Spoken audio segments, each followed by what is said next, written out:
Love you, look away when I get down to the ground and see you.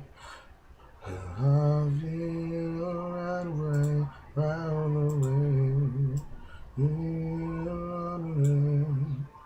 Cause I feel right away, girl.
Hello, Pipcat.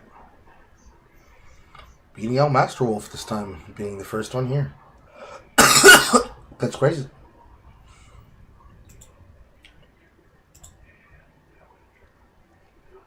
And Boster slides in with a number 2 slot. Hello, Boster.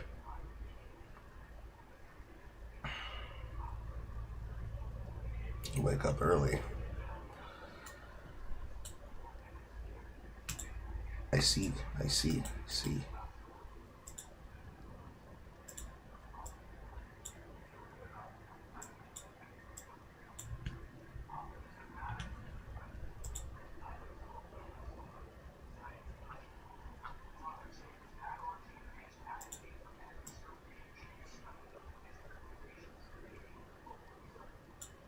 I'm doing a live.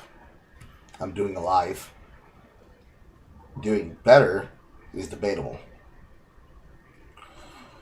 With the fingerprinting done, the only thing I have to do is to wait and also go along with whatever holiday plans people have forced around me, and to figure out what I'm cooking for dinner, assuming I'm even allowed to cook the Christmas dinner at all.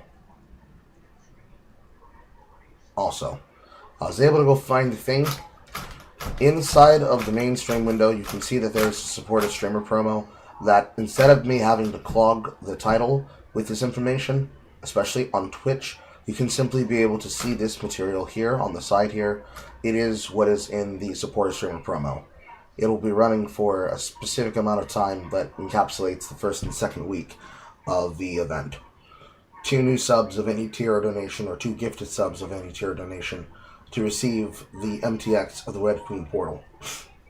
Only on Twitch. Only on Twitch. Alright. Ladies and gentlemen, I find you here today because there's material that I was able to both receive and material that was submitted for us to look at. I think both of them are technically mine, actually. The first up. Sam Hyde, in his infinite wisdom, decided to do a podcast episode with Myron Gaines. Basically, the shitpost is that we was CIA guinea pigs, but really, it is them talking about black culture and red pill stuff. It's not nearly as painfully long as any of the debates that we've looked at, so let's get into it. We never have to touch on this topic ever again. This is the one and only time that we'll be talking about black people! From a Homeland Security hard drive found in a Miami gym locker, redacted for Alpha Energy by an intern who couldn't bench the truth, this is the Sam Hyde Show. Tonight, we decrypt the classified psyche of the modern male, interrogate the OnlyFans industrial complex, and meet a man who turned government surveillance into podcast analytics. And now, your host, too based for Quantico, too jacked for Instagram moderation, Sam Hyde. I'm glad we get to do a fun episode for once. Yeah, we're here with Myron Gaines. I'm tired of doing this stodgy newsroom. Oh, the world's ending. I want to talk about human cartoon characters, Rivera. Same. I want them wacky. I want them throwing stuff in the store, displaying agility, displaying prowess, violence in many cases. I want to see them slipping on banana peels. I want to talk about what's wrong with black people. In all seriousness, what's wrong with our black friends? Well, there's a serious level of things that are just wrong with African Americans, but wrong is probably the wrong way to say it. It's why do we keep fucking up the way that we do as a group? What is causing us to go the ways that we do and to end up the ways that we are? And for that, I don't know what to tell you. The easy answer is lots of African Americans fall into a couple different patterns. And those patterns are what I would say constitutes the ideal of nigga slop. So you've got your loudmouths, you've got your unrepentant, you've got individuals that challenge the notion that conversations cannot be about anything other than the worst of the worst of the worst of African Americans. You've got people who look down on themselves once they've made a little bit of money and believe that they're better than the nigga slop that contextualizes most of our daily intake. All of these things and more. All of these things and more make up the backbone of what can be considered the worst parts of nigga slop. Because popularity is a thing that controls a lot of the ideas of people involved anywhere in society. It is most annoying for African Americans because effectively, if an African American has seen evidence of something, they will not take that information from any other source other than the people that they got said information from, as though the definition of said thought cannot be discussed and or intrigued from a normal parlance It is literally that it is the way as they saw it, and that any amount of evidence to the contrary is kind of like the same way that Fuentes looks at his particular choice of commentary. So, Goipers have a certain way of seeing things. People who concern themselves as what I'm going to describe as hype beasts see themselves as a certain way of things. Those choices reflect a lot of decisions that only have a little bit, not a lot, but a little bit of value to the people that could describe them. Most people that are low intelligence, low IQ, low whatever the fuck, they find themselves in these positions believing this stuff because it is convenient and it is also their reality. They've never replaced anything else in their reality, so the content and the commentary and the behavior that they see reflects worldviews that they would like to believe are true, even though may necessarily not be true.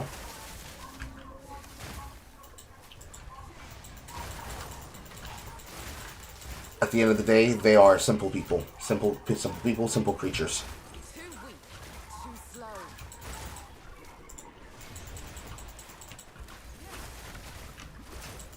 Whether or not they will continue to be like that really shows up to whether or not it is a question of disbelief or assurance.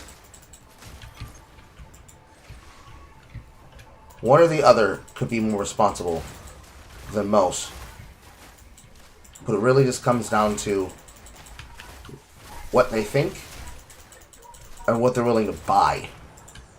If you would sell something to an African American for $1 that they would buy simply because they believe it must be true, because a bunch of people believe it, it's very likely you could get them to believe whatever the fuck you want.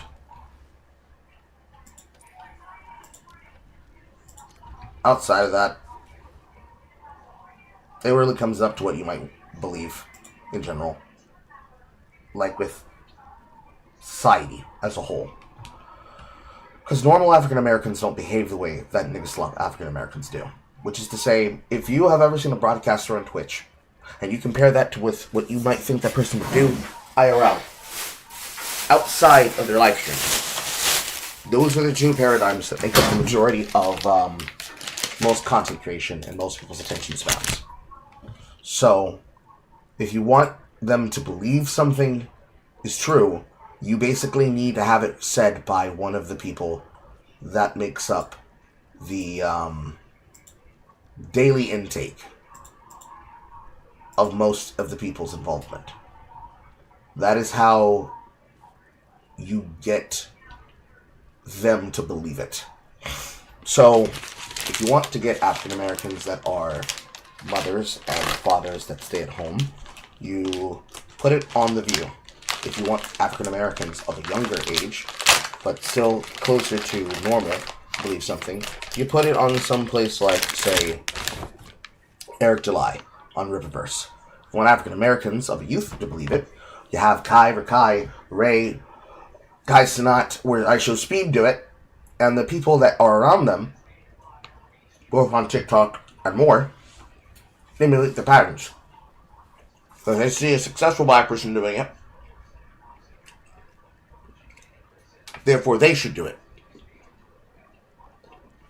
And then the common sense follows through, or lack thereof. That's the baseline problem with what's wrong with black people. Nobody has any goddamn common sense any fucking more. I know that they are ostracized because they're not, quote, black enough. America. Too much. Do you call them our friends? You know, it depends, because, like, I consider myself black, but then when I talk to them, they say, you ain't one of us. So I'm like, all right, I guess I'm not one of you guys. So I don't know what I am, but... What kind of black are you? So my family's from Sudan, which technically literally means... So you ain't black. The land of the blacks. But yeah, to them, I'm not black. Okay. Exactly, precisely. Yep. What do they say you are? What do They call me a think you tether. are? A what? A tether. What the hell is that? I don't know, but I say, you know what? I don't want to tether away from you fucking niggas, because I don't even want to be a part of y'all, man. Damn. You sound pretty untethered. So their rule is this. If you're not able to trace back to, like, a slave, you're not considered black. You're not a foundational black American. You're a tether, is what So they call white people created black people, essentially. That's what they're saying. If you're not, if there wasn't slavery, there wouldn't be blacks. Yeah, technically, legit blacks. yeah. White people created FBAs, as they would call them. FPAs? That's what they call themselves. FBA's Foundational Black Americans. You're aware of this stupidity as well. Yeah. I like to say frequently bitching about anything. Yeah. Yeah, because they always want to shit. You know what I mean? They need money. You know what Pontiac stands for? What does it stand for? Poor old thinks it's Cadillac. I've heard that one before. Let's go. Yes, I have heard that one before. Shout out to Pontiac. Pain. And yes, he inserted all of the squeaks himself. And Lee Iacocca, one of the great minds of American auto executiveness. Was it made by Jews? What, Pontiac? Yeah. I don't know. I think the Dodge brothers might be some. Those are Jews. They might be Jays. Henry Ford knew about them, and that's why they battled each other. Henry Ford is real, by the way. Henry Ford was based. He was based as fuck. He was. We have a Grok update. Pontiac was not made by Jews. Edit this part out. I don't want people thinking I drink from a vase. Myron Gaines is co-host of the Fresh and Fit. Is that still a thing? Podcast? Yeah, we still do it. And you stream as well. Yes. Are you enjoying the Fresh and Fit podcast? He enjoys the attention and money he gets from it, which is half the reason.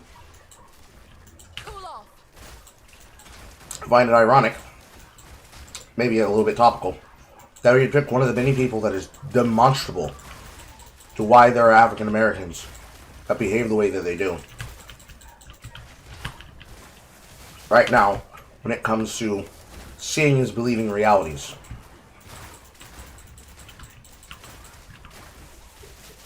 The Fresh and Fit podcast, operating as it does, Quick and is the case example of why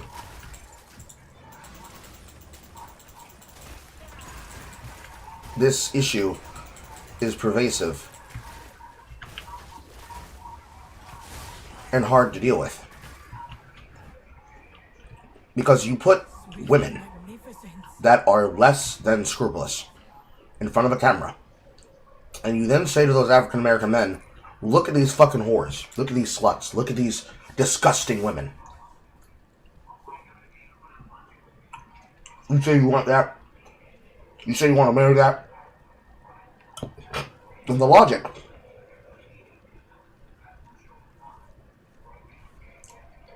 is that you're trying to awaken these people. You are trying to save these men with what you'd call exposure therapy. But in reality, just like with the Whatever podcast, what you're actually doing is you're completing the circuit. Because they see the women, they get involved with the women,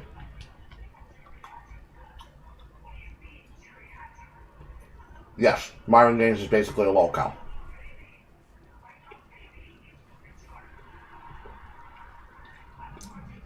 They see the women, they think, wow, what disgusting people. And then they see that they have links, and that they put out content. Which, if we're being realistic, most of the time is porn. They see the woman, they see the porn, they click on the link, and they fall into the perpetual cycle. These women are not good for anything other than this. I have yet to see a single woman that has been able to resist the siren call of being basically a hooker, a 304.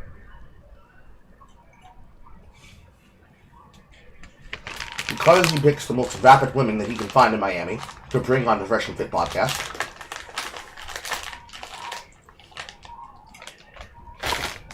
they then get the idea of all women are like this at their core, and they then engage in their material because this is all they're good for. I won't find a single woman that isn't good for only this. That has been the cycle of what has created the lol column of the Fresh and Fit podcast and the Red Pill. In perpetuity. It is a one-to-one reflection of what you can expect from Nick Fuentes. It's the same shit. All you do with Fuentes is that you replace these CIA operative blacks that make us look bad with, "You're such a good little Shabbos goy, yes you are. When Ben Shapiro tells you not to do something, you do it." When it comes to the likes of people like Matt Walsh,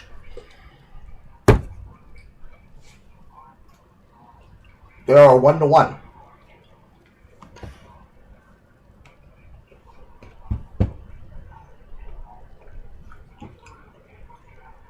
The difference is that Nick Fuentes is a response that you have to address on the cult level. He is a cult leader that is leading people on a path that is based in attempting to overthrow the ties and thus the connective tissue of a political faction. Myron, whether he accepts it or not, is the backbone that creates the depravity of an entire political worldview. Because it's not just a political worldview for the African American, it is a systemic one.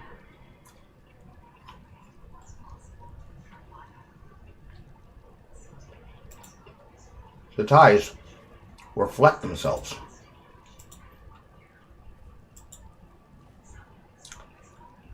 onto the connective tissue of the people that they are tied to and that they are connected to. Because of that, when you're talking about games, you're talking about every single person that has been strung into the trap of Red Bull. But unlike Nick Fuentes, it is not a cult based in the viewpoint of a single person. It is the lifestyle brand of what is effectively the black incel.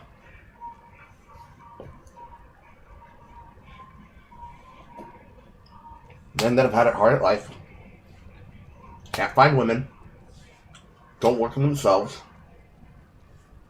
They see the female component as the problem. They take in information that leads them to believe that they are fine and they need to find somebody who is worthy of them, rather than meeting in the middle, finding women that want to work on themselves and pairing with them while they work on themselves.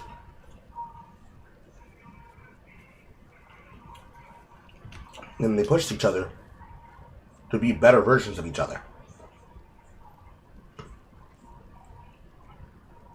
Because they don't do that, and they put the weight on the women and say, well, look at these floozies, the exposure therapy usually backfires. Because then they obsess with that body type and with that woman. And what they would say would be the example of don't pick women like this becomes an example of them chasing women like this. Because then they get in their heads that they know how to control them. I like it. Is it getting on your nerves? Women are stupid. You hate it. I don't hate it. You get money from it, but you hate it. So here's the thing. It pays a lot. The thing is with it is You hate it. I'll stop it for a bit, and then I'll realize... Need the money. No, not even that. Not even that, dude, honestly. I do better with my own show. But I realize, like, holy shit, guys are still fucking blue-pilled and stupid with women. Because, like, you know, we, like, on our side of the internet, right, we're used to talking to other base individuals. We can sit down and have a conversation like this.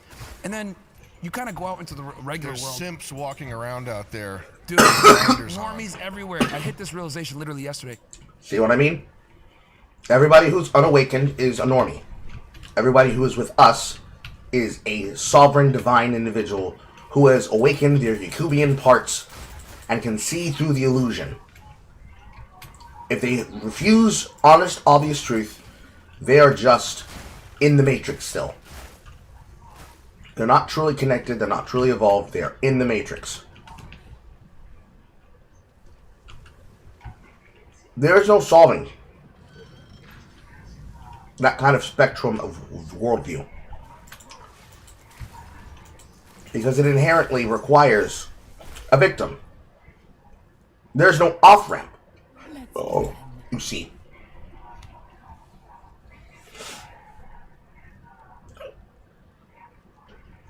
Because there is no off-ramp to the content, it reflects the view of the person taking in the investment from the ideal. So, you say, I don't understand why you think it's so bad that men can't speak to women normally. Sure, there are some bad women out there, but that doesn't mean that every woman is a whore. He says, look at this simp. Look at this man thinking that you can be able to rationalize with a woman. You're so stupid. You're so ineffectual. When you compare it to such a good little Shabbos joy jip that you can get from people like Fuentes, or really any group that could be then themselves reflected of a supremacist, there is no point where you think maybe we're just radicalized. That's not a thought that occurs. Radicalization enters nowhere into the conversation.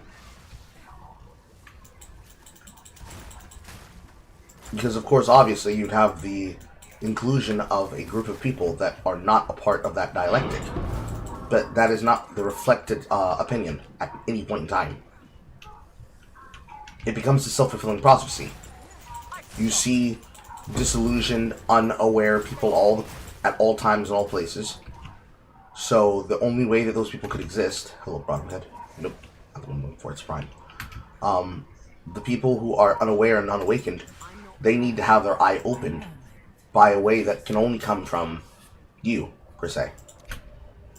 This dumb bitch that got assaulted at TwitchCon, right? I was like, who the fuck is this? And I went on YouTube and I looked her up, and within 5 seconds, hi guys, with the fake laugh and the fake smile and shit, I'm like, oh my god, this is what regular people watch. And then it snapped me back into reality, like we're like in our own little bubble here in the right lane where we It's like kids entertainment level stuff. Yes. That they're putting out. And the crazy part, the scary part is like that's the norm. There's more work to be done. Too much work to be done, dude. It's like, when you say that, what do you mean by work to be done? Because I know what he's talking about. He's talking about Emiru. And yeah, Emiru is brand safe. The majority of people who are able to get businesses and jobs with those people are. You know why? I literally just answered a tweet about this before I went live. Because we're all brand risks to these mega corporations. We're all brand risks. Every single one of us, including Myron Gaines, one of the biggest brand risks in the world. We are all brand risks to the bottom line.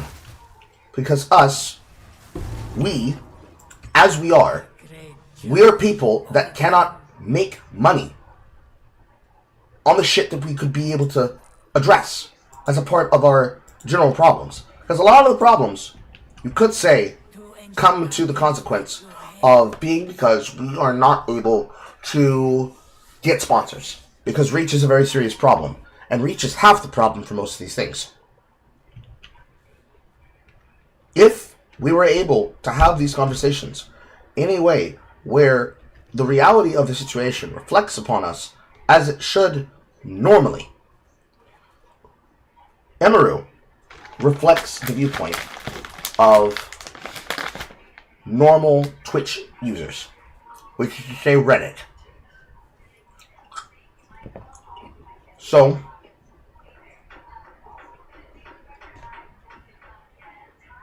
he doesn't address the Twitch culture. He doesn't address the Reddit problem, which a lot of the issues on Twitch are because of the people on Reddit. They are one and the same. He doesn't address the culture issue, which is young people not having the same values as the older generation that is aged out of feeling like they have to be infinitely connected to live streams and chats, and instead have knowledgeable investments about how they spend time with one another, just to say, look at this woman. Look at how these men consume this content.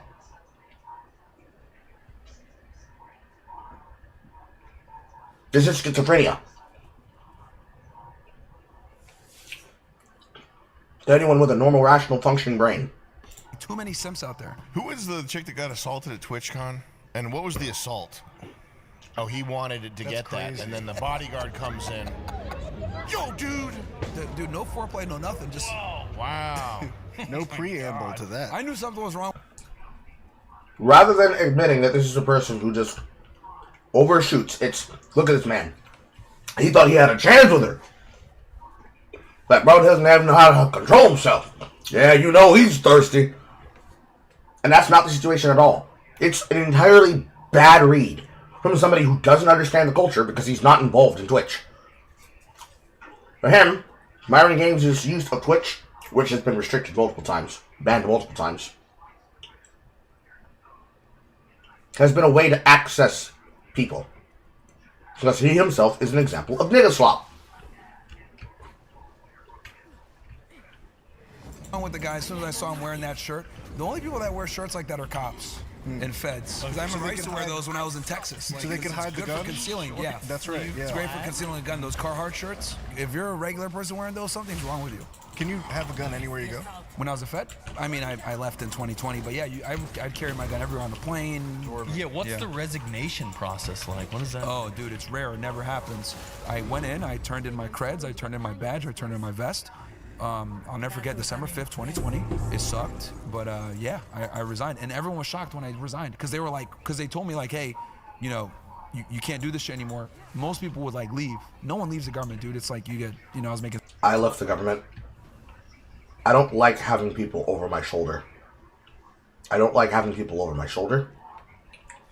I don't like people telling me what to do if it is not something that I signed myself up for. I need more time. Because I actually care about my fellow American. Some of these guys do not.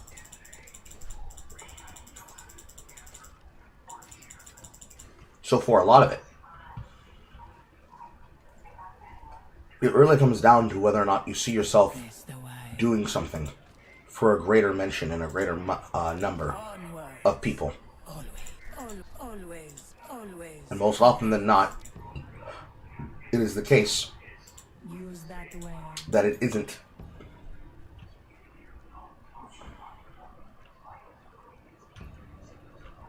Seen a lot of royals, but I don't see time lost.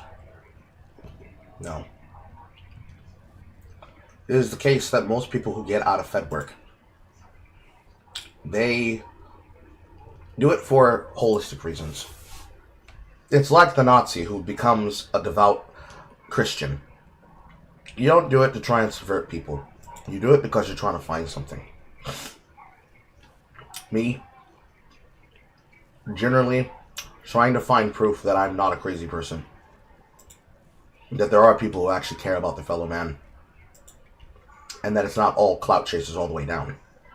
Whenever I see evidence that would suggest that that is the case, that is what usually makes me depressed to the point that I cannot make work and do content.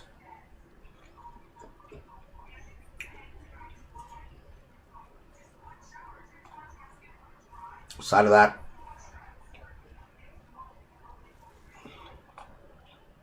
I wouldn't know how to address it. For the most part.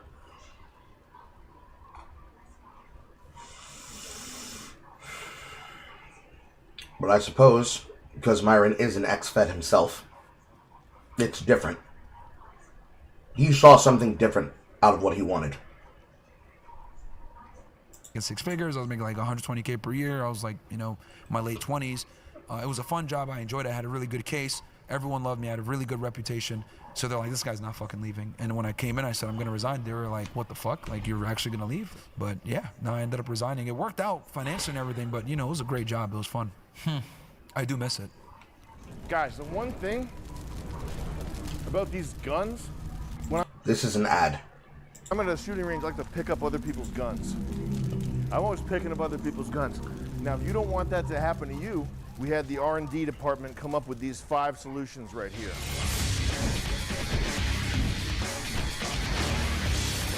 This right here is the thin blue line.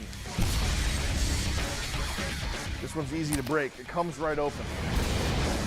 Hospital camo, the children's ICU at the hospital with the clouds on it. Not secure. This one, easy. Look. Even the steel Loot Crate edition.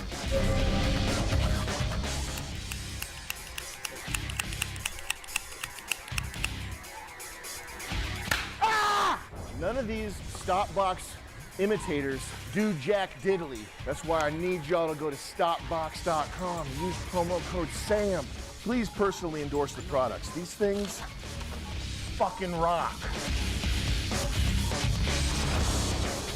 Get yourself a real stop box, like this one right here.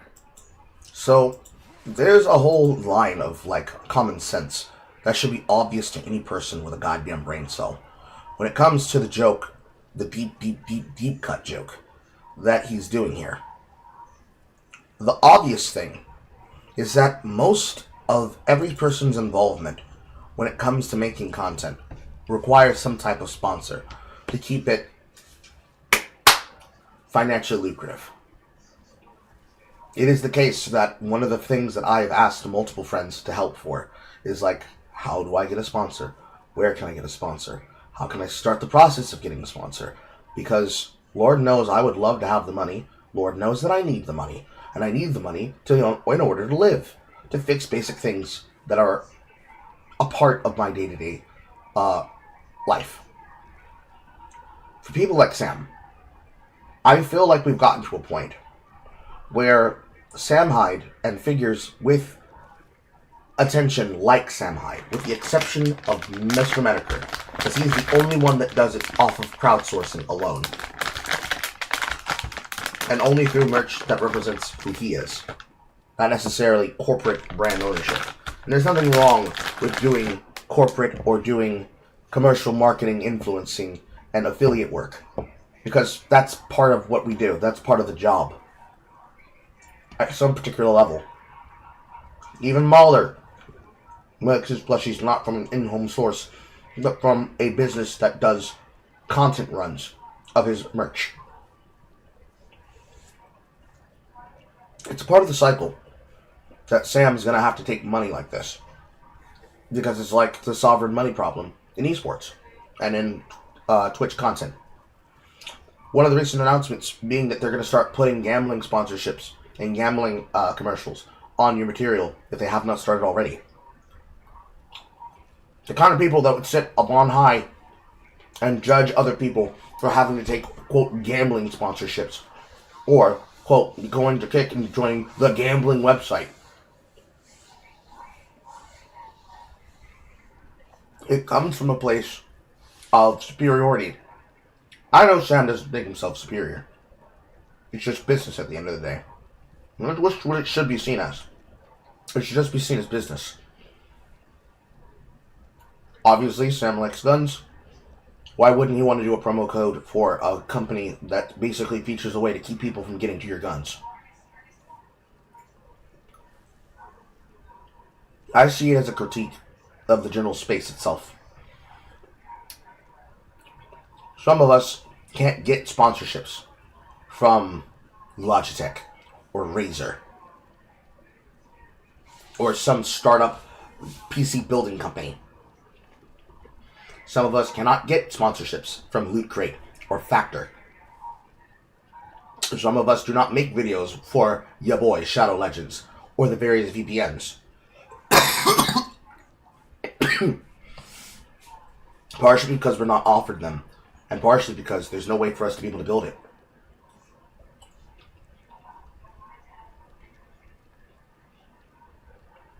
So, as the brand safe deals get taken up by the biggest of people, the only deals that are left are the deals that people would look down upon and scrunch their nose at. With the exception of game ads and game sponsorships, that those are dime a dozen because it also still features itself based on appearance. Being a person who could get an ad for something, like one of the new games, like Where Winds Meet, they're not going to go to people like myself or Sam. They're going to go to people like Emerald.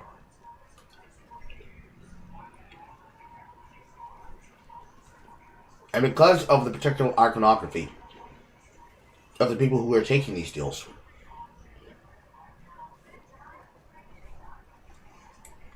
there is an inherent sense of elitism that separates these curves from each other. It's really ridiculous. Because the industry likes to talk shit on the people who are on the bottom. Because they'll think of it as a bottom feeder situation. But it's actually the inverse. At least in terms of influence. The people on the top behave badly. All of the people that could be able to get something at the bottom dry up. Like an oasis becoming a desert. So they have to scramble for any amount of money they can make at all. Since we as creators monetize our fan bases, that means what goes from, hey, I get a sponsorship from these 5 people, and I combine that together with the income from my fan base, becomes literally e-begging your fan base all the time. Look at Frogan. She was offered an opportunity.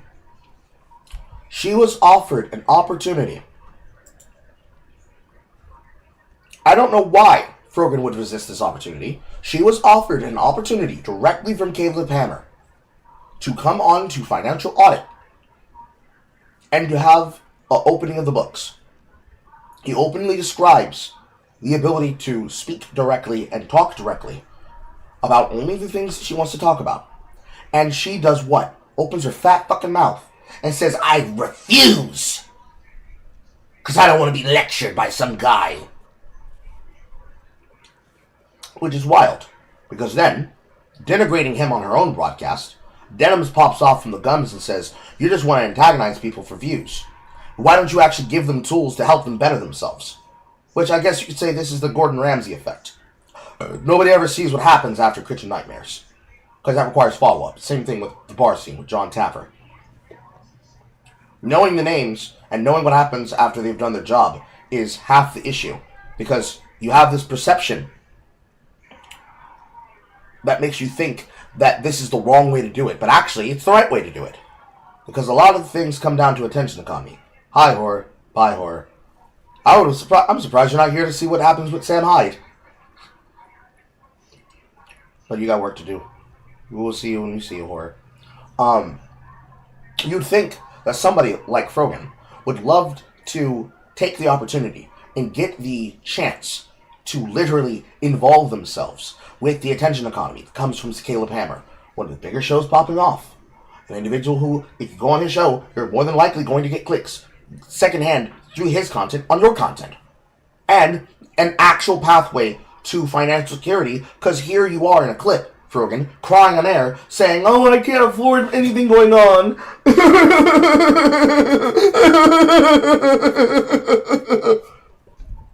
Where'd the money for the nails come from? You say you're doing content with somebody that helps you afford that, but, like, here you are pressing fucking Stardust, of all people, for just analyzing the words you said. And then your own fan base comes in like, why are you pocket watching? Why are you so pressed about her? I don't know! Why is she trusting Hassan? That's gonna fucking throw her to the goddamn wolves. And doesn't do anything at all to actually help her build herself back up after actively using her. To say, yeah, he's gonna help the people who are getting sued by Ethan Klein. That happened to the result of his own stupidity. Where's her brand deals? Where's her money? Two-time rising star. Nothing to show for it. But we're all crazy for wanting to pay attention to how the money works. Because at the end of the day, it's syndication. She should have taken that choice to go on to Caleb Hammer, for better or worse. That's the smart thing that she should have done. But she did not do that. Shit like that makes you think about how money works. Because on one hand, it's attention that brings money. On the other hand, it's money that then brings attention. It goes hand in hand. But I guess negative shit is better than positive shit. But even positive shit that's super positive only really gets wheeled out in front of the fucking award shows. So I guess nobody has the answer. And I'm just a black man supposedly overanalyzing a Sam Hyde ad. Which, you know, you learn things this way.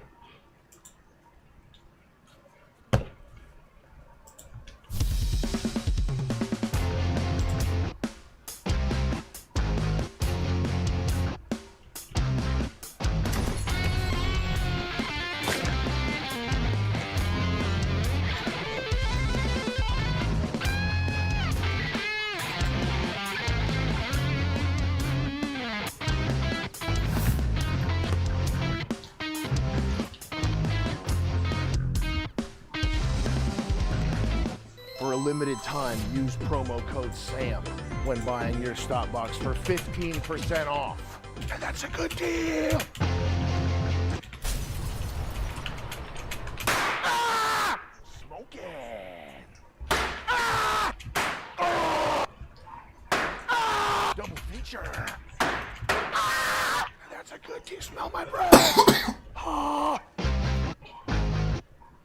Myron, what's your 5-year or 10-year plan? Well, if I'm not banned by then or in jail, hopefully we can wake up more guys to not be simps. That's a big thing for me, is like to wake up guys. Waking a guy up to be a simp means making them responsible and actually cognitively aware.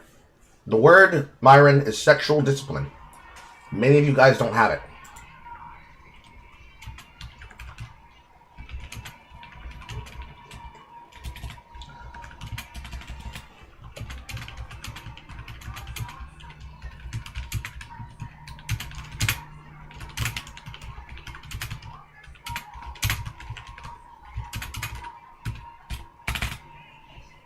To not be simps, because dude, it's crazy how many guys like kill themselves over fucking women, dude. Yeah, it's nuts.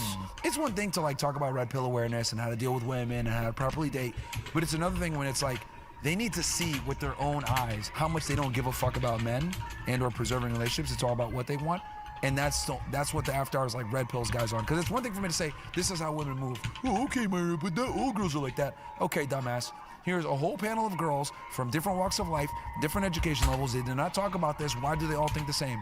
Why are all of them fairly similar in this belief system? Oh, shit. And with guys, like, they're stupid. You have to, like, constantly remind them of this, and they got to get their hand burned on the stove sometimes. So my goal is to kind of keep them from burning their hand more than once.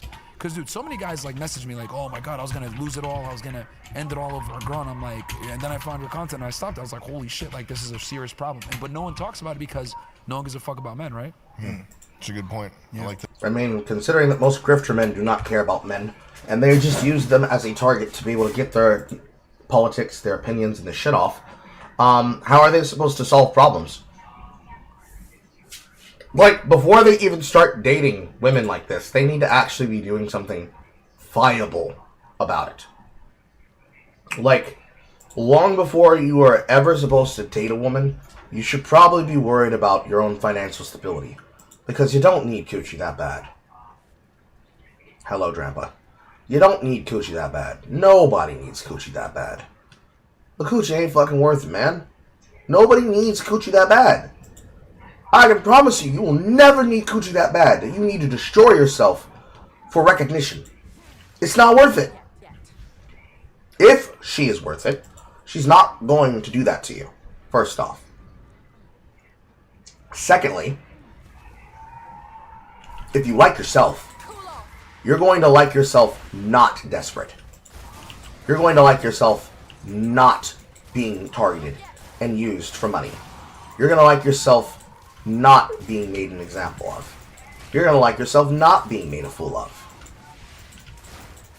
You're going to want to be around people that make you feel good, not make you feel bad.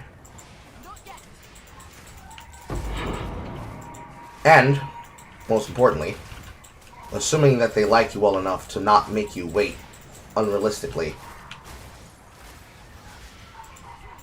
you're going to want to be around people that will reflect the worldview that reflects what you want out of life. Doesn't mean you have to be a square, but it does mean that if what you want to do is be celibate, you ain't gotta get with the fucking orc of the pack. You don't have to debase yourself. You don't have to debase yourself and them and say, well, the only reason I'm here is because I heard it was easy. Just literally do the smart thing and just don't do that. Just like yourself, be yourself, absolve and involve yourself with people that care about you, and don't waste your time on individuals that are going to use money as a lever to say that you don't deserve to have friends, family, what have you. Because if you do, then the only person you have to blame for what happens is yourself and the people that you're around. Because every time that I've ever seen a person get involved in these ways, it has always been the case that they got into it for money and attention. They didn't get into it for good reasons. And while sad, it's just not truth the way that some people say it, where it's like, oh, nobody's ever been interested in me. Nobody ever wanted to have sex with me. Like, no, you probably did. You probably just chose someone else because you figured they weren't worth it. That's probably what happened. You decided that they weren't interesting, they weren't worth it, they weren't worth your time, they weren't worth your mether, they weren't worth getting to know and whatnot. And you looked at it like a piece of meat instead of looking at them like a human being. And then you have that feedback loop that always happens in Red Pill, where they look down poorly on women because they believe this is what is expected of them. Yay, covered a blunt sword. That is expected of them for them getting involved deeper with people they're supposed to build connections with. As ridiculous as it is, it continues to be a loop that we can't escape, bro. Because you're not really exposing anything. You're training. You're training them to be negative when they look into these involvements with these people. They already have self-esteem issues. You then give them the equivalent of fucking an eating disorder, but sexually. Like, it is literally the emotional equivalent of you don't have enough sex, therefore your opinion isn't valid. Okay, so now they've eaten up the box, but now they're the worst fucking person for the job. And then you want to complain about, why can't I find good men? I wonder. That guy, by the way, that like tried to kiss that chick, I guarantee you something's wrong with him. Yeah. You know what I mean? Like, he doesn't understand female nature. Got the one-itis. Yeah, over big one-itis. He probably gave her a big donation and didn't realize she didn't recognize his username. Dude, Like I literally said that. Like, I was explaining this. I was like, we're taught, work hard, invest. You know, the more you work at it, the more you're going to get back, right? The one endeavor that does not reward you for putting more time and effort in is women. Guys think that... That is, like, half true. You don't put investment into women. You put investment into yourself, and then you reciprocate with women that reflect your values. If you just choose to chase after coochie, then you're going to be sad. Because you're going to think, I put this money and I put this time and I put this effort into this woman, and I have nothing to show for it. Well, yeah, you're looking at them like they are an animal. Like they're stock benefits. Oh, this woman didn't reflect and didn't return and reciprocate my feelings. That must mean that it's never valuable to have emotional interactions with women. I might as well become a rapist. What kind of logic does that make? Now that might be the logic of an incel, but there are more corny women than there are corny men. There are more women that's their worldview of how they reflect interacting with people than it is men. I just cannot be brought to believe that they are that stupid. Unironically so. You will succeed. I will do my duty. We will succeed. Women are like a bank. Yes. And they can save their money by like treating her good. Like right now I'm storing up my wealth. I'm saving my money by getting brownie points with my girl. That's not how it works. Women are not a bank. Yeah, dude. And like, Clean slate every day. Yeah. and it's amazing how so many guys like don't understand that concept. Like, there's no equity with women. Like what you did a year ago, 2 years ago, there's nothing there. Like, and I find this mostly with like the most intelligent guys, the guys that have higher IQ, engineers, mathematical geniuses, guys that are very logically sound. They have the toughest time understanding this because they're like, well, I'm just gonna work at it more. I'm gonna just It's put more in a money at it. logical system. It's like not. It doesn't go by the rules that it says it goes by. Absolutely. What exacerbates the problem is that the internet and the world tells them, no, just be nicer to her, just give her what she wants.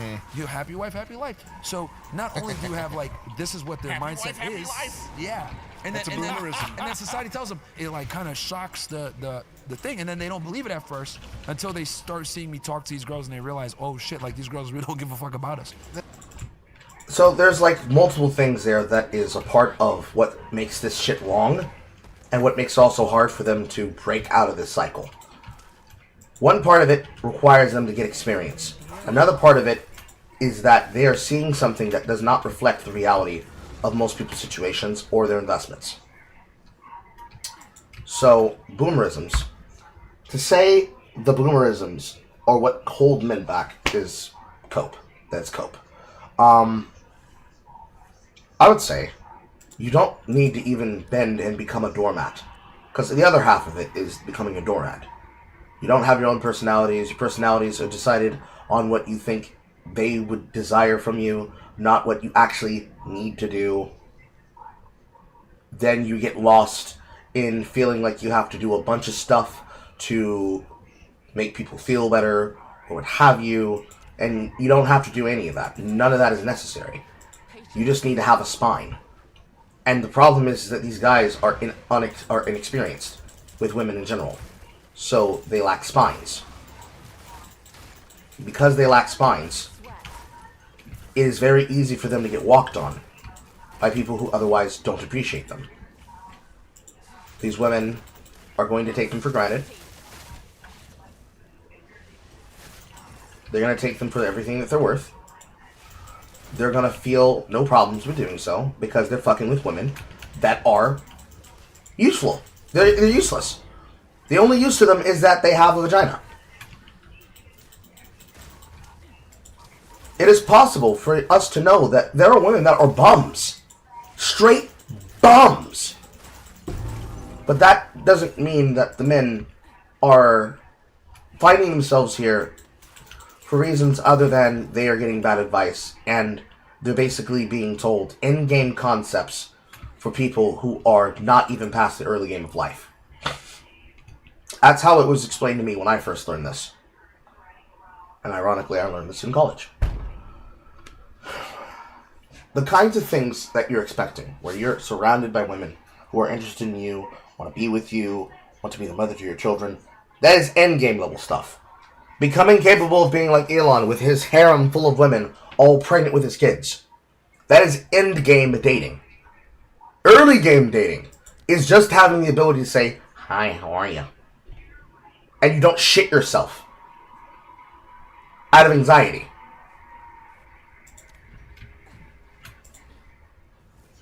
That is really good too. It's like the exposure therapy of like, you're away from them, you're watching them on a screen, so you're not maybe caught up in their spell. And so you're kind of seeing the sort of ugliness like long form exhibited. So if you see that in person, maybe you'll be like, oh, I know what's happening. This is I almost got tricked. But then you have the foresight of being like, that's vapid. It's called breaking the third wall. I know you guys are more cinematic. Breaking the fourth wall. He'll correct himself in a second. Like, no. You don't have to be in the room with them to be under a spell to realize how easy it is to change your viewpoint of these women and how they talk and how they behave. Or how these men talk and how they behave. Because really, the problem starts with corny-ass women. And then corny-ass men follow the opinions of those corny-ass women. If Instead, people had the ability to say, you know what, I'm not going to finna open my pocketbook for a fucking square who doesn't have anything interesting to say to me and has nothing interesting that I can learn from her, that has me wanting to learn more from you. You'd realize how fucking washed the majority of them are. Since it is not something that men are probably going to do without having someone to add that viewpoint for them, it becomes the case that they don't ever really discover or investigate exactly how lame these people truly are at their core. Especially since the haves and the have-nots would just simply stop immediately at, but when's the last time you had some box? Hell, Fresh and Fit had their own fucking problem with that, if anybody remembers.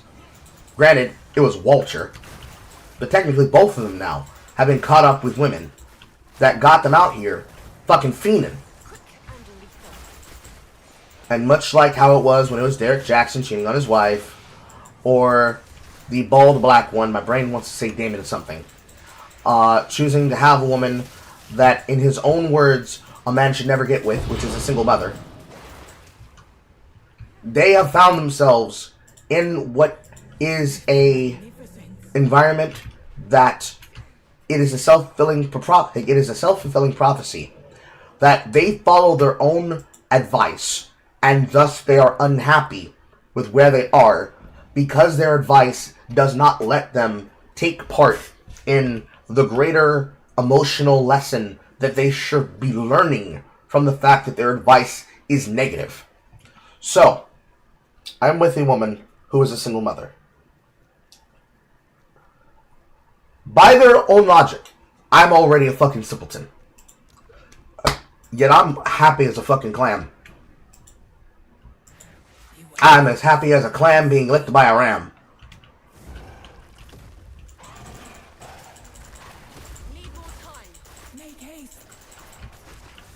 Because between her and I, we are both working with each other. I help and remind her what it is that she needs to focus on. And what's important for her to focus with. And one shot. And she often feels like that I'm not worthy, or that she's not worthy of me. And yet, every single time we have the conversation, it is the fact that she feels that way only because in her mind she feels that it must be the case that she is not worthy of me. When in reality she fully 100% is. So then, all of the things that comes as a consequence of that leftover investment of time, security, affection, what have you. It is the case that for my relationship, I reflect something that is a joke for them. I think the word that they use to describe this currently right now is, quote, club husbands. A man that actively pays for your way and for your accessibility through life. That you think that he is a doormat, when in reality he is probably the most secure man in the room. Because he's not willing to let his partner suffer in a way where she or he does not have security and safety. So the whole joke that has been like the longest thing running when it comes to the red pill is the idea of this joke of a man that is like Greg Sipes. He is holistic, he is happy, he is a kind of happy that unsettles the people around him. He is the joke that comes from the audio of, "Hello, Starshine, the Earth says hello." And yet, this man is putting that woman through the fucking ringer. Throwing her into the fucking wall. Putting her through the wall. Breaking her bed. When they go out in public, he has money to spend. Because he has a suspiciously a great amount of wealth. Nobody questions if he shows up and is present in their relationship. Because in every way that's meaningful, he is supportive of his partner. And what would keep a man like them from this is the idea that he is a joke. And that because he is considered a joke only to those that don't respect what he means to that person, that the only way he could ever be taken seriously is if somehow he is some kind of pimp, some kind of player, multiple women hanging off his arm. So that it justifies itself at the end of the day, saying, oh man, I didn't realize this guy really gets play like that. Because the amount of play is not equal to the quality of play. Because it's all based on what other people think of your partner, rather than what you think of your partner when you're with them. Which is ironically why half of them find themselves in this problem to begin with. Because it is never based on something that actually reflects what other people value in a partner. It's based on what somebody else thinks about your partner from a distance. But that's a little bit too esoteric for Myron. That doesn't reflect the worldview that Myron wants to see. Than I am, right? It's like literally, or the fourth wall, excuse me. It's like breaking the fourth wall. And then the other thing too is like, they're hearing it from their girl, and it confirms the things I've said. And then the biggest red pill is like when OnlyFans girls come on the panel. And it's very clear that they don't give a fuck about their audience. I was watching this video that said it's like... I mean, of course they don't care about their audience. Their audience is any person that they can potentially get to invest into their content. That goes without fucking saying, Myron. Also, it goes without fucking saying that they don't care about their audiences. Because for the most part, they don't care who's consuming the content. They just care that the content is being consumed.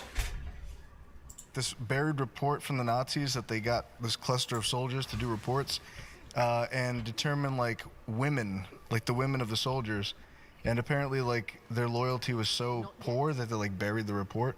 And then the comments are just a bunch of stories like, I remember hearing my female coworkers say they will leave their men if they become disabled. And that's another thing too, like guys like don't understand is that like women are not loyal to anything but their emotions and their own security. And if another guy can... Pause.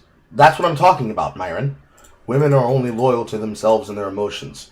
Okay. So what's the solution?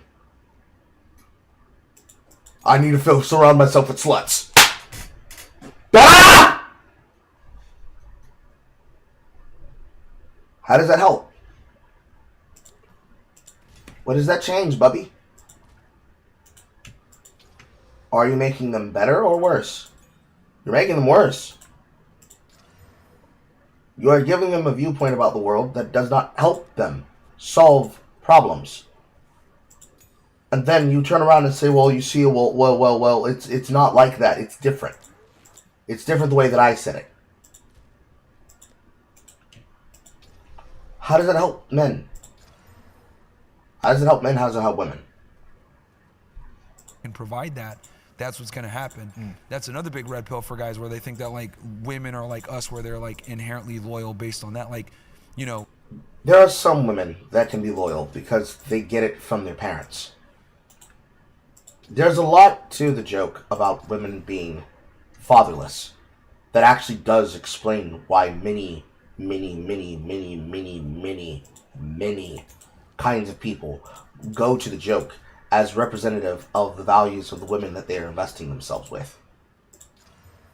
And it's usually because those men and women understand that a strong parental guidance is responsible for them having better morals. Because then they're not getting the morals from an outside system that tells them to think and look differently upon people, so that they can be a part of that grand conversation that happens in that dialectic that can only be allowed to have its place because they are treating it like it is a thing to be discussed and not a thing to be corrupted and abandoned. Half of that is the responsibility of the majority of people that are a part of that conversation and that are a part of that internal semantic that comes down to addressing this as a deeper concern or as a greater problem for other peoples to try and dictate and learn from. You can blame society, but it's not society. It's common sense.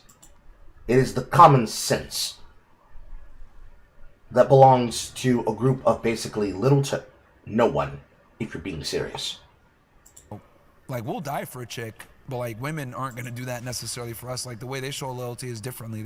They show their loyalty through their sexual fidelity. We show our loyalty by being willing to die and protect her. But, you know, guys make the mistake and think like, oh yeah, well, girls are the same with us with our loyalty. And it's like, nah, bro, it's not the same whatsoever. Interesting how just, you know, mainstream access to the internet just took this sort of attention-seeking behavior that all women kind of have innately, and men too, but it, like, since 2012, when the iPhone became so prominent and everyone was like, oh, I can post myself, what that did specifically to women seems to be like profoundly, it just changed the world. Well, it's like it amplifies feminine stuff, technology, Yeah. like social media, socializing, presenting your persona to other people, taking pictures of yourself. It's all feminine things that you can do on your phone. Almost none of it is like a masculine thing you can do on your phone.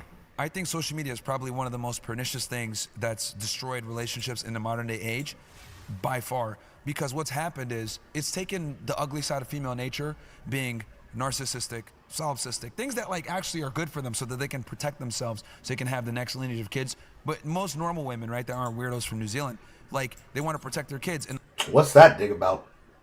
Why specifically New Zealand? the only way they do that is by being inherently selfish, because they know that the guy is there to protect them. What social media did was, like, it exacerbated these ugly traits. And then now, since they have, like, you know, it used to be, oh, I'm just going to date the football player, like the quarterback at my school. This is my fucking husband now. Now they have, like, NFL player quarterbacks that they can, like, talk to. Like, a fucking 5 on the internet, right, on Instagram, can pull a guy that's, like, a A-list celebrity damn near, That or get a concept response. was stopped me from like looking at women in New York City, and that's before I had like a strong, like, sort of reversion to Christianity too. Pause. So why don't you just not interact with that kind of woman that is going to do the Brittany Renner thing? Why not just decide you're not going to fuck a woman who's immediately going to try to impregnate herself by a man that she perceives is a higher, more investing figure to be a part of and to be with? Wouldn't it just be smarter to not let yourself be in that position? I suppose not. I suppose it is the case that you would prefer it to go the other way around. So, whose fault is that? Sounds like yours. It was just purely like I almost got hit by a car looking at some chick's ass. Oh, really? And I was like, my life was going good. I was going from working in a kitchen job to like working with like Anthony from Opie and Anthony, which I was like a fan of. And then I was like, imagine me who's kind of like starting to get a big opportunity. I die looking at some loser chick who probably doesn't have like even like a job. I just like die looking at a loser's ass. That'd be crazy. Imagine they That's put that on crazy. I die looking at a loser's ass. I die because I went out in public and I found myself simping in the moment. Car crash. Yeah, that doesn't sound at all like a disillusionary thing, right? Huh? Soon he died, dead ass. Yeah, and then it was like it's a fun challenge to be like, I'm not looking. You see in the peripheral vision, the custody of the eyes. Yeah. Take it very seriously. Well, you could get away. Basic sexual discipline. You learned it at the age of how old? Now imagine doing that all the time. Why can't you do that all the time? Well, it's too hard? It's too difficult? There's an answer to this question, bro. I don't know if we'll ever get to it, but there's an answer to this question. Away with it as an Asian. My peripherals are pretty Yeah, good. I was gonna say, bro, like, Like, make a face. Sad face. Make another face. Happy. what the Make fuck? another face. bro, because he's widescreen, man, like, for real.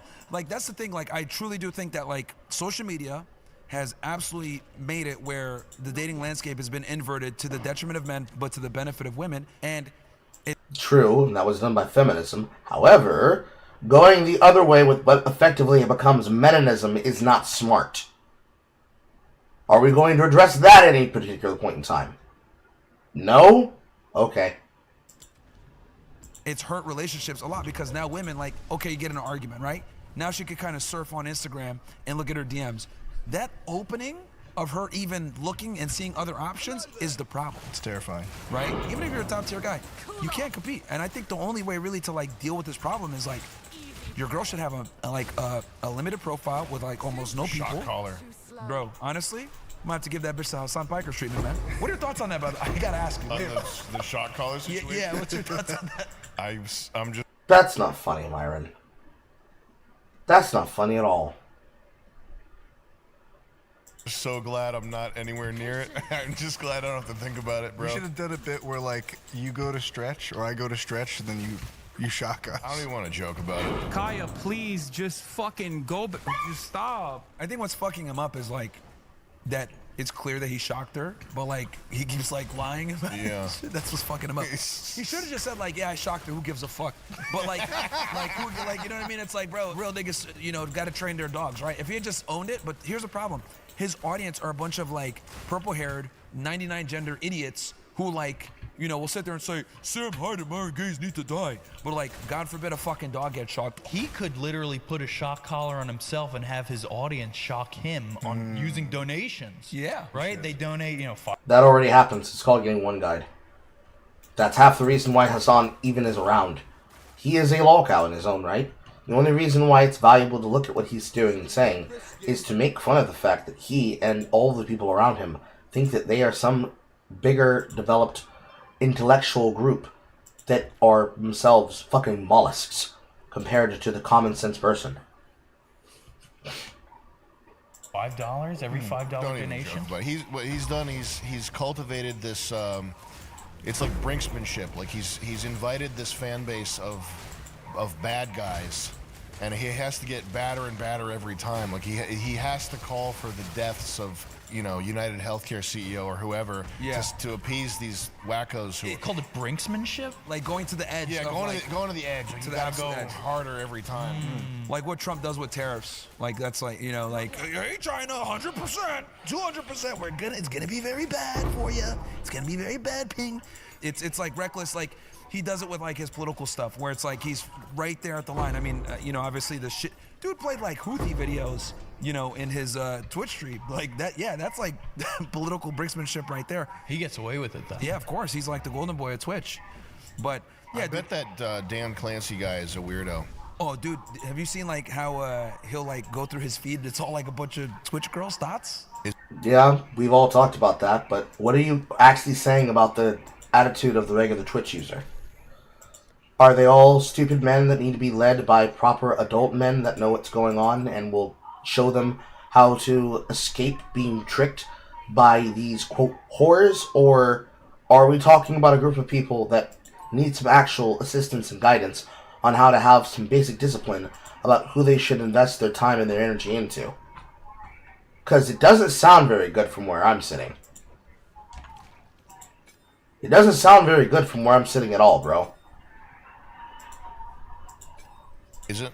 Yeah, I think this is it. Yeah. And then he shows. He's like, doing this on purpose. Yeah, And now all you're in your bitches. Okay. And the worst part, Dan didn't even learn his lesson. Just a week later, and he did it again. See clips? Swipe this way and now you're seeing clips. It's got the vibes of like the teacher that's cool and hangs out with the students or something. Yeah. Yeah. And then people wonder why. And that's the reason why the site's dying, by the way. That is the entire reason why the site is dying the way that it is. Which is to say, the reason why Twitch is dying the way that it is. Every other platform is benefiting off the problem. Dan Clancy wants to be considered cool, and thus wants to involve himself with the popular broadcasters. Because he believes that the way that broadcasting is supposed to be done is it's supposed to be done from this top-down perspective.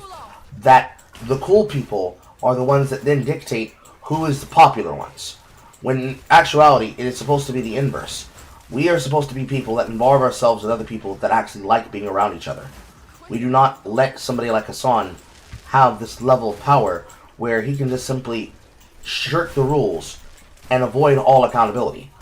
Because when he becomes that kind of individual that can shirk responsibility with absolutely nobody able to criticize him, that is why the platform falters and dies. Because then, because he is given this desire from Clancy, and Clancy wants to be cool with him, then everybody has to be cool with Hassan. Because effectively, if you're not cool with Hassan, then you don't get to actually make money because it's like basic call-out posts. It's like basic drama, actually. If you are not in the in-group, that means you're a part of the out-group. If you're a part of the out-group, and you aren't in the circle of friends, the circle of trust, that can potentially make buku dollars off of all the shit that's happening, then you don't get to be a part of the big reindeer games. It's already a big club that most of us are not ever going to be in, and have no interest to be in.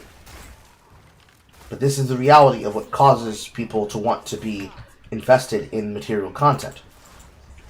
As long as Hassan is given that protection from Clancy, because Clancy himself is like a big nerd who seemingly never learned what good associations are made from, it just feels like a choice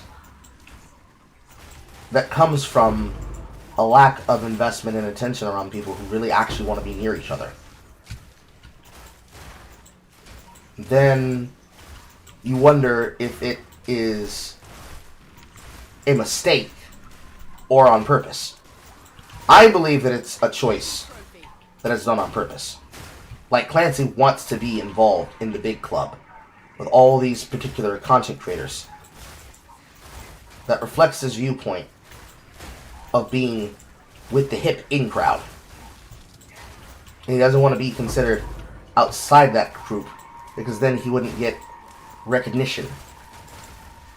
Like, he has to perpetually be the fun, cool CEO that really gets it. Because really, before, what happened in Twitch culture is you had DJ Wheat, and you had a group of people that were broadcasters themselves. They understood content because they were making content of their own.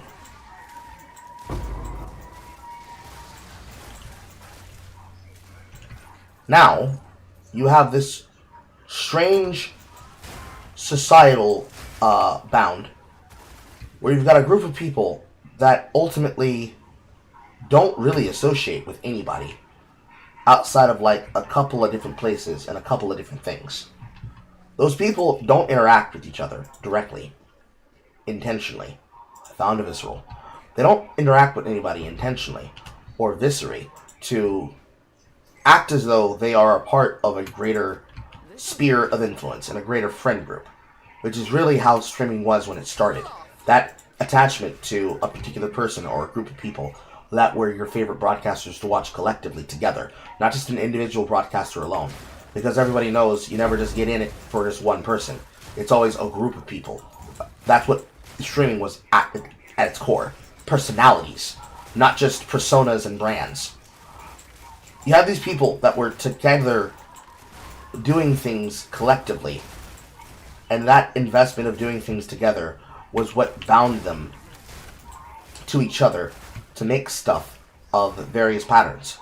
But instead, what we have now is that broadcasters are brands. And with broadcasters becoming a brand, you have this feeling that the only way you can truly be invested in what a person is doing is that you are a part of that brand identity that they are bringing to their conversation with everyone else's investment in what they're doing as a part of the popularity cycle that they could be invested and involved with. You've got this need where this person, this group of people, where this person and this group of people reflects this viewpoint that otherwise doesn't feel like they are a part of a thing other than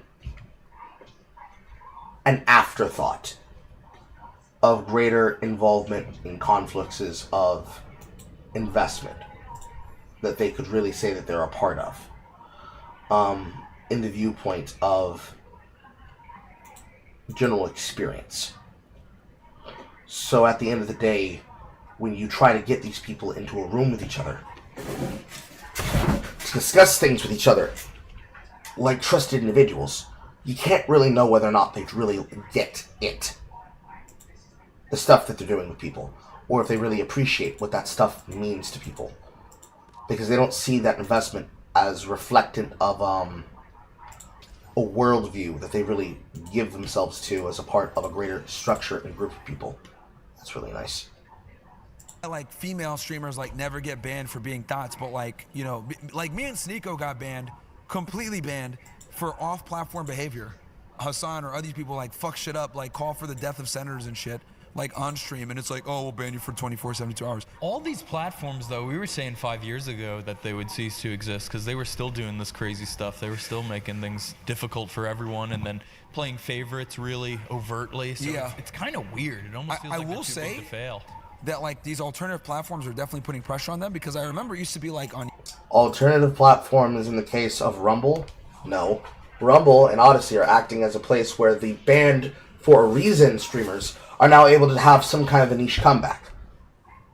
They're not doing anything that makes these platforms better. They are the ones responsible for why half the platforms can be considered dog shit. They aren't improving the investments of the people that they're getting involved with.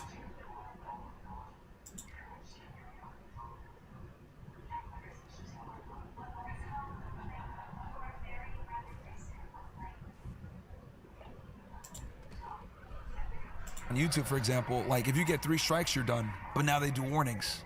Now they're reinstating accounts of people that got banned. 5 years ago, you didn't have somewhere else to go, where people would like look at you. Yep, but now like with Kick, with Rumble, with Party, like all these alternative platforms are, even Twitch, they're definitely putting pressure on YouTube to be like, okay, we're gonna like lose market share. Because I'll tell you this, like Rumble, completely taking the political space from YouTube when it comes to right-wing politics. Like every... That's not a good thing. That's not a good thing, Myron. That's a bad thing. That's a really bad thing.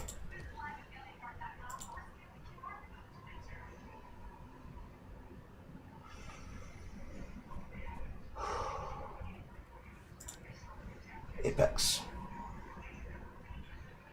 Major right-wing political person is on Rumble or has a platform there and does a predominant amount of their streaming over there because YouTube has been so anti-conservative over the past 4 years. If they get the Minecraft audience, they're unstoppable. Because like the top like 5 or 10 most popular things in the world, if you look at the hype things, it's this unbeatable block of top 8, which is all like Minecraft. I did not. Correct. The top 8 are always the same top 8 because they are the only ones that invest in and interact with each other. Nobody else interacts outside that sphere of influence, which is what makes conversations and investments into the conversations with those people impossible. Because they will never reach across the boundary. They won't do it. Because they don't trust them and they don't like them and they don't want to see them as competition and blah, blah, blah, blah, blah, blah, blah, all the normal things that are responsible for it. Not know that. Yeah. The thing with Rumble is like, and I don't want to make this like Rumble, but I truly do love them because they believe in free speech and like they won't ban you, bro, ever. And I'll say this too. I think after this presidency, we're all cooked on the right, dude. All of us. They're gonna come after all of us, dude. Like we're like Trump is like arrested Comey, Letitia James, Bolton. If the Democrats get back in, we're all fucked. I don't think that that's the case.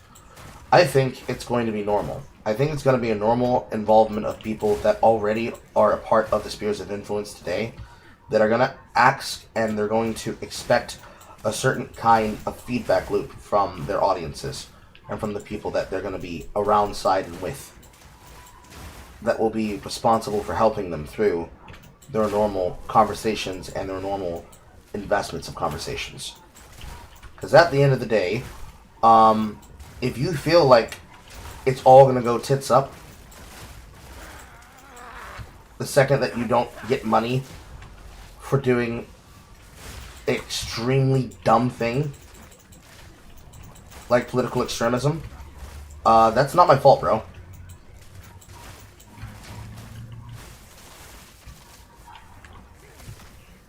It is not my fault that you ended up getting in trouble for doing something extremely politically stupid.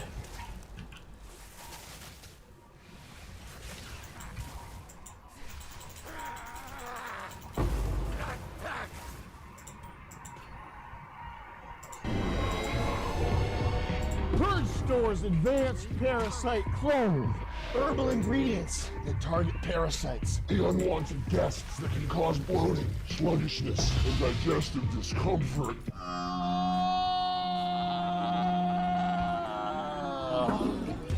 about what happens when your system is actually clean. You feel lighter, more energetic. You think clearer. Your body absorbs nutrients the way it should. That's where Purge Store's Advanced Parasite Cleanse comes in. It helps flush toxins, clear out waste, and support your liver function. PurgeStore.com, promo code SAM for 15% off all orders site-wide, plus free colon cleanse when you subscribe to Purge Store's newsletter. Now, I don't know if it's just me, but because I'm an older man, this level of in-your-face marketing for this particular ad, it's probably the vocal thing. It's probably the Vocaloid thing. That shit irritates my ears in a way that makes me roll my eyes spiritually. Perhaps it's just me. Perhaps I'm just being a snob. Since I find that sometimes, especially with the most creative kinds of people, seeing the way that they do ad reads can be inspiring on how I will do ad reads myself and how I can make them more engaging. But that is really irritating. It's just really irritating.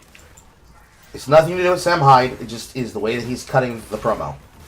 It's just really irritating. It works for him, it works for his audience. It just hurts my fucking ears, bro. Important notes, not intended to diagnose, treat, or cure, or prevent any disease, y'all. Important notes, contains tree nuts, black walnut. Y'all got black walnut? Where do you think doctors and hospitals get their medicine? From PurgeStore.com. That's where these big pharmaceuticals, they're buying Purge Store, they're using code SAM, and then they slap a label on it, now it's $900 to start feeling good. I wouldn't take it. I'd use it. I'd use that stuff. That's because I deserve it. But I sell it to y'all because I'm good enough.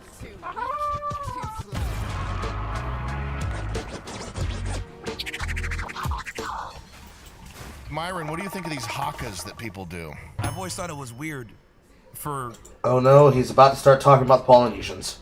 people to be in, like, I guess the equivalent of their Congress, going, like being fucking retards. Like, It feels racist. your wife's been pissing you off all day, you find out she's fucking like a black dude, and you go into work and you're just like, and like no one knows that that's how you're like. I mean, that would be an venting. appropriate reaction, but to me, this feels like a moment of private racial shame. Like if black people came into Congress and were like whipping themselves in the back and showing the scars, if you have civilization, if you have running water, why would you go back to this? Yeah, and not only that, keep in mind that these guys are part of the Five Eyes. Oh, the New Zealand intelligence. Yeah, so basically, the Five Eyes is the United States, Australia, England, Canada, basically the 5 English-speaking countries, and we share intelligence with each other. Israel's in there too. Those fucking always find a way in. But yeah, these guys are like a partner in the IC. They've never made any movies about them though, the New Zealand intelligence. So if you saw a movie showing their methods, you wouldn't believe it because it's so high tier. There's something like Mr. Bean or Nightmare Before Christmas or something. The amount of times that I've seen this woman alone, man. Wallace and Gromit or something over there. was it there? That's really fun. That is claymation level. That is claymation. Hey, you know what? It's no steam-powered giraffe. Is what she's doing.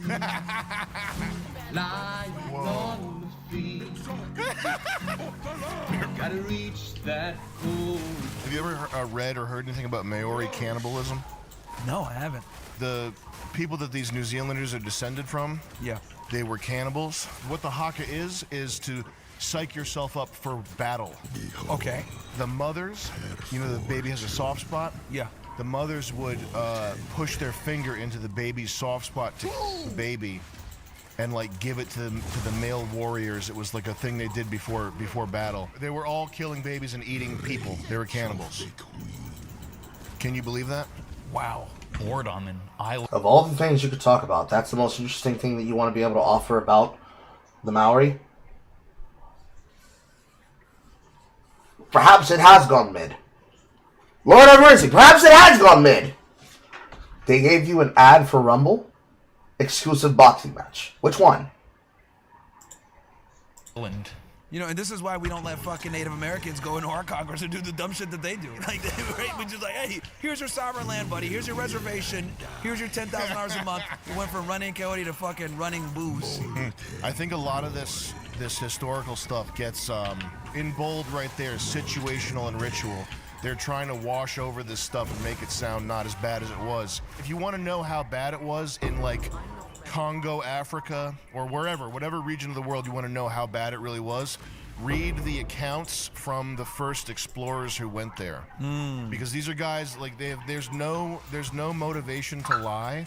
They're just like British guys mostly who were just they were so shocked by the state of human savagery that it chills you to read this stuff. But yeah, Maori cannibalism, fact checked. True.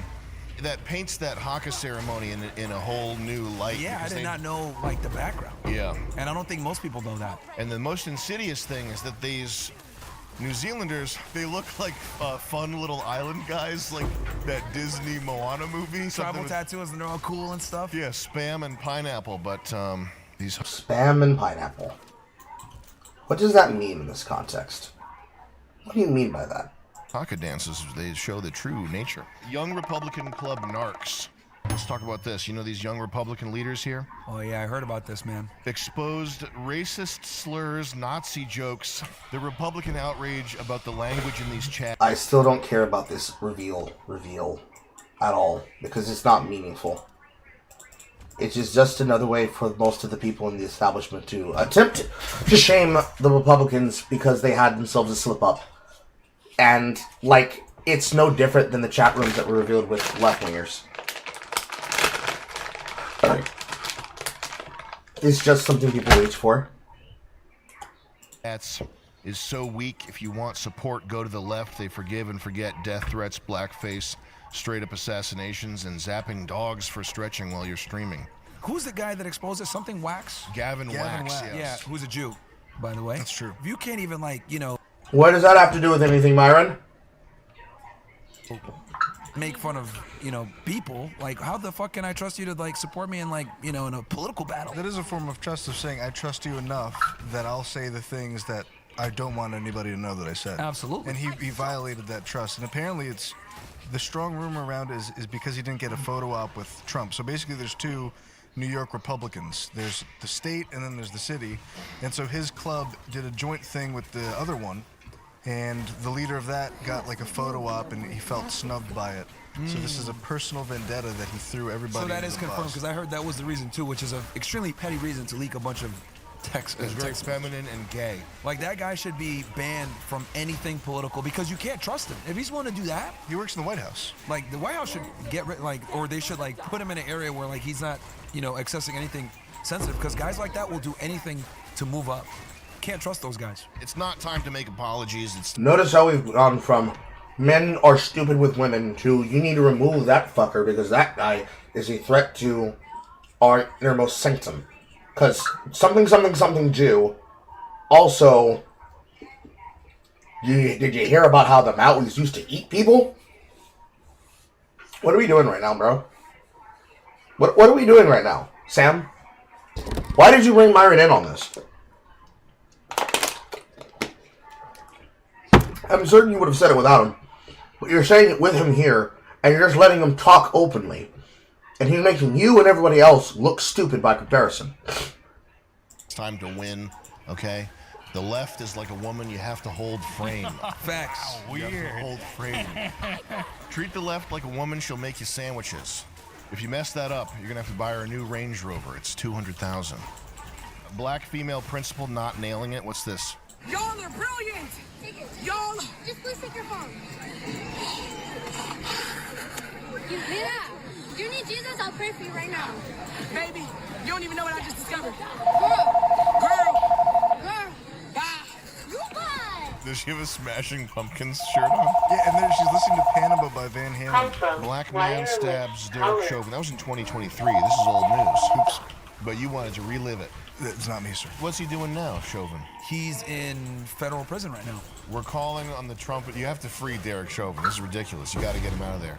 The only thing that sucks though is like even if Trump gave him a pardon, him being federal actually keeps him safer. Because if he went to state prison in Minnesota, he'd probably be a bigger target for death. That is true.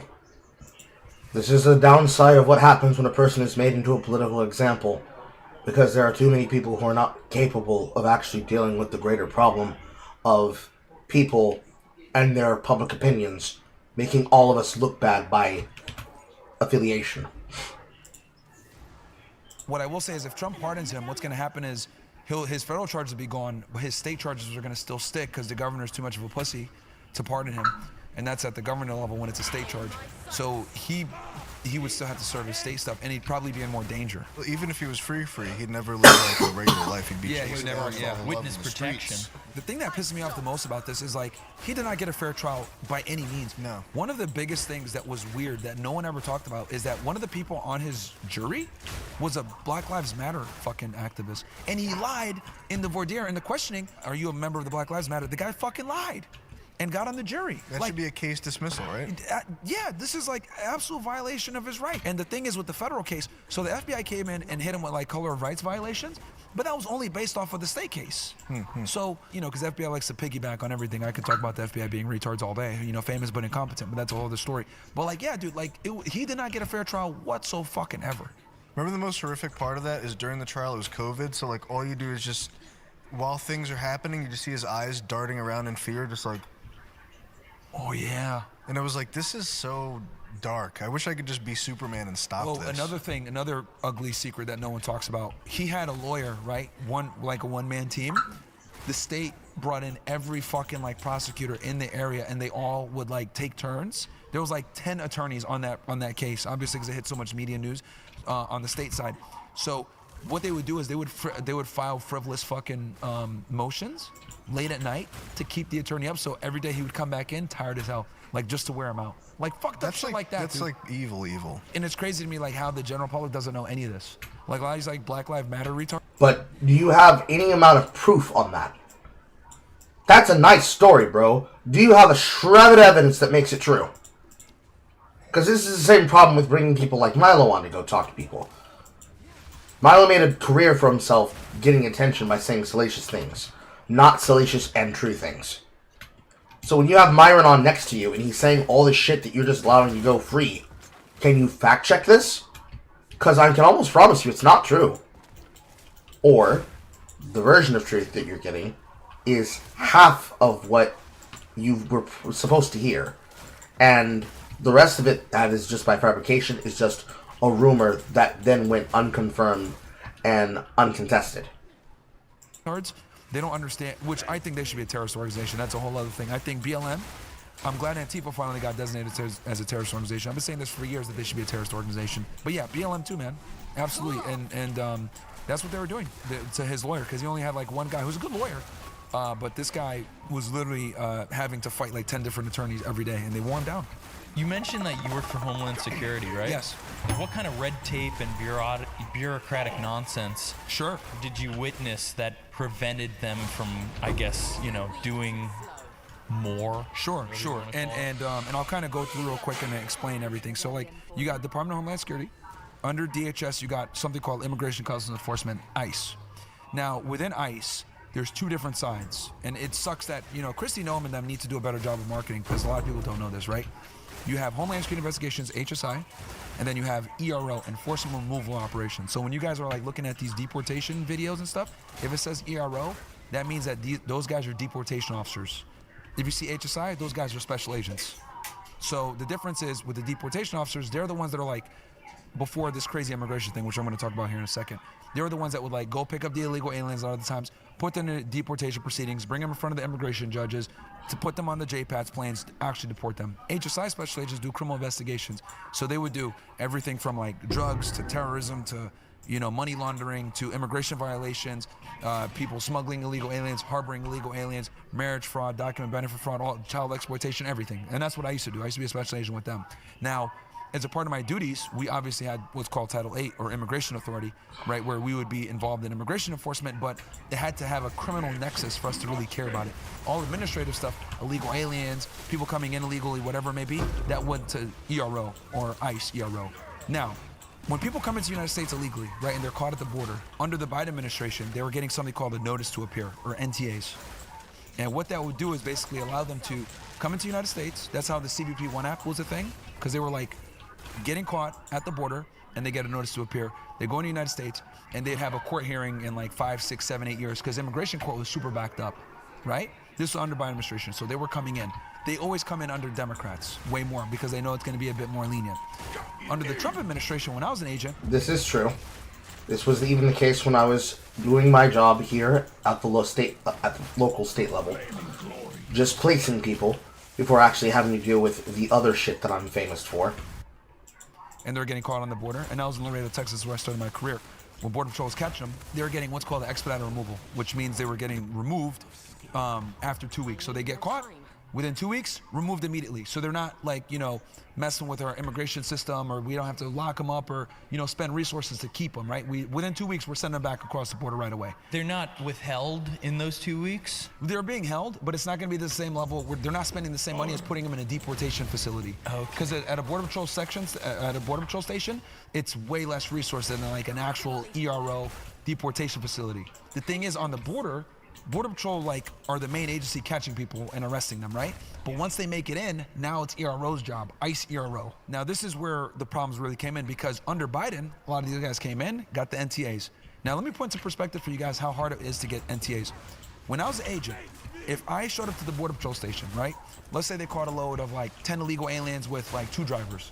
Let's say one of the drivers is an American citizen who wants to flip. Hey, I want to cooperate. I know who is involved in this in this human smuggling organization, and also involved in guns, blah, blah, blah. I want to work for you. Cool, I'm gonna sign you up as an informant. If I told Border Patrol, let's give this guy an NTA so that he can be an informant for me, they'd say, go pound sand, go process them yourself. We're not doing it. That was under Trump. Now we're gonna, you know, contrast that with the Biden administration. These illegal aliens are coming in, they're getting NTAs for just coming in. So I couldn't even get NTAs on informants that are gonna support me in my investigations, who I'd have tight tabs on. You're just letting these motherfuckers come in on NTAs by the thousand. So what's happened over the past 4 years under the Biden administration is all these people have come in. This is why I like what Trump did, because Trump immediately shut down the border, right? Once you shut down the border, look at it like putting a tourniquet, stopping the bleeding. Now that the bleeding has stopped, we got to go deal with the fucking problem, which all these people are in these cities that are here illegally. Now, here's the second problem. These sanctuary cities, Denver, New York City, I think Providence is a sanctuary city too. I know New Haven is. LA, etc., San Francisco. ICE can't effectively go in there and pick these guys up, and if they do try to pick these guys up, the state and locals are not going to help them. So if an illegal alien gets caught and arrested, let's say for a DUI, ICE identifies them in these jails as an illegal alien, they'll put what's called a detainer on them. The blue cities are not mandated to honor that detainer, and they can just release them. And this is how you end up with these guys like coming in, being illegal. You took the longest route to say they have a higher form of catch and release than other states. You took the worst route possible. Holy fuck, Myron. Catch a fucking period at the end of your fucking sentences. Legal and just walking out. These are all the problems that were there. Now that Trump came in, shut down the border. Good. Now we got to go into these blue cities and go into these cities in general where all these illegal aliens are. Now, for decades, right, and then we're going to get into the red tape.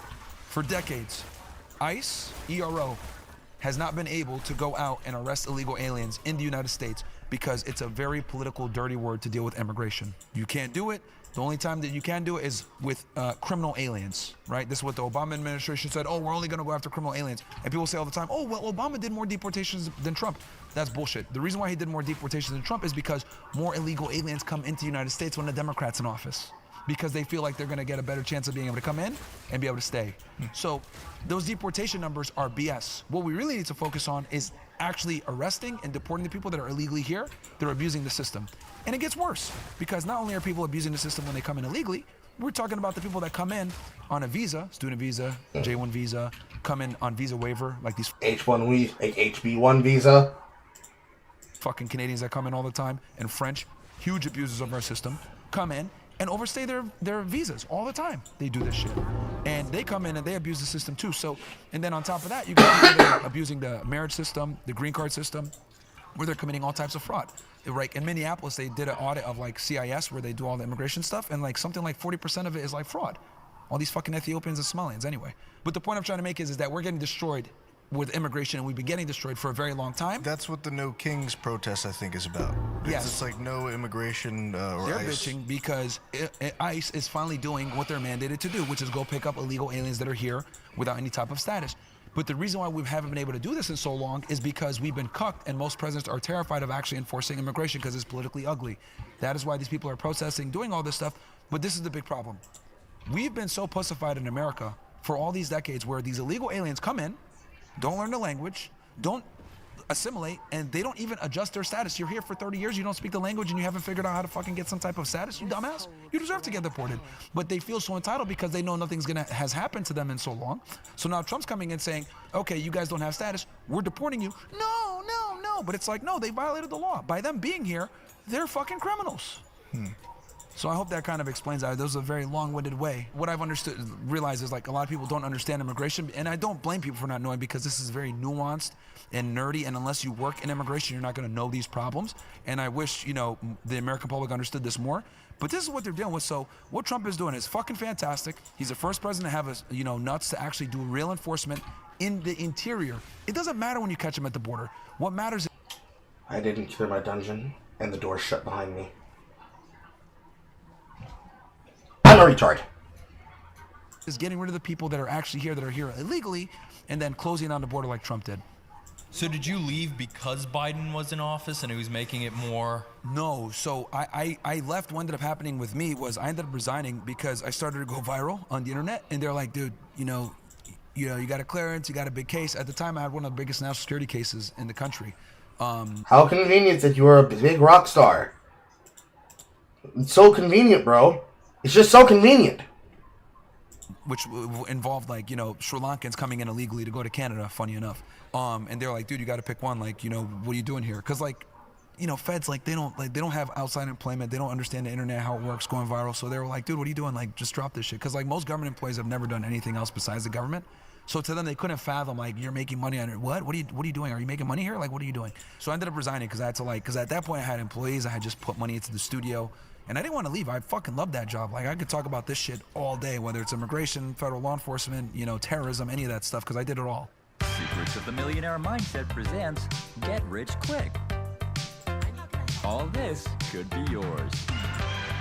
Give us a call on 434-2255-726. You could be making up to $4,917 per week. Now you can get your copy of Secrets of the Millionaire Mindset for just $19.99 for a limited time only.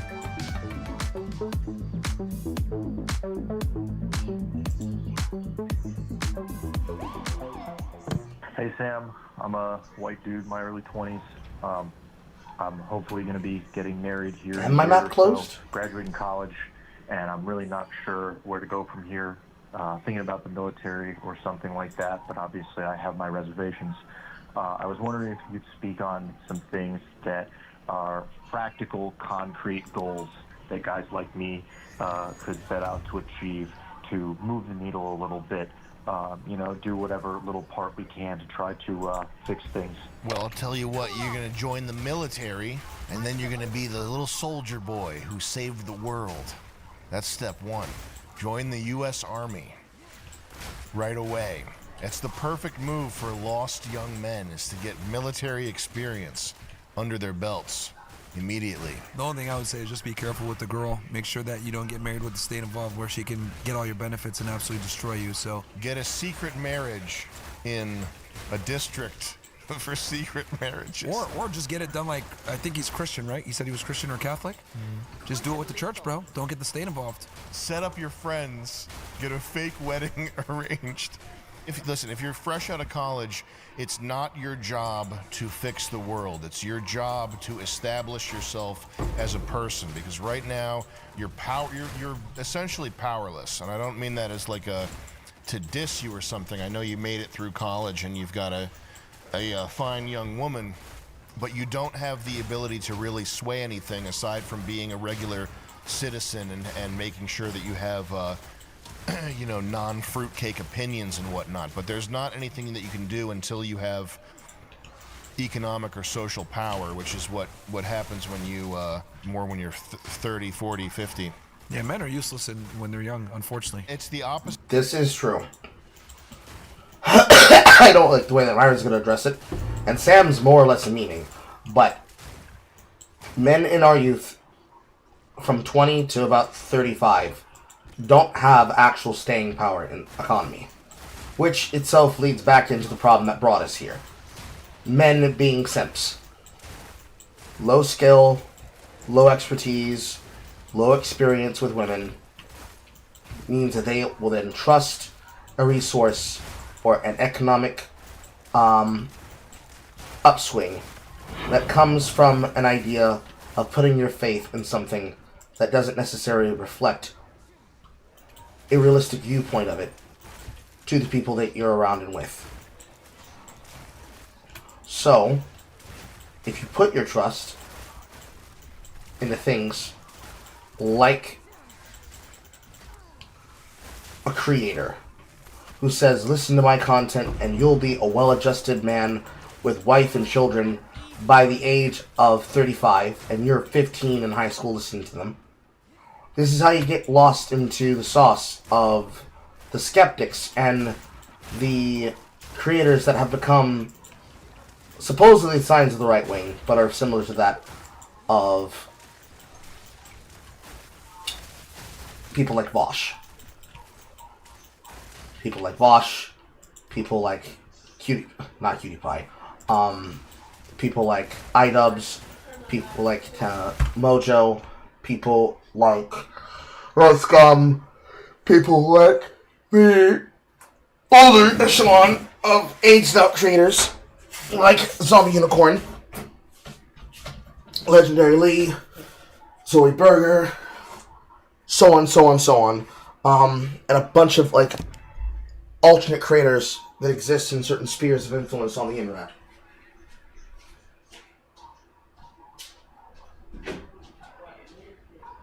That's wonderful. It is the fact that most of those creators in those groups effectively are a reflection of what's considered to be the alternative viewpoints. But if I was to tell you, Emily Yukis is nowhere near as bad as Nick Fuentes,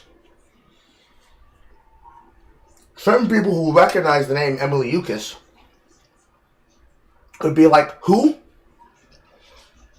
And then people who did would be like, yeah, I think this girl spouting white national views because she finds herself in a position where the only job she's able to have is being a peanut chucker at a baseball stadium.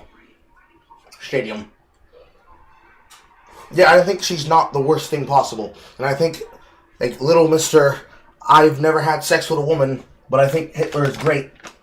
And I find it funny that I can rile up a Englishman, which means that I should be leader of a new type of party. Varying scales of issue and difficulty. It's the same reflection with dirtbag leftism.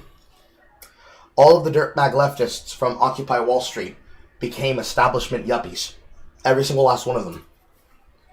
The ones that were just critical liberals, like June, they've become parents and are successful in their right because they understand how far it is that you can pull and push before you cannot go any further and do any more.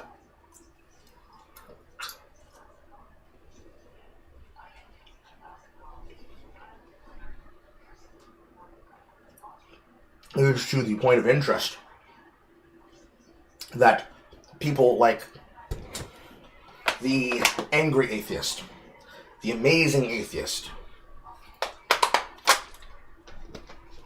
every skeptic that was associated with atheism plus, Amun Ra, the janitor, H Bomber Guy, FD Signifier, Jesse Gender, Radical Thought, Thought Slime, Philosophy Tube, ContraPoints, Counterpoints. So contra and counter. Counterpoints. Pretty much anybody who was a who's who that was a part of White Force / White Leaf at its peak. Before Rose Wrist was bullied off the internet by White Nervosa.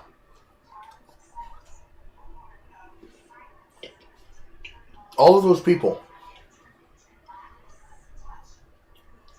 are part of that paradigm that reflects that problem that ultimately is at the source of why it's hard to find creators of certain periods and types. Because a lot of them have become establishment yuppies that immediately became a part of the purity spiral. Hell, some of the people who are central to that, El Chapo Trap House, Actual Bird Jake, Actual Bird, or Actual Jake and Actual Hannah, formerly Actual Hugo, of Jake and Hugo, or Hugo and Jake, which became the backbone of the majority of the Twitch id pool around side people like Pay Money Wubby, who are just there existing, making game shows, playing video games, and like coasting on their careers. Since Reddit and Twitch go hand in hand like this, it is only rational that the political zeitgeist goes together hand in hand too. That's why snarkers are hyper-partisan and hyper-political. The purity spiral just possessed them like cordyceps and used them as a means of creating a system which they could control the conversations. Be right back.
Returns.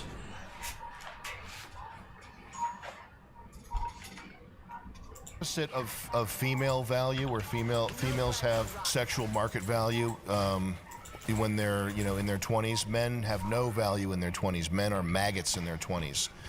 So women, they start. Now we're talking about sexual value, not financial value. Young men and women are desirable in various ways at their youths. Women obviously have a lot more sexual marketplace value because of their youth, but that has to do with them being desirable because they are at their prime birthing years. Not just that they have all the sexual capital and men have absolutely nothing and they're fucking worms. Because what's supposed to happen is that they're at their peak sexual marketplace value, so they find men that are desirable and they settle down with them. Not just that they're whores sleeping around taking advantage of it until they eventually hit the wall. That is incel speak. Now, it is the case that there are lots of people that, when you realize a lot of women are themselves losers, ones that sit there repeating these talking points back to people, as though it changes the reality of what is waiting for most of us at an open earlier age. It is the case that those women reflect a viewpoint that is very simple to understand, as the men involved with them, if you look at it from the position that you find it at.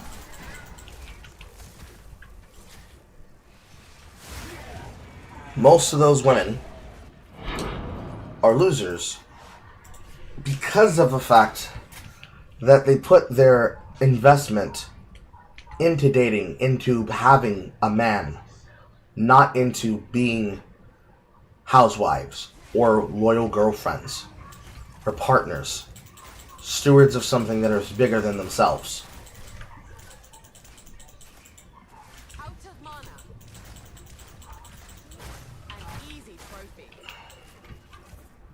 Start high and they go down, and then they hit 30 and they're disgusting bags of shit. I think one of the worst things that can happen to a young guy is becoming rich young, because you don't learn the mental fortitude and resilience, and have the wherewithal to properly move about the world. So you see a lot of these young crypto guys, in Miami, for example. You know what I'm talking about? That never has worked out once. If you get rich, especially from crypto, but if you get rich at a young age, it's not a good thing. Figure out what the world's about, but make yourself powerful somehow. Hey Sam, long-time fan here, about 10 years. I just wanted to ask you a question. What do you think we should do to fight against all the propaganda that's been spread against us young white men? What's something that we can do today to fight back against it? Build your power level. Get some money, get some physical strength, get some property. Be a man. Figure out how to be a man, and always have your balls at the ready to you don't have to speak your mind in a job interview necessarily, but don't let people make you into a coward, I guess. Get based allies too. Yeah, get based allies. Find like-minded people to build something with. That's very important. Smart people understand that what's going on in America when it comes to race relations. Only retards don't understand it. So if you got to explain it to them, reverse discrimination is totally okay against white males. If you have to explain that to them and they don't get it, then they're probably retarded. So you got to get individuals that just get it, that are, understand how the world really works. They're based. They see what the fuck is going on. They understand Jewish control. They understand immigration dynamics. Jewish control. The exact second you said that, you lost the people. Thanks, Myron. How this country is being fucking subverted. You need to get based allies. Mm-hmm. It's not that your friends need to be the same flavor as you or something. It's that people who willingly subvert their critical thinking to go along with the pack, those are people who will flip on you. They're not good allies. They're weak people, and they'll fold and they'll do some snake shit to you eventually, and they're not people you want around you anyway. And I love that you said that. You need guys that will say what is true, even if it doesn't benefit them. I'll give you the example. How many people around you, Myron, have done exactly that, and then you called them fucking snakes? Like the guy that added the fact that, unironically, Sigarusa gave you top. Both you and Myron. Excuse me, you and Walter. Was he a bitch? I don't know. According to you, no, he wasn't. That's not true to say when it happened. Example I gave, I got a bunch of Muslims mad at me right now because I said, I don't think it's appropriate that they're playing that down in Dearborn, Michigan. I don't think it's okay that people are praying publicly in Times Square. Oh, why are you saying that? Well, because we're a guest in this country. 1 to 2% of the population, by definition, you're the minority, which means you're a guest. Respect the host nation, right? This isn't a Muslim country. People get mad at me for that, but you got to be able to, deal with and align with people that will say things, even if it doesn't necessarily benefit their bottom line. Integrity over, personal gain. I have a feeling things are going to be getting better, but not before they get a bit worse. I think that the normalization of being okay now with being vocal about being fed up is good progress. The needle is moving to the right, and I think the needle is moving to the center. The pendulum is moving to the right. It is not the case that it has gotten better in the case that people are becoming more right-wing. It is that people are becoming more annoyed with the constant disillusionment of people going out of their ways, creating problems for others, and acting as though everything is always against them at all times.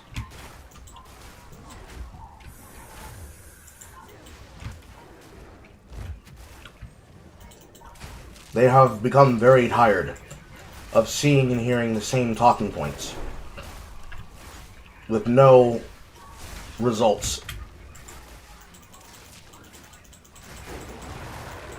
Me, I'm the kind of person that does not like seeing and hearing patterns. Especially patterns that I was told by a person are uncomfortable positions they don't want to be in. To the point where a person should be capable of easily addressing those problems for what they are. But that is not really what's happening in the paradigm of the conversations. People are getting tired of grifters, but they're getting tired of all media grifters. Not just the dead left, but the dead right too. They want to see people be honest. They want to see people have real opinions. They want people to be serious. They want people to not say shit because it is politically expedient and financially lucrative, but because they believe it. And it is true. And it's obvious to anybody with goddamn eyes. I'll give an example. One of the things that was the biggest salt point of the original issues in Gamergate was that it was believed that everybody was basically a grifter who was in for their own selves. They were saying what was necessary to remain popular with their groups so they could continue to make money off of figures and people that they could use for those dynastic attentions that they wanted. Back then, this was a preposterous idea. Why would they say things that they know are false and sell them to people as though they are true? That doesn't help people sift through who is trustworthy and who is not. Now, we live in a time period where knowing a grifter actively does say things that people will agree with because they want to get some level of attention or monetization off the people that they're invested with, are in fact a part of that forever problem that comes from those groups and associations that they make with people. It is in fact the case that people are saying and doing shit to get people on their side because all they really need is a narrative, and people will take them at their word and say, well, of course, and the only reason why you're fighting against it is because you too want to benefit off this, or it somehow benefits you in some type of way. When really it creates schizophrenics out of all of us, seeing narratives and hearing talking points and hearing conspiracy theories where there are not any.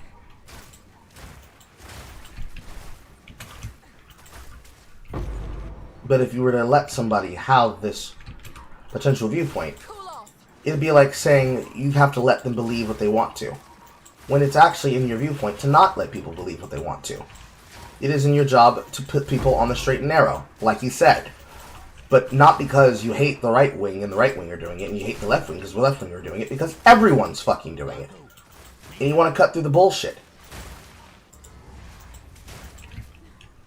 Because not cutting through the bullshit means it becomes impossibly hard for everybody to hold themselves accountable if they know that they are a part of that engine that creates that level of disambiguation or a malevolent intention of misdirection.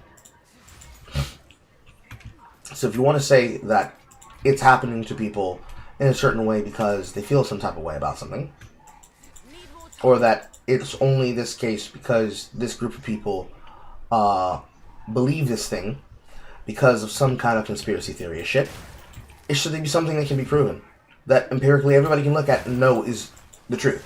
It basically is a reflection of the opinion the other day about AI generation from Red Letter Media.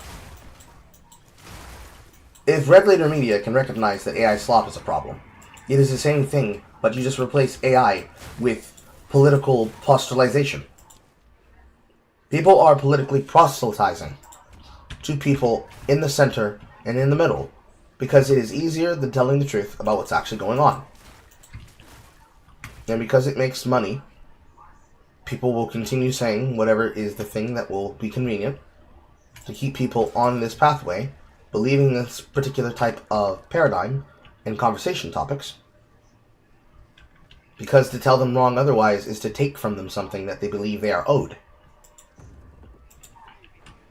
When we are in fact not only owed nothing, but they are effectively doing damage to themselves,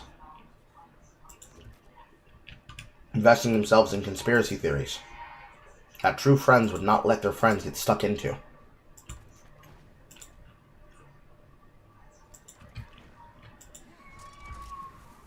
I think that's happening in a lot of white nations, not just the U.S.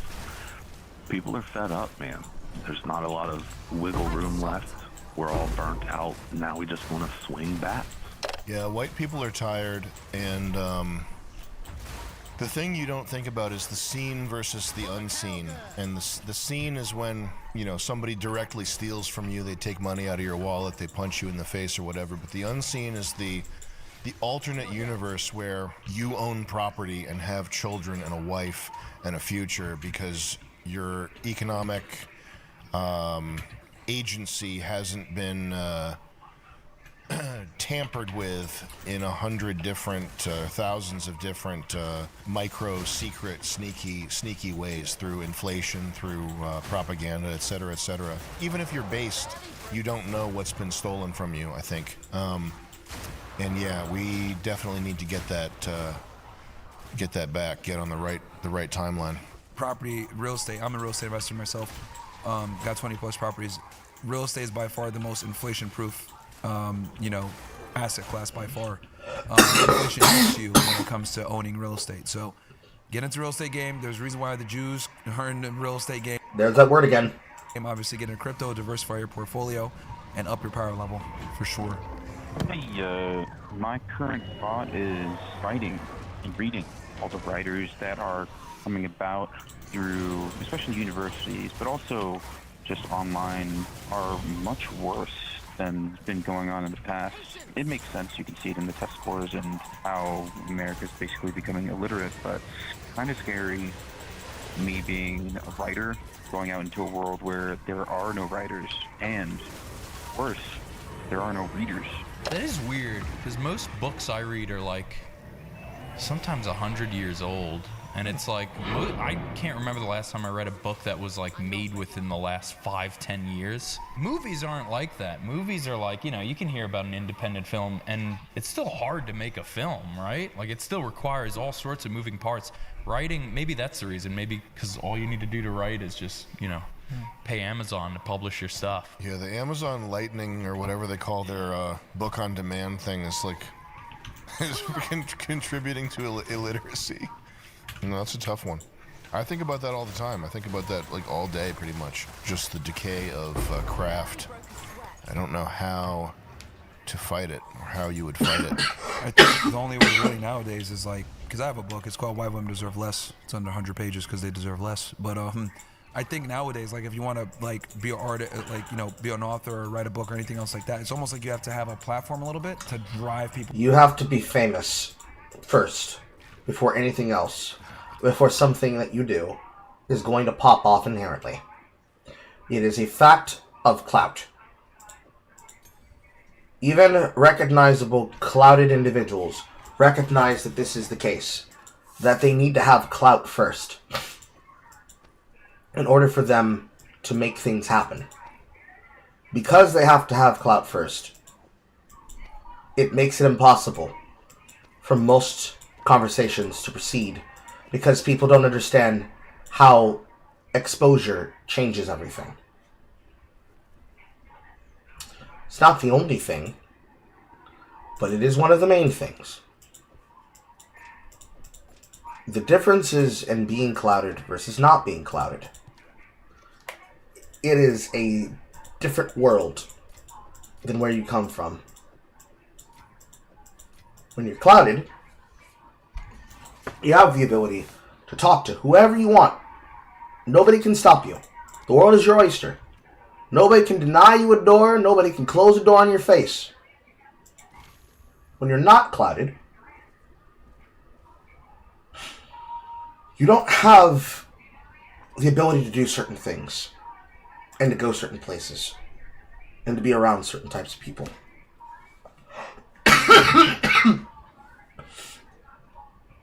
Because those individuals belong to a paradigm that does not reflect the world that you want to belong in. Sometimes, when people complain about that, it's a level of jealousy. But the reality, at the end of the day, it is a feedback loop. That it is the case that there are people that cannot get above or into these levels of things that affect them because of the fact that clout controls everything. All of it.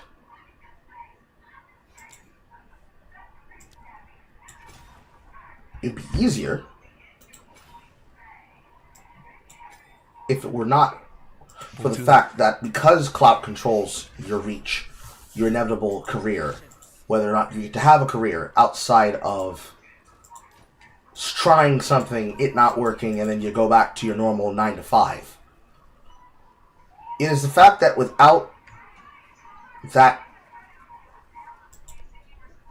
access, there are things that are denied to you until somebody else decides you're deserving of it.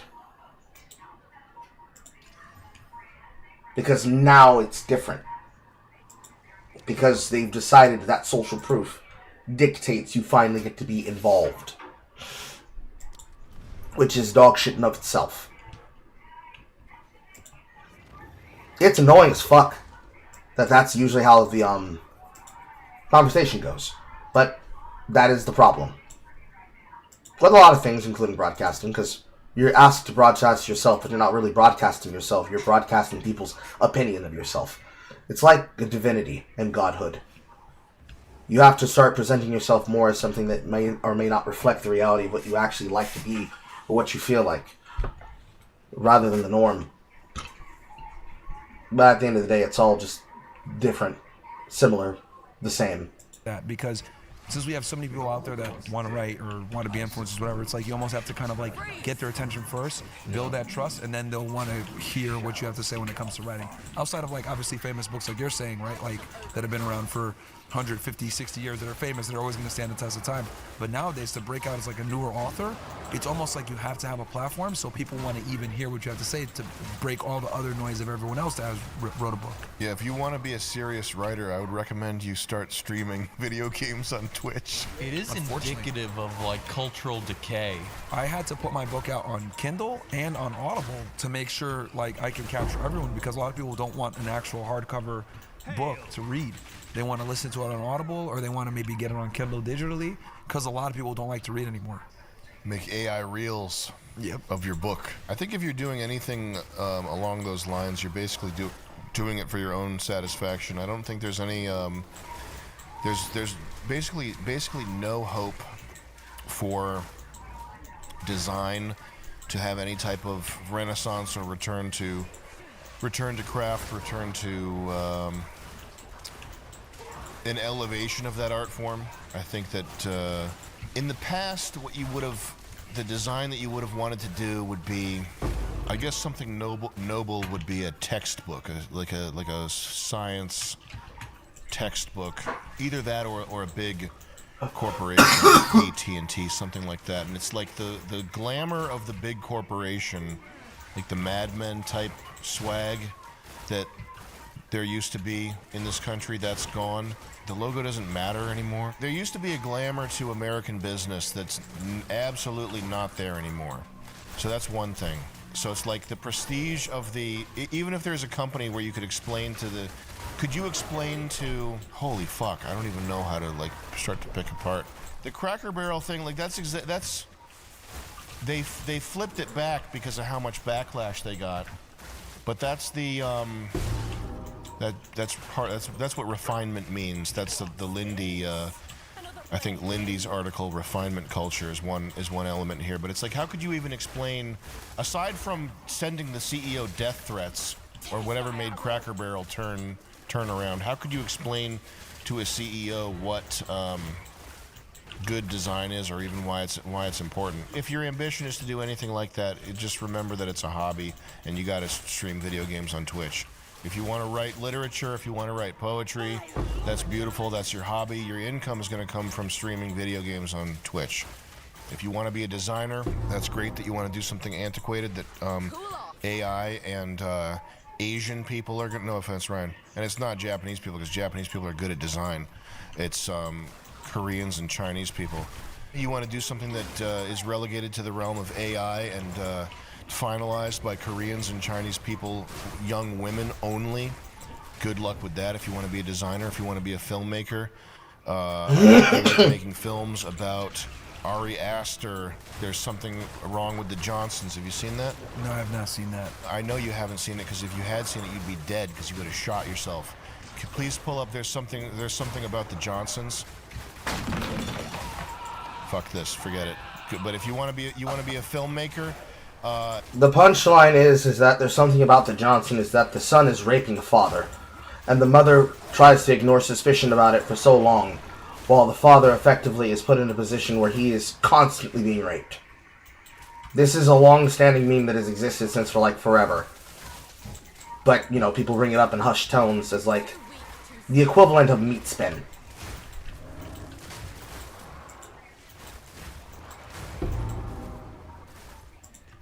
Oh, good left break. Here's your options. Rant into the camera on YouTube about a topic, or make stuff like there's something about the Johnsons. If what you're attracted to is like honest, creative work, maybe be a carpenter or something. There's a different way to like chase after maybe the lifestyle that you're envisioning for yourself. Is that what you want to be a writer for? Is there like a romanticism involved with people that want to be writers? Is that what they want to do? Feel like it, yeah. This world is too cold and too fast and too dead for that type of life to still live. I mean, unless you want to join the French Foreign Legion or something and just not exist to other people. I guess you could live a life like the life that Lord Miles guy, I think, wants to like seem like he's living. You wouldn't have a Twitter account where you're posting selfies getting handcuffed by Leeja, whoever the police are in Pakistan, or whatever the fuck that is. If you want to go live some wild life, you can go do that. But the days of like doing that and then getting an Anthony Bourdain style TV show career, that's not going to happen. You're gonna have to build your platform like ahead of time. Like you have to be famous first. You have to. You can't. Precisely. Yep. And I think the last election proved that mainstream celebrity stuff is like slowly dying. Kamala Harris relied almost exclusively on that, versus Trump had influencers and he absolutely steamrolled her. I mean, that's not true. Both sides had influencers. It was just the case that one side was obviously better than the other, and the other side tried to trick people into supporting their opinions. One side obviously had the correct opinion, and the other side was like, come play Among Us with us on Twitch. Come talk to AOC. Be a part of Pokemon's chat. And the constitutional issue of that does not go away, because then what does she do? She attaches herself to MatPat, who is now working with the government to make sure that they're able to understand the world of a broadcaster. Because they don't. They're going to be rewarded for these kinds of things that they're getting into. That they are into specifically only because no one else is a part of the thing. No one else is a part of this dialence that they are filtering themselves into as a part of greater circumstances and greater conversations.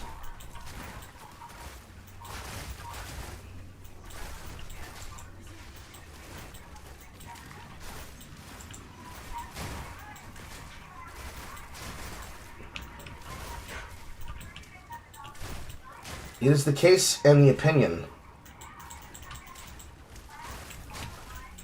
of both clouded and non-clouded people that they're being rewarded for being socialites that can hop onto bandwagons.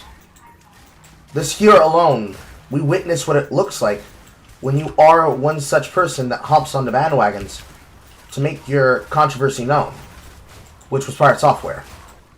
Thor destroyed himself by not being an honest person, wanting to seek interest and investment in clout only, and abandoning everybody else that he could have had a personal connection to and with, because he doesn't see them as actual people, which is something that Pokimane and other creators already do, because they don't see most content creators as actual people.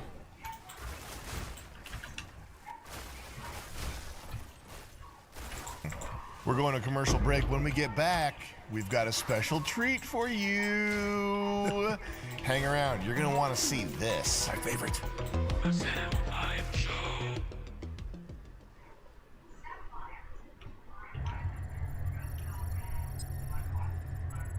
Universal Force decided to move forward, bringing you on the depopulation project. I put your uniform and payment on the table in clear boxes. Gonna need you boys to turn everyone gay ASAP so we can save this planet. We gotta turn people gay? I'll make a motherfucker and his grandma gay. I'm gonna make a motherfucker so gay, the straight gonna be dripping right out his ass. You have a suspicious vehicle. Requesting a license plate check. You got a royal blue car. Looks like he's driving a stick. We can go either way on this one. We have a certified bag here, Pecker. Well, there's only one way to find out, Kulo.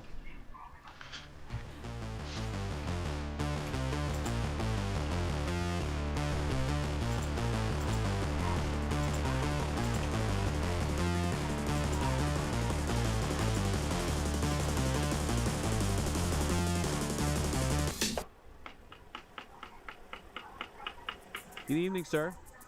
How you doing this evening? Doing fine. How about yourself? I'm doing great. License and registration. Is there a taillight out? No, sir. It's posted about a quarter mile behind us. We're in a gay zone.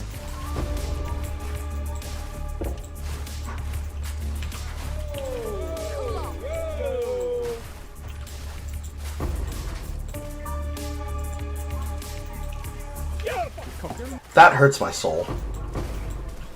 That hurts my soul. Get up! Get up! Get up! Get up! Whoa. Get a rewind on that. You created fake porn mags.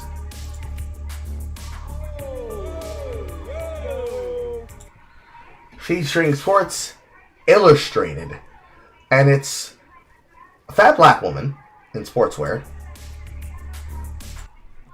What we considered a normal mom bod in lingerie in a form of undress.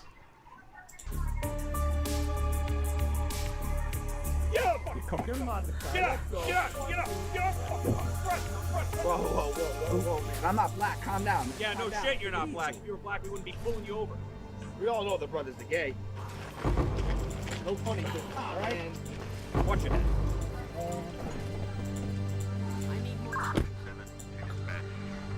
Sure to get your life together. Sir, I promise you, I'm gay. You're half the gay we thought. I said, don't start with me, son. What about what was in that briefcase? It's my wife's, man. She wears Carhartt, man. She's a fucking butch lesbian, man. I swear, it's not mine, man. I promise you. Your wife's gay? She's a fucking lesbian, man. It's all her stuff. It's not mine. I'm Pecker, you got a gay wife. What are you doing about the weed? Oh, man, I smoke it every morning, man. I blaze that shit up. Are you lying to us? Every morning. You lying to me, boy? Make sure I'm high behind the wheel now so I can be gay, you know what I'm saying? I promise. I will blaze up as much as I can before I drive, man. All right. 100%.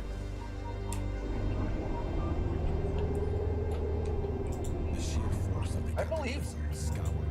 I don't know, man. He's different from the rest of them. It's the holidays. You got a lot of work to do, Kevin. Pecker, he's gonna turn his life around. He's gonna blaze that weed every morning. He's gonna stop eating his wife's pussy. What are you gonna do in the gay zone? I'm gonna be gay as fuck. Attaboy, I gotta be as gay as possible. You know what? I think you're gonna be alright. Whoa, what goes there? Relax. I'm gay. Yeah? Prove it. Nah.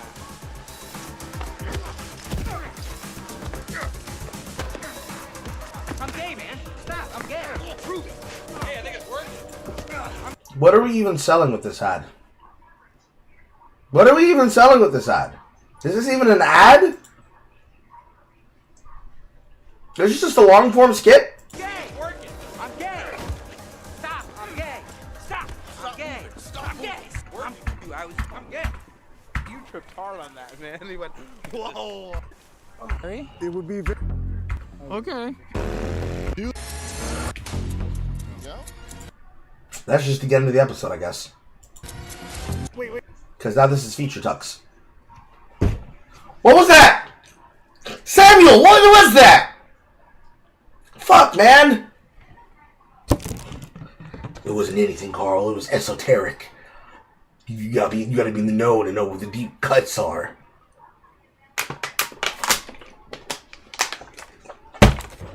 Pain.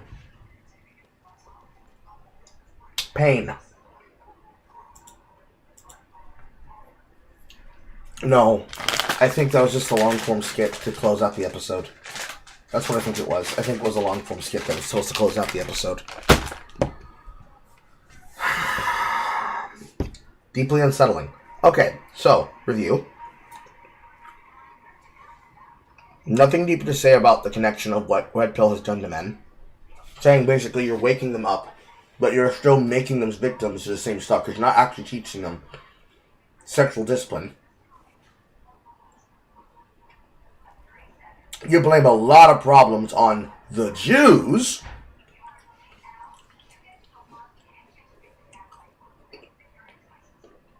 And you don't address any of the core issues, which is the fact that men are generally emasculated by the women of their races. And black men are emasculated by the black women in their societies. Because those black women don't want to actually have conversations with those men about how to solve problems.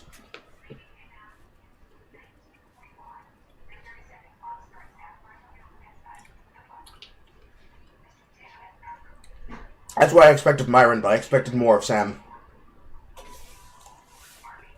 Is it even worth having a discussion about it?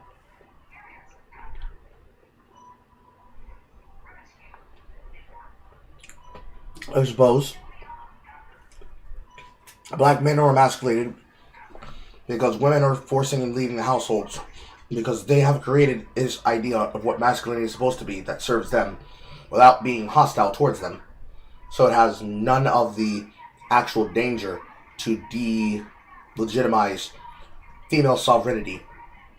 But it has the inability of actually effectually leading men with any level of strength forward as a part of the pillars of their communities and diasporas. So, I criticize Niggaslop, right? Niggaslop puts, basically, general hood rats as the most popular and powerful thing. To address that means you have to address the base core problem, which is why are they popular? The obvious answer is because young people want to feel powerful. What's more powerful than being a person with young and money? You could also put having women hanging on for view as a part of that, but realistically, all of the people who are rich in the nigga slop, most of them appear to be single. They're either single or they're players. You cannot convince me that there's a single person who's having sex with a guy. Because he's too immature. So then, adult women who are looking for satisfactory men that meet their standards, they wouldn't go for men like that. And yet those men are the ones that are commanding and leading the attention of most people's involvement in conversations. For at least the interest of where conversations are going to. because they're discussing things the way that they choose to.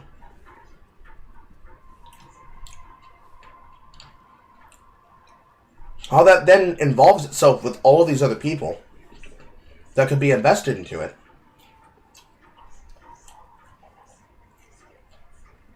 Effectively calculate down to the less that you know, the better about the things you can discuss.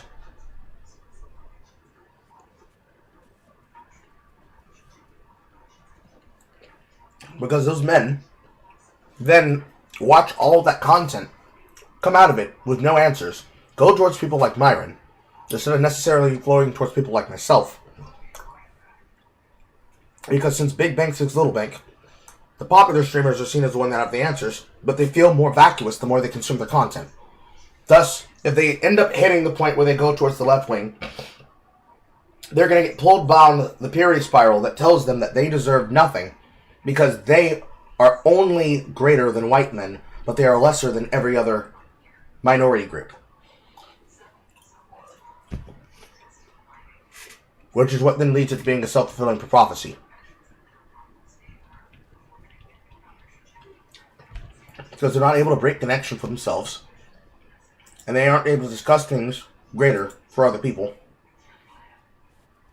Because they don't feel like they have any level of value that keeps them invested with the people that they're around. So they ultimately feel like nobody can be able to invest them with anything. Because then they're just lost.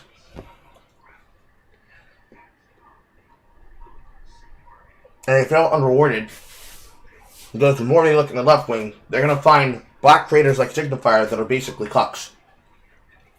They're going to find Sebastian, a foreign man in a foreign land, who doesn't look like them, doesn't think like them, doesn't reflect who they are. And lots of women who are going to tell them to shut up and stand aside and be good allies.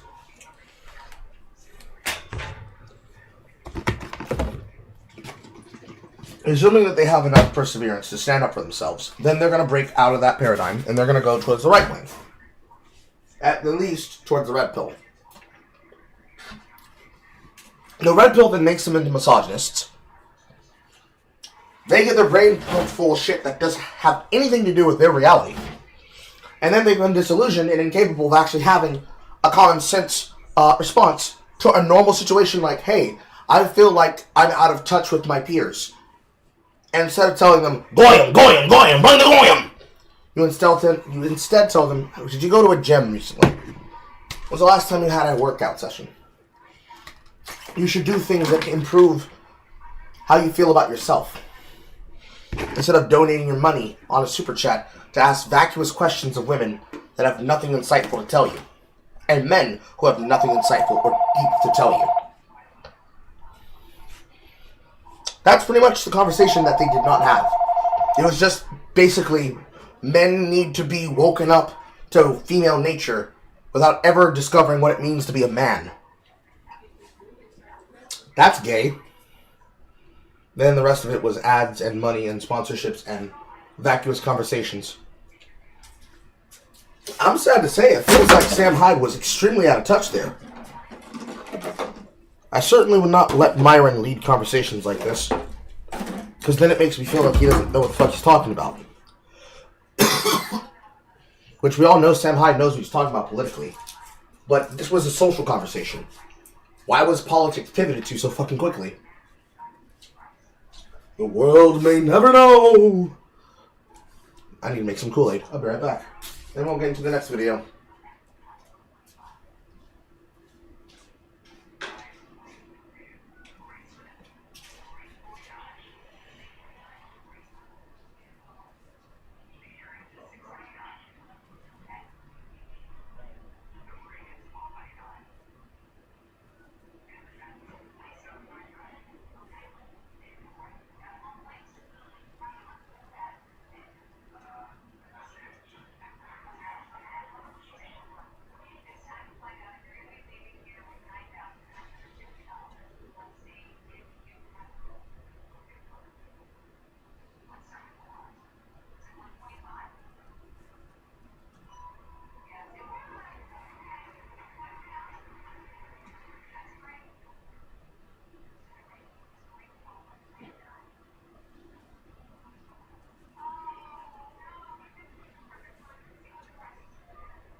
Now, revisiting this before we move forward. Like I said earlier, if the lesson you want to teach men is to have sexual discipline and to pick better women,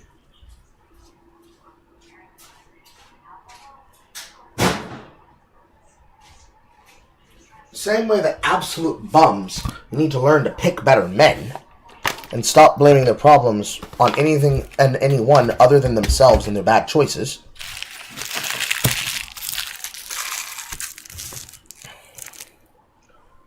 then it 100% is in the interest. But to do that, you need to show success stories of people who look like myself and are 100% in the coochie. In the coochie.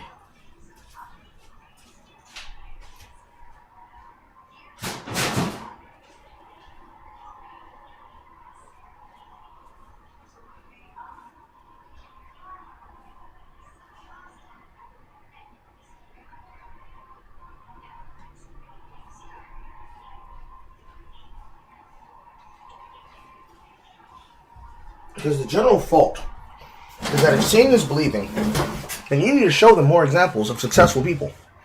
You need to show them more examples of happy people that never fell into this trap.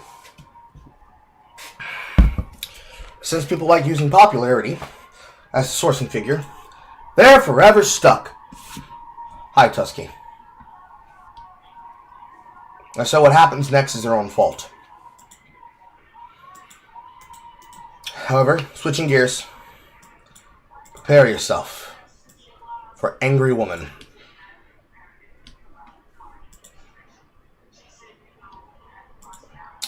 Have to fix the fucking thing.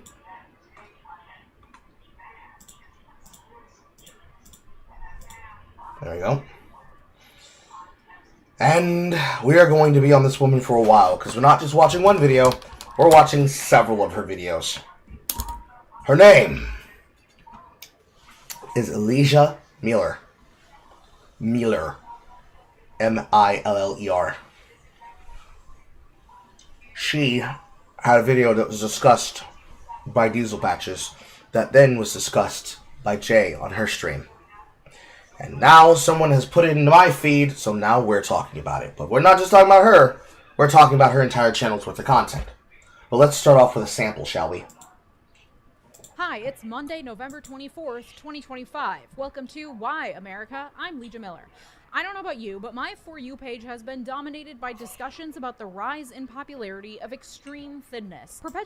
Well, when you say that, Leeja, and you're wearing how many videos in total? I don't know. However many it takes for me to get a read on this woman's attitude. Jay only watched the one. I'm not Jay. We're watching more than one.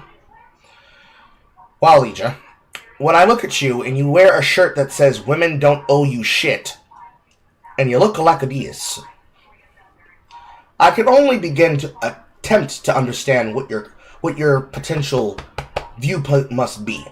Okay? But let's give you a fair chance. Partially by the current press tour for the second installment of the Wicked franchise. Many people have noted the extreme change in body fat percentages of the cast members, specifically Ariana Grande, Cynthia Erivo, and Michelle Yeoh, all of whom appeared on red carpets recently looking especially gaunt. This has sparked a larger conversation about how extreme thinness is actually reinforced and perpetuated by fascism, and that it is no... How?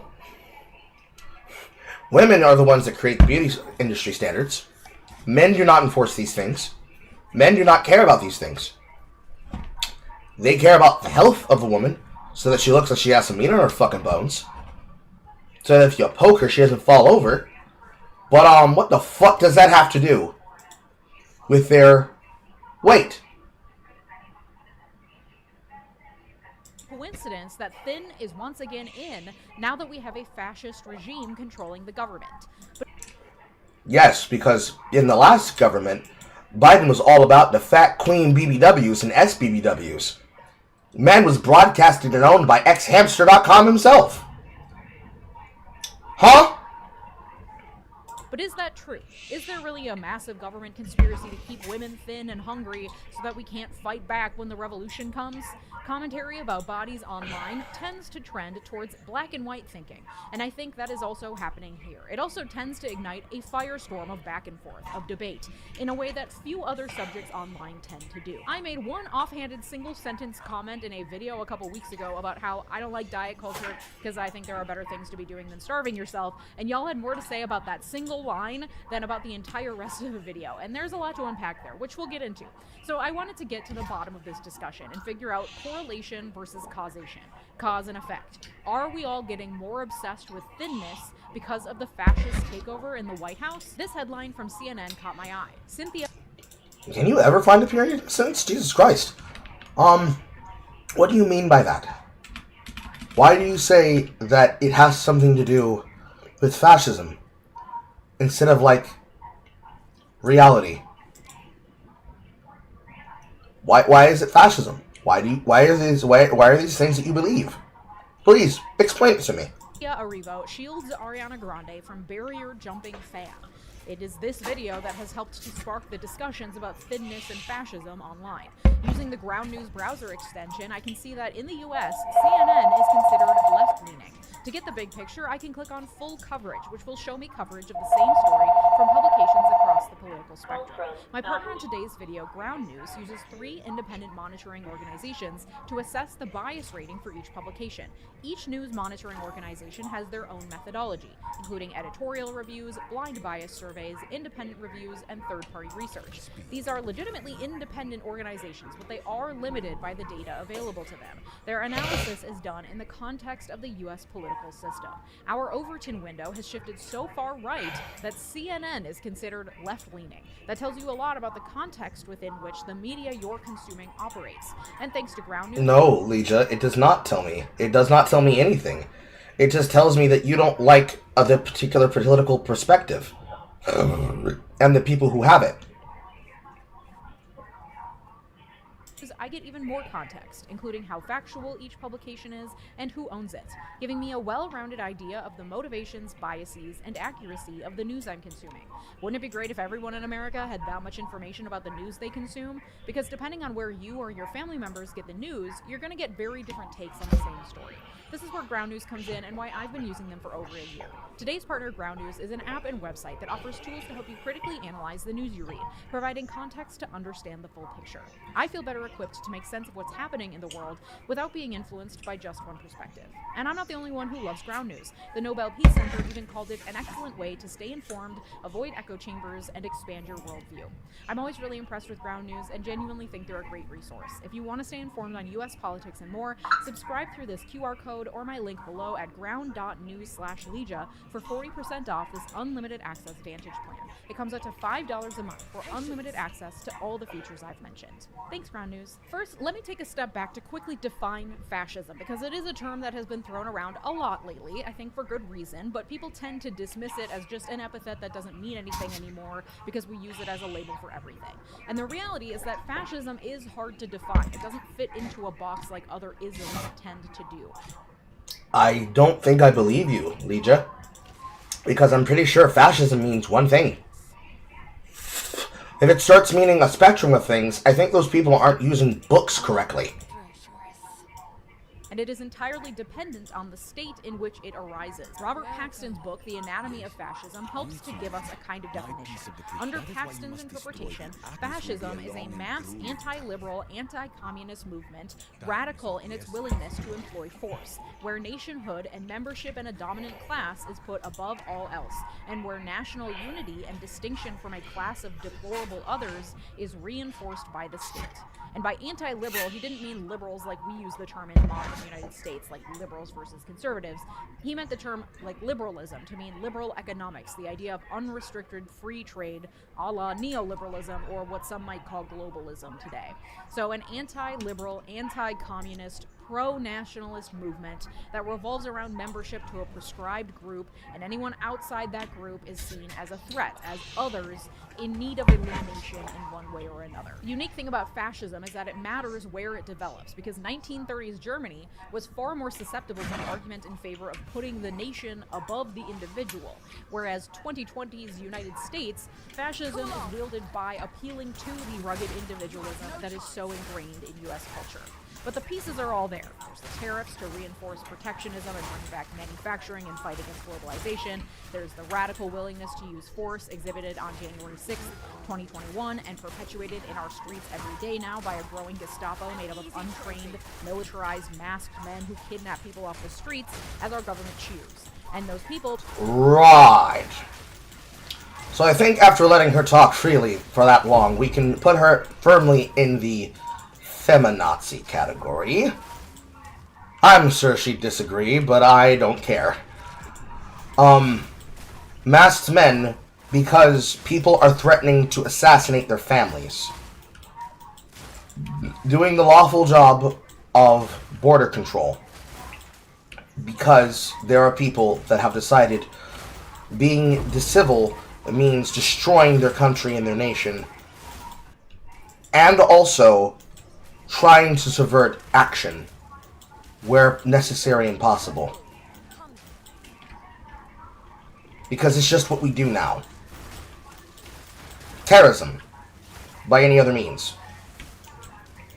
That's just something that we do now.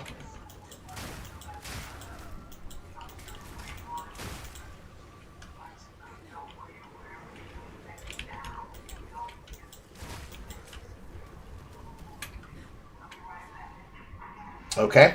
People being taken, the immigrants, the others, seen as such a threat to the nation, the sense of nationhood that they claim is being eroded by our open borders, are being constantly vilified and stereotyped in seemingly never-ending propaganda pumped out by the government. The pieces are all there. Robert Paxton himself, after January 6th, determined that Trump's regime can rightfully be called fascist, okay? So it's important to take a moment to acknowledge that it is not an overstatement to call Trump a fascist, or his regime fascist. Leading scholars of fascism use the term to describe this regime. We are not being hyperbolic when we are saying that we are living under an increasingly fascist regime, okay? And it is true that historically, fascist regimes like Hitler's, like Mussolini's, placed a lot of emphasis on bodies, on the physical human form as a symbol of nationhood. Arno Breker was Hitler's favorite sculptor, and he helped create the mythology of the Aryan race in Nazi Germany. Perfectly proportioned, lean, muscular male figures and slender, athletic women. The agile, athletic body ideal was directly tied in Nazi propaganda with the strength and health of the nation, which was a Yeah. If you don't say the next part that's very important to that ideology, I'm going to correct you. really enticing image in a country that was struggling to regain its strength after World War I. The first president of the Weimar Republic in Germany between World War I and the rise of Hitler, Friedrich Ebert, was photographed in a bathing suit next to Defense Minister Gustav Noske, and the two were openly mocked for years afterwards because of how unfit they both looked. So, the Aryan philosophy was an extension of him perverting political religion, namely Buddhism, to take the Uramanji and to pervert it as a symbol of strength and intelligence for Nazi viewpoints. I fell down. And because it happened at the door of the fucking room, I lose the rest of my fucking my shit. That's so annoying. Public seeing this as a metaphor for the weak and flabby state of the government of Germany after the First World War. Of course, Hitler himself wasn't exactly the model of perfect athletic Aryan beauty, but we've all seen Trump in his golfing whites. That doesn't really seem to matter. As Robert Paxton told the New York Times, quote, focusing on theaters, Paxton has long held, is a distraction when trying to understand fascism. What you ought to be studying is the milieu out of which they grew, Paxton said. For fascism to take root, there needs to be an opening in the political system, which is the loss of traction by the traditional parties, he said. There needs to be a real breakdown. Fascist movement. Yeah, that's definitely happened. But guess who's responsible for that breakdown between the parties? There's a hint. As much as you want to blame the Republicans, it's the Democrats. Democrats. Movements Paxton wrote, in environments in which liberal democracy stood accused of producing divisions and decline. And that was true in post-World War I Germany, and it sure as hell is true today in the United States, where income inequality is at an all-time high, and people are going bankrupt just trying to pay for housing, food, education, childcare, and medical bills, you know, the basics to keep themselves alive. The MAGA movement has capitalized on this desperation and directed it into hatred for their chosen other, immigrants. And much like the current milieu in the United States is ripe for fascism, it's also ripe for the re-emergence of the heroin chic aesthetic. But the thesis that I would like to present to you today is that, while I think it serves the fascist agenda, I think that this is merely a happy coincidence for the fascists and not the result of some vast fascist conspiracy. Because it turns out, we've been policing bodies and weight for a long, long time, and that policing serves not to uphold fascism, but instead to uphold the various ideologies that happen to serve fascism, like eugenics, the patriarchy, and neoliberalism. And listen, Because eugenics is when I say, let's go for a walk, instead of let's sit at home, chill, watch Netflix, and my hand finds its way in your pants. Uh-huh. Yeah. Totally. I can already picture the comments section. Some of you may think it's really not all that deep. In fact, I went unwillingly into the bowels of Reddit to understand some of this. Well, there's your first problem. You went to Reddit. Why the fuck would you ever do that? Health-based body policing ideology, and I found myself in a subreddit called Fat Logic, which, as far as I can tell, is a community of 35,000 weekly visitors who see themselves as healthy or aspiring to be healthy and promoting health, and feel that they are diametrically opposed to what they call FAs, or fat activists, who are engaged in, quote, lengthy diatribes about how everything is society's fault. According to the pages about... Well, I hope you did research into those fat activists that are now dead. Because with the exception of people like Tess Holliday, many of them are dead. And you can't quite use Lizzo because Lizzo got fit. So, I don't know. What happened? Are we going to blame it on Ozempic or are we going to blame it on reality? Which one do you want to go with? Which way you want to go? Which way you want to go?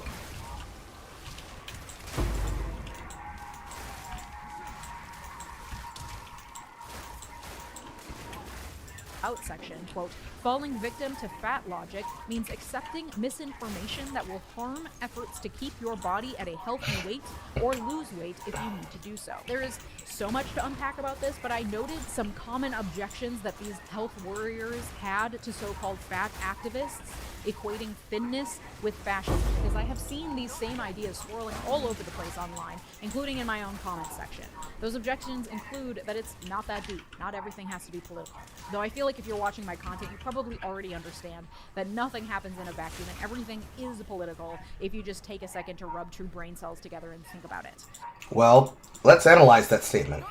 Everything's political, meaning that everything has a consequence of belief and consequence on philosophy. Yes, however, I do not need to have a philosophical diatribe about how my viewpoints inform the porn that I watch. But that would be the problem.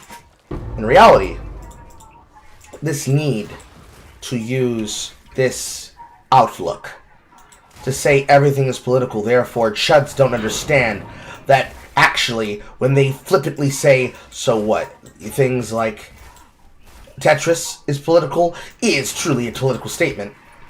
The need to solipsistically push yourself to believe that everything is interconnected and interlinked like a Kingdom Hearts is part of the reason why people are incapable of really connecting with what you're trying to tell them, and why they would look at you and say, this bird is delusional, because you sound delusional. That sounds like a delusional source of conversation. It sounds like something that would have been thought up as a shitpost. But no, you believe it wholeheartedly as a thing that informs your belief. This is where it starts.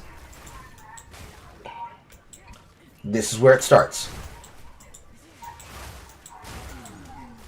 That's not to say that everything is a conspiracy, but everything exists within society, and the way that we think and feel about ourselves and our bodies is absolutely influenced by the society we exist in. To pretend otherwise is willfully ignorant.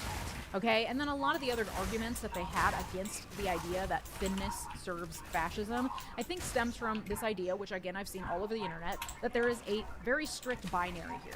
Anyone who isn't preaching the gospel of maintaining a healthy weight is instead advocating for everyone to be so immobilized by their obesity that they can hardly get off the couch. Which is also, I think, a willfully ignorant interpretation of the body positivity movement. Is there problematic behavior within the online body positivity movement as well? You bet your ass there is. But from my experience, consuming that content for literally a decade at this point, whether I wanted to or not, the general idea that is most often touted by people in the body positive community is that a person can be healthy while not fitting the stereotypical ideals of what a healthy body should look like. That the BMI scale doesn't actually dictate a person's lived experience in their own body, because some people can feel fine and have perfectly healthy test results and exist and function normally and still be considered obese on the BMI scale. That thin people who do fit the body ideal could be incredibly ill. That judging a person's worth based on the size of their body is problematic, and that there is discrimination that happens against fat people because our society has placed certain levels of worthiness onto people. That calories in versus calories out doesn't capture the whole picture of a person's weight and health. Yeah, it doesn't. Nobody ever said that it did. Only a delusional fool would sit there and say, actually, you telling me to be healthy is not important, so I'm gonna eat myself into a coma, and then you die of a fucking heart palpitation. Of a fucking angina at age 34. Pain.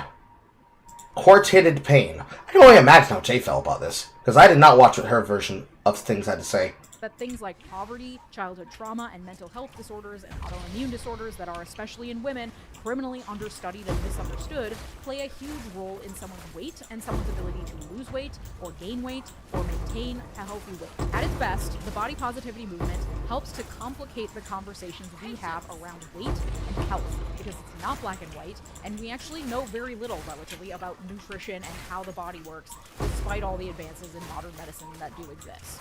But for how convenient. Fat Logic subreddit and in comment sections across the internet, having those conversations just glorifies being unhealthy and is nothing more than a misunderstanding of the clearly established basics of biology and physics. Okay, but instead of fully engaging in those arguments, I do actually want to take a step back, because this is a symptom of a larger issue that we should have a conversation about when we're talking about bodies and how they are policed in order to serve the ends of the government. Because just women's bodies, right? Because you don't owe men anything, so we owe women the world. If we extrapolate from your shirt, right?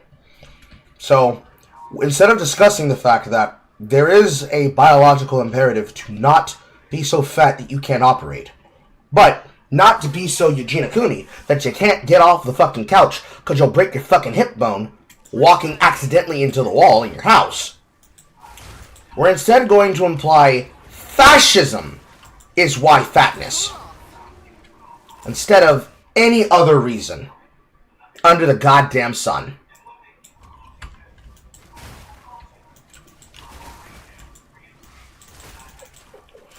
What all of these conversations revolve around, whether within the Fat Logic subreddit or the body positivity movement or elsewhere, is this ideal of being quote-unquote healthy. Not only that there is one singular ideal of what healthy looks like, but that it is assumed that all self-respecting people should strive for that singular ideal of health. And whether or not someone strives for health determines their worth on some level.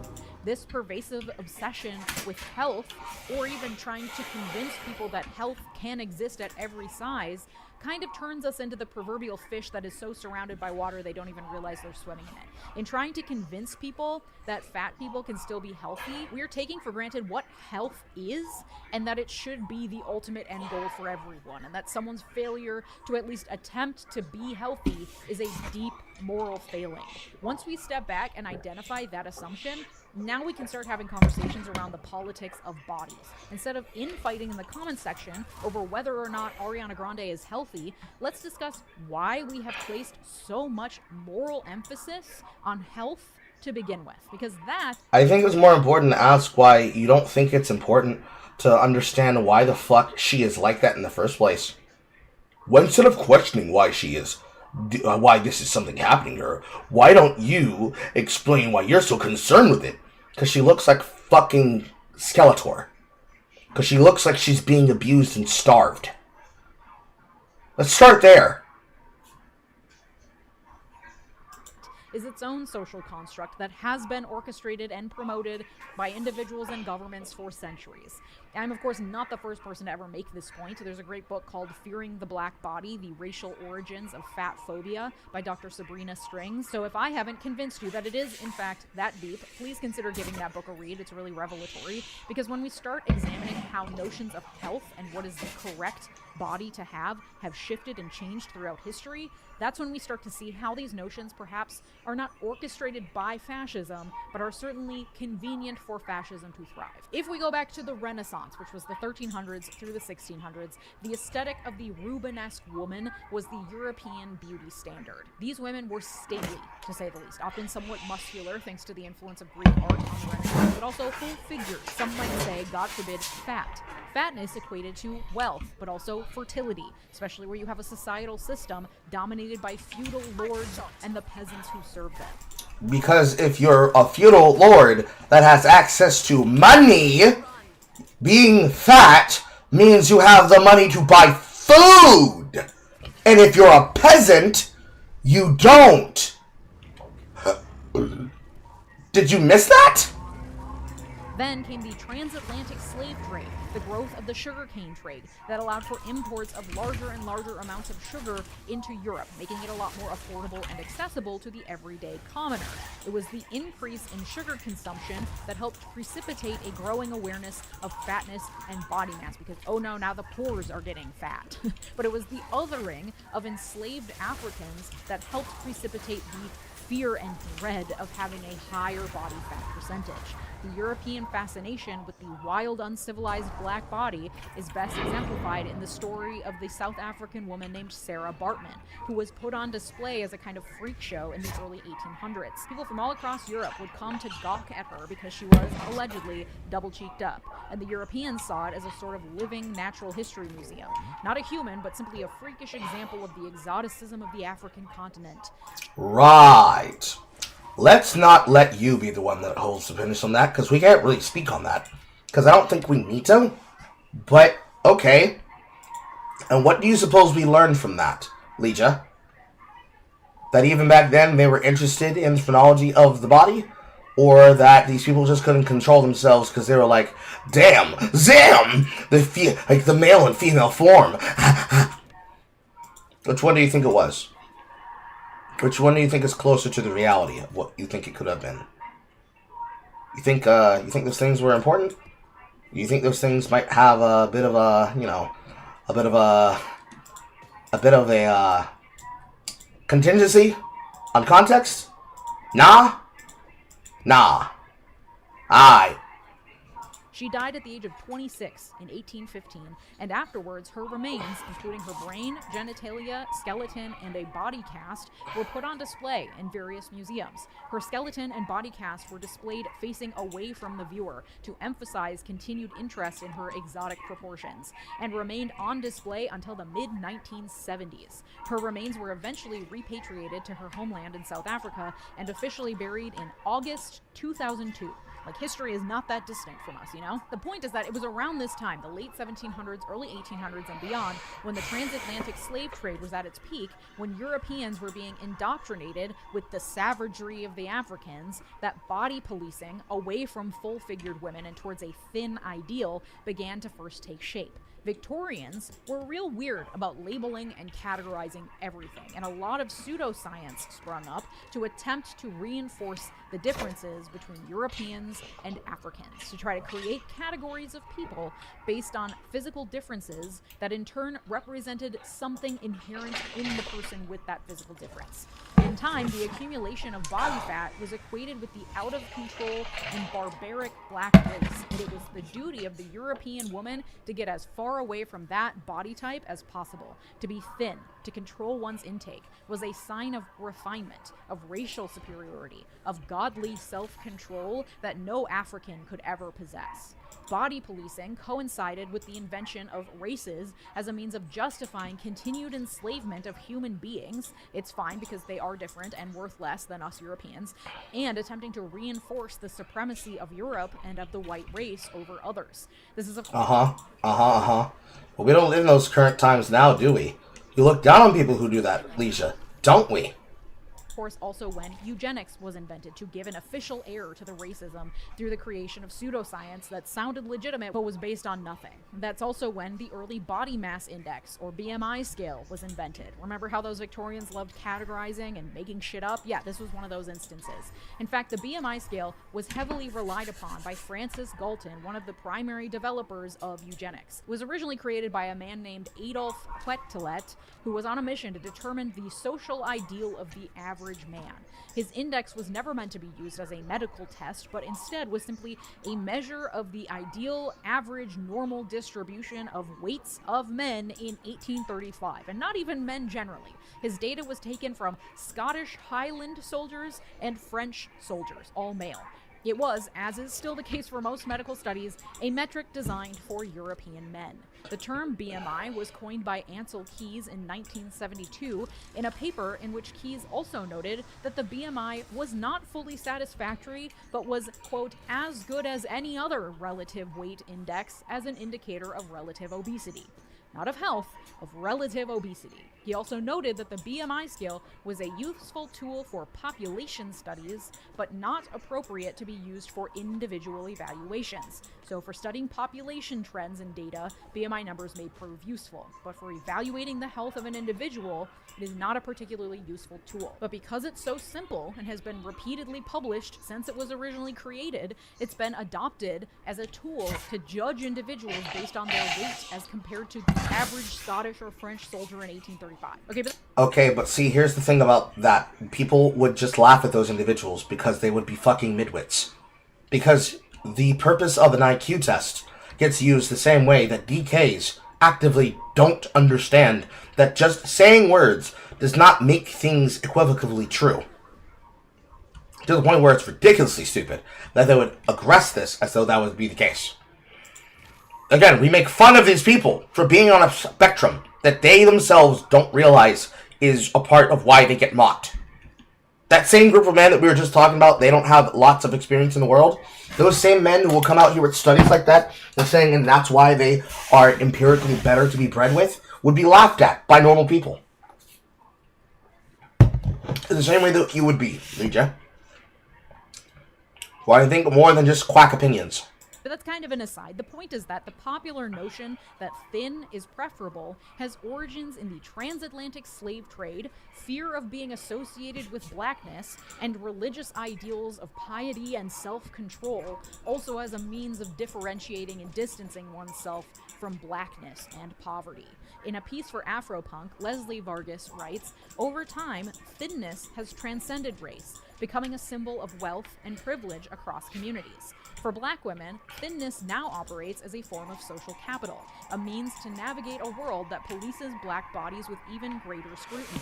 In spaces where thinness is equated with success, health, and desirability, black women are pressured to conform to these standards, further erasing the rich diversity of body types within black communities. And thinness definitely plays a role, but I would argue that it's actually health that has become the status symbol, the commodity of the rich. Women can be trailer trash and also skinny, for example, but it is health that is put on this pedestal because it is so unattainable for the average person who has high cortisol from the stress of working and trying to pay for rent and healthcare and everything else that's expensive but necessary for living. Someone who doesn't have time to go to the gym or meal prep or have the energy to eat 3 balanced, high-protein, high-fiber meals every day.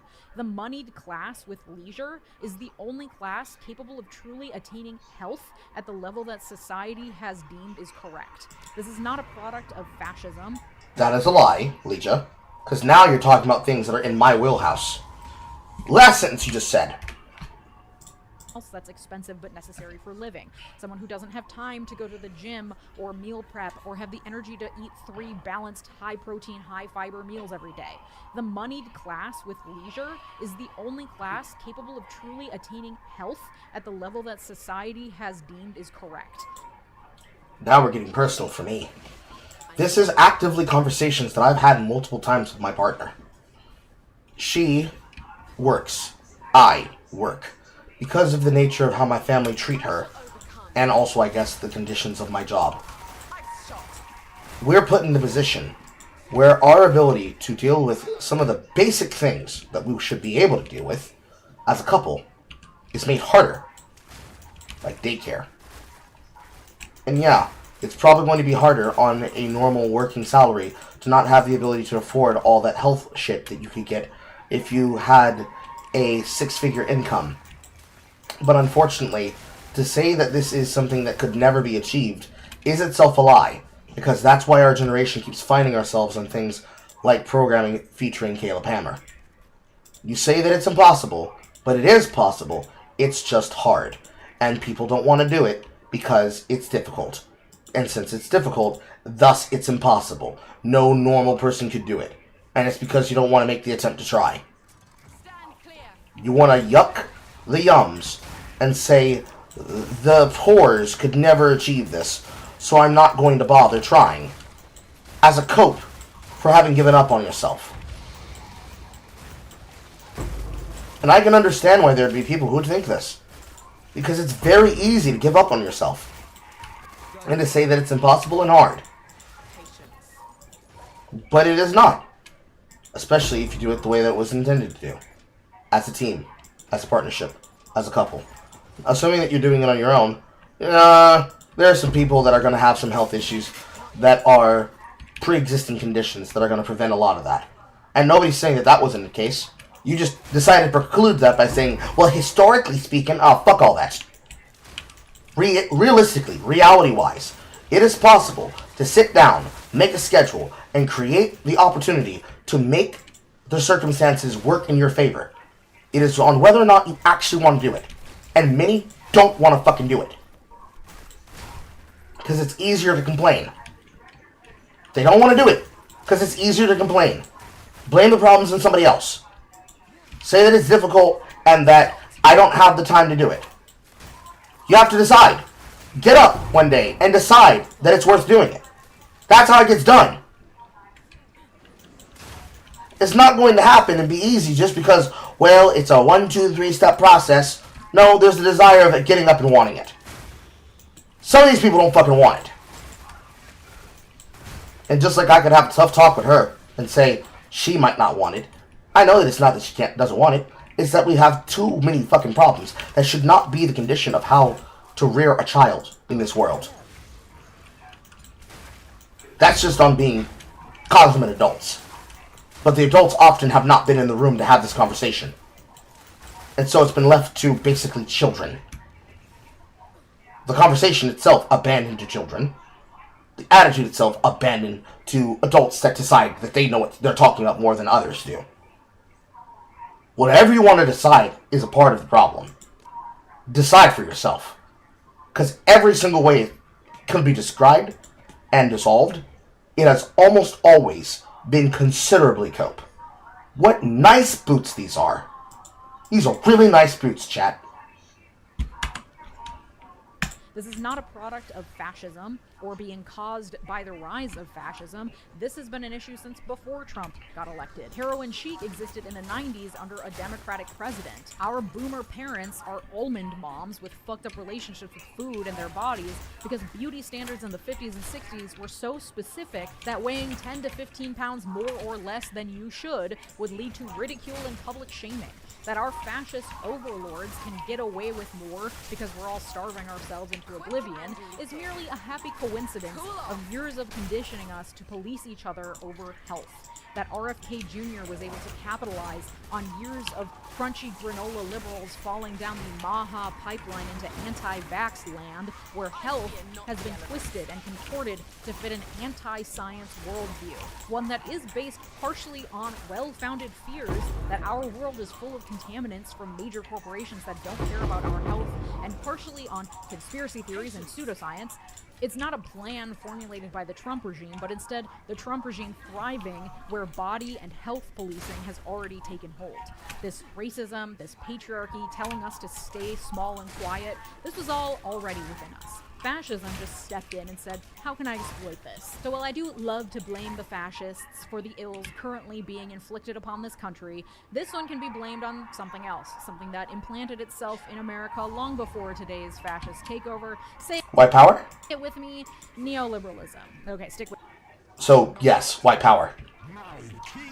me here. Mid-century America saw post-war prosperity and a blossoming middle class. That, combined with free market neoliberalism, to emphasize the individual, the entrepreneur, the bootstrapper, the American dream, the self-reliant individual who relies on their own dedication and hard work, letting the state off the hook for providing much of anything. That was put on steroids thanks to, say it with me, Ronald fucking Reagan, who brought rugged cowboy individualism to the White House and sold America on the lie of trickle-down economics, deregulating industries from sea to shining sea, leading to the monopolistic, deregulated hellscape that has catapulted the wealth of the 1% into the stratosphere while leaving the rest of us with stagnant wages, a predatory health insurance industry, and a depleted housing market. Thanks to that deregulation and the rampant capitalism of the last century, we are now sicker than we've ever been, and we can't trust businesses or our government to do anything about it. But thanks to that rugged individualism, it's actually all our fault as individuals if we can't muscle through, literally, the impossible societal odds and just be healthy. Much like MAGA today and Reagan last century taught us to fear the welfare queens and the immigrants mooching off the system, anyone who is unhealthy because of anything that might be attributable to lifestyle choices is simply mooching off the system because of their own ignorance, stupidity, and laziness. And listen, let me acknowledge, there is definitely personal agency when it comes to your individual health. I'm not saying people are just the hopeless, hapless results of their environment and they should just lay down and accept the nihilism of their situation. So then you're on my side that it is entirely irresponsible to then sit there and say, actually, fascists said that you need to be thin, so I decided to eat an entire case of Tim Tams. That one might only be understood by the Australians. Let me use one that's more applicable to Americans. Twinkies. Maybe, if we can hold that in our head at the same time, we can then decide it is completely irresponsible to lay it all at the feet of neoliberalism, fascism, white supremacy, or whatever you want to blame it on. Because you just don't want to take accountability for what is very obviously a choice. Laziness is a choice. Just like I don't choose to get up every day and post 50 fucking videos nonstop. People could blame me and say that it's a choice. But really, it's about the feedback of investment. If we're being serious. The level of investment that a person chooses to put in can equivocate the amount of value that they're getting out. If a person puts in the effort, they put in the interest, they put in the time, they put in the monetary gain, they put in the dedication, and they find themselves incapable of losing weight because they have a thyroid problem, that is something entirely different than saying, you might as well not try because real men like fat women anyways. Which, yes, we do. But there's a difference between this is who you are and we know that you can be more. If you settle and say, I don't want to do it because it's too hard and I don't think I'll ever do it, I'll never be like this, and you only like me for my body anyways, that's the fastest way that you finna lose niggas. Because, Leeja, you're talking to the niggas. Do you think black men care about supposed hierarchy? We don't. We don't. We don't. We're the ones that are dealing with the women of this size. We are the ones that know the reality of that feedback loop. And we know the math on it. We know the math on it. We know that it is the case that the women that are finding themselves in that loop, where they feel like they can't get healthy, they can't get thin, they're going to be fat forever, and they're never going to find a man that is attracted to them. They made films for men like us. Starring fat black women. They specialized them for us. Granted, they also specialized them using the form of extremely fit black men and not niggas like that look like me, that look like they got a name like Chocolate Velveteen. But you better bet your fucking bippy that niggas that bust are the ones that know deeply that there are multiple issues that cause it. And actually, surprisingly, Leeja, it's not the welfare queens, it's the lack of good, nutritious food through WIC programs.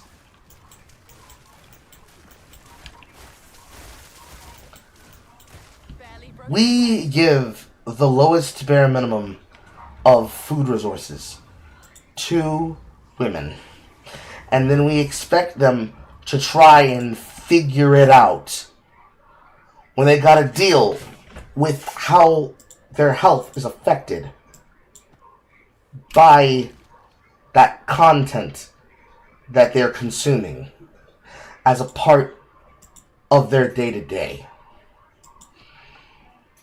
Are you going to tell these women that they shouldn't care about the fact that they cannot find healthy food that is filling and capable of getting them to be well because it's just some cap that somebody thought up that was bullshit to them?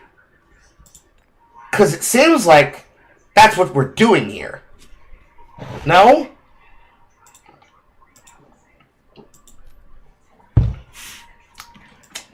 Considering the last time that they decided to fuck with those meals was during Obama and Biden, are you going to absolve that last administration of the issues that come with health and fitness?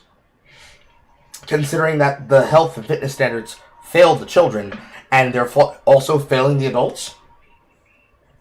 Do you really want to give that away to your enemy because you're not willing to say, maybe I could eat a salad?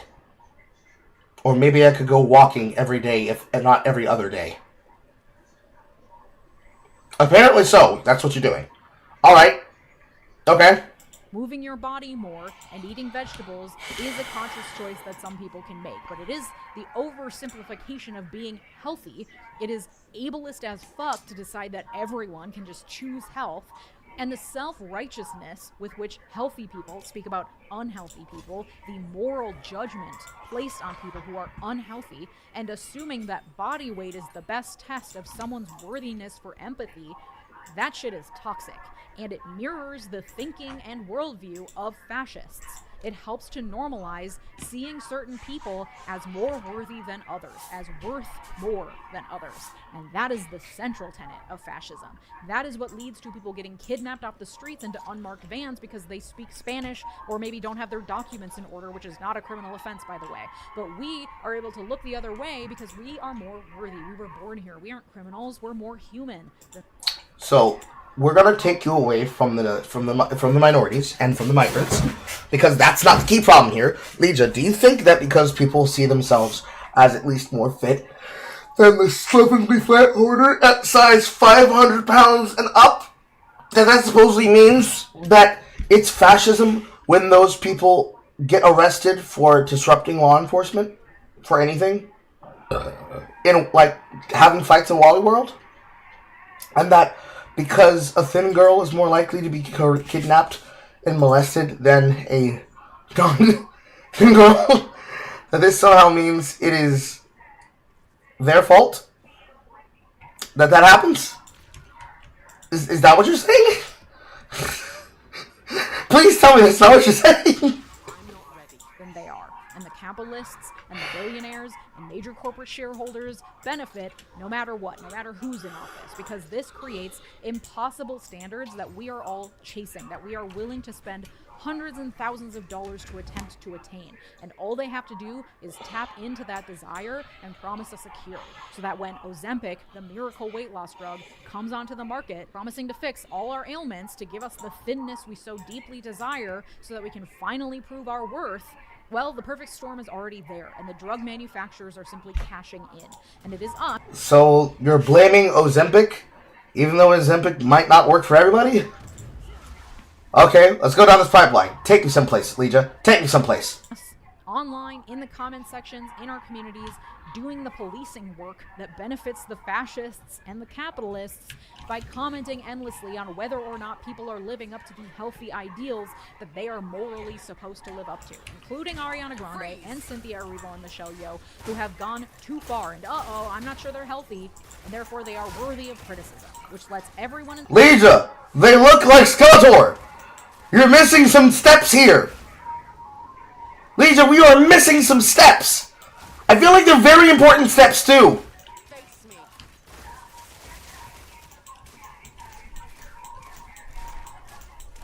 Too weak, too slow. In society, watching the conversation unfold puts them on notice that if they too step out of line of the ideals of health in either direction, this mob of criticism will come for them too. All this does is help the capitalists accumulate more wealth. Oops, so sorry. Every video lately has turned into a Marxist criticism, but yeah, here we are. Your obsession with policing the health of everyone around you only reinforces the narrative that individuals are solely to blame if they fall outside the confines of what you think is healthy. And in fact, what you think is healthy has been dictated mostly by centuries of men just making shit up. Usually in... And what about when it wasn't men making shit up, but it was actual, again, biological imperatives? What then? Fuck that? Fuck the men anyways? I don't know I like where you're taking us, Leeja. I think it's deeply hateful. I think it's very deeply hateful, girl. Influenced by the patriarchy or racism or both. And therefore, it is up to individuals to force themselves to conform to these body standards, and if they can't manage to do that, then they are bad and lazy, because the end goal isn't really health, because if these people policing other people's bodies genuinely cared about their health, that would require a level of empathy that people seem incapable of extending to those who have been othered, those seen as morally reprehensible because they aren't healthy, and it abdicates the state's responsibility. The state doesn't have responsibility for your weight, you do. Do you want to have people be constantly responsible for what happens in your life with your body because you decide to say, Daddy and Nanny State need to come help me with my solutions? If that's what you're asking for, that's not their job. It's also not our job either. So, no. Girl, no. No. Girl, no. To provide for its people the basics necessary to sustain life, which is what I think the state ought to be responsible for. But for capitalists, the primary usefulness of the state lies in its ability to protect property and nothing else. So by assigning blame to individuals and letting the state off the hook, you are playing into the hands of the 1% who say, yes, good, shrink the state so that I can continue to exploit people's labor and pay no taxes, while everyone who works for me remains just sick enough to be too tired to organize against me, but with just enough access to modern medicine to remain alive, to continue to labor for me, because they have to, because otherwise they will have no health insurance and no home. And oops, here we are, back where every single episode has ended lately, and that is class struggle. Hello. A person can be perfectly healthy and also technically obese based on their BMI. Whether or not a person is healthy does not and should not determine their worthiness for empathy and respect. You can be the epitome of health and die of a heart attack tomorrow. You can struggle to maintain your health through no fault of your own. There are so many huge industries that depend on keeping us unhealthy in order to make their money that the odds are frankly stacked against us. You actually can't tell a person's health by just looking at them. That's literally why we have doctors and scanners and blood tests and urine tests and DEXA scans and all the other shit we rely on, so that doctors can try to see what's actually happening in our bodies, because turns out it's really complex. Pause. So, if I show you an unhealthy fat person, and I show you an unhealthy thin person, and you say, well, we can't tell what's going on just by looking at them alone, you wouldn't be able to tell. You know, I've seen some really morbidly obese people in my life, but this fat bitch really takes the cake. Or, I know I've seen some real stick-thin people, but this man doesn't look like he's eaten a burrito or red beans and rice in his life. We should probably do something about that. Never a time when that's important, huh? Never. Okay, sure. I don't believe you, but okay, sure. And while we all fight each other over whether or not we're healthy enough to deserve empathy or food stamps, meanwhile, Elon Musk has made $10 million in the time it's taken you to watch this video. You may think it's not that deep, but it so fucking is, okay? So what do we do about this? I would challenge you to I don't know. I believe the flippant thing here to say is, why don't you become more successful than Elon Musk? Show that you have more value to society than he does through SpaceX, through PayPal, and all the other businesses that he's responsible for having created and now run independently of him, even after he sold away his shares and rights of it. That's a start. But in this worldview of yours, Leeja, does meritocracy ever actually have a future in it? Or do you just use that as a shorthand excuse for why it's too hard to have accountability? Because it feels like you'd rather blame anything other than the fact that there might have been some basic ideas for why this stuff would be useful. I don't know, that feels like it's a level of irritating. But what should I know? I'm just some dumb chud. I guess. After listening to you, you're the scholar and the educator.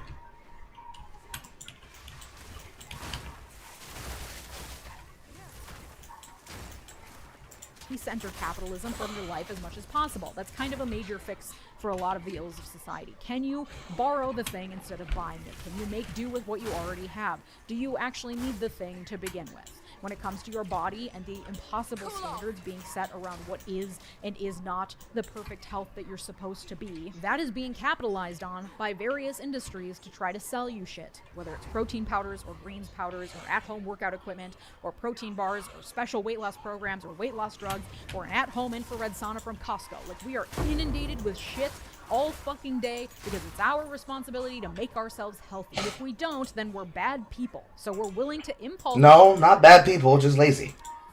You don't have to be a bad person to be bad at things that you should become better at. They are skills. If you decide that it's not important to develop a skill because white men decided that this is how it works, then you're going to find yourself in a state of existence where every problem you have is decided by that mindset. And then at that point, they won without ever having to actually dominate you. You just did it for them. Because you gave it up to them easy. You were the easy mark. Easy target. Don't have to conquer anybody. Don't have to attack anybody. You just debase yourself for free. For free, girl! For free! You hate yourself for free! I don't know if you know this, Leeja. I don't know what kind of man you into, Leeja. But niggas like confidence. I don't think you can find a man with that kind of self-hating lobotomy where everything is the fault of old white men somewhere else. Because that's like saying the reason why you're fat is because, well, Hostess just has a personal vendetta against you. No, I think you're fat because you're fat.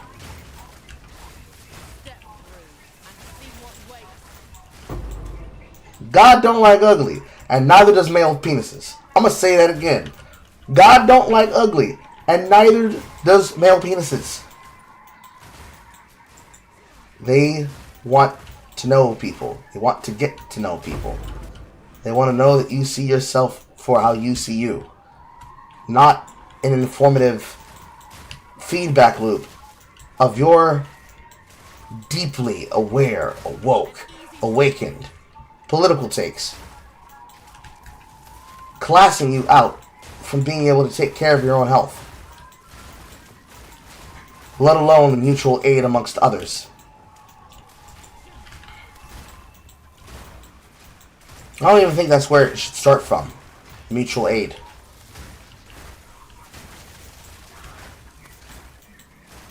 I think it should come from a much deeper connected group.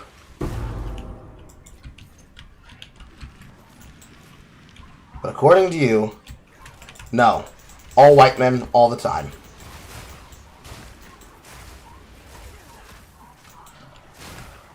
Deeply boring.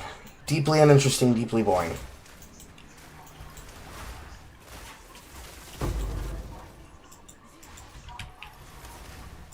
Buy shit to try to make it happen. Speaking from experience, a lot of the fat phobia that has been ingrained in us, we use to self-police, to shame ourselves, and it doesn't work. If shame works, every fat person would be skinny as hell, okay? Because No, shame does in fact work. It's that you need to have the ability to show that it comes from a positive place. You need the shame to not be, haha, you're fat and you'll never have a boyfriend. You need the shame to be, imagine your child will never have the ability to take you on vacation. And you'll never have the ability to see your child walk down the altar. Because you can't put down the fucking lays. That's effective bullying. It's very effective bullying. It's the kind of thing that should actually provoke men to be better. So that they seek investment into themselves and their own rich inner world. Not because, well, goddamn, I gotta have a bitch. I need to get some pussy on my dick. I gotta level up, bro. I can't go out here like that. Not have a coochie for the rest of my life. It needs to be that. Imagine that you can't go out in public and feel confident in the fact that you and somebody else like you were able to find love because you decided to say that it was too hard. And actually, love is a trick by Big Pharma to trick you into becoming a test subject. Who knows what fuck for, but just, it's a trick against Big Corpo to stop you from living your best invested life outside of investments and stakes.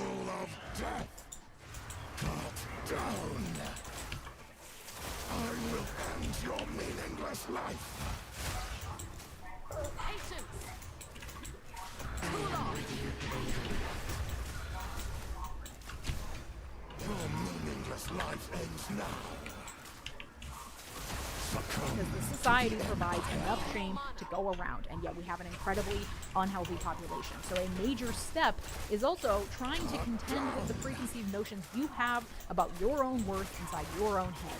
Food deserts, childhood trauma, stress, anxiety, expectations of productivity from 9 a.m. to 5 p.m. every day. None of this is conducive to being healthy. The food industry spends billions of dollars every year on food science that is literally specially formulated to fuck with your lizard brain so that you cannot stop eating even when you want to. The system is specially formulated to make you ill and then make you feel bad for being ill. So why not then recognize what the system is doing to you, disinvest yourself from it, so that they can no longer control your lizard brain? Are you so weak that you will allow yourself to be easily manipulated by people that you say want to see you dead? Apparently so, Leeja, because look at your weight. Oh, I shouldn't say that, that's mean. I don't know, man. I think you need to take some accountability, man. I think it's really important that you take some accountability, man. Like, man, I don't know, man. It seems like you want to blame everybody except for the system, man. Seems like you want to blame everybody in the system except yourself, man. I don't know, man. Oh no, man. And the standards of health that we are all being held to were largely made up and based off of centuries of misogyny, eugenics, and racism. That sounds like cope, Leeja. So much to contend with. It's okay if your relationship with your health and your body varies from day to day. It's okay if you can't overcome the entire system while you're actively being oppressed by it. Health looks different for different people. You are not a moral failure if you don't live up to the made-up health standards, and you deserve to feel good about yourself no matter what you look like. You do not owe anyone your health.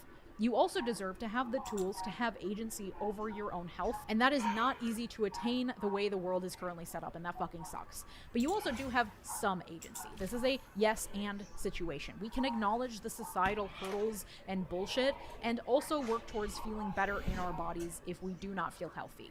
Whether or not you choose to do so does not make you morally superior or inferior. However, I personally have worked through my relationship with my body with a therapist and some EMDR sessions, which is a privilege not many people have access to, but if you do, I highly recommend unpacking. Humble bragging, I see.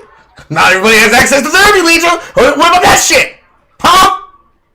The self-loathing, perfectionism, and self-policing that comes with especially being a woman in this fucking cesspool. And then I have found spite to be an incredibly motivating factor when it comes to my health.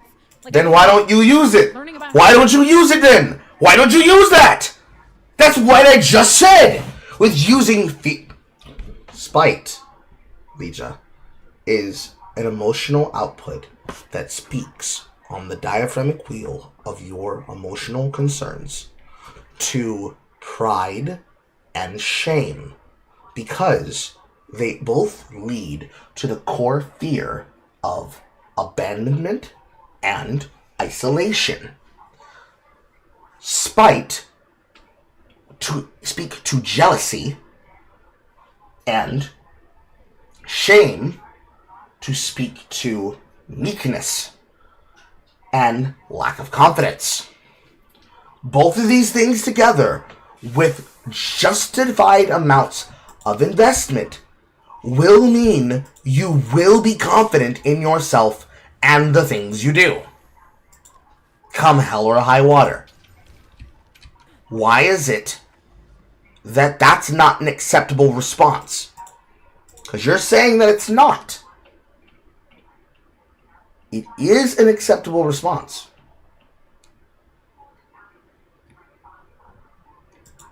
But okay. You think it isn't. Interesting. Interesting, I say. Interesting. How the BMI scale was just invented by some dude and was never meant to be an individual indicator of anything. Learning about how racism and sexism shapes how society places worth on individuals based on body type. Learning about how white nationalism benefits from enforcing gender norms wherein women should be small but not so small because we have to be healthy because we must bear the Aryan children. All of that I find really inspiring. Who said Aryan to you? Who in the American dialectic said Aryan? That's like saying they said black. And we know that even though most people don't, biological reality. Biological reality. I think you're using these things as cope, Leeja. I think you are in a position where you are a example of the Dunning-Kruger that I was talking about, Leeja.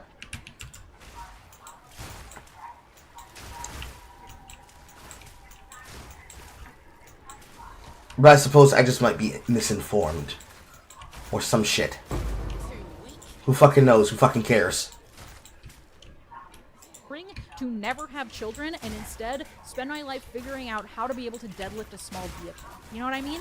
I also have hypermobility and experience joint pain no matter what my weight is, so I'm on a mission to figure out how much muscle it takes to no longer experience joint pain, which may not be within my control, but also makes me acutely aware of the aging process and concerned with having mobility well into my old age. So I try to extend myself empathy while also maintaining a sense of hope and agency over what I can control and my own wellness, and over feeling good in my body while maintaining realistic expectations and not buying into the unrealistic standards for health or thinness. And that's fine, because that's exactly the same thing that fat people are being asked to do.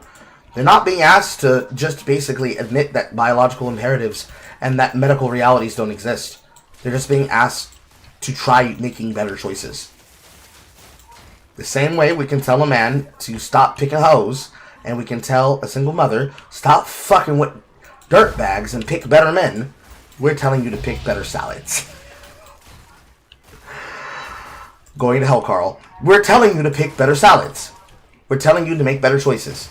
We're telling you that while you're making those better choices, don't blame outside factors that do not have power over you. Stop acting as though they have such power over you that they are making you make choices and decisions in the moment. Because they're not.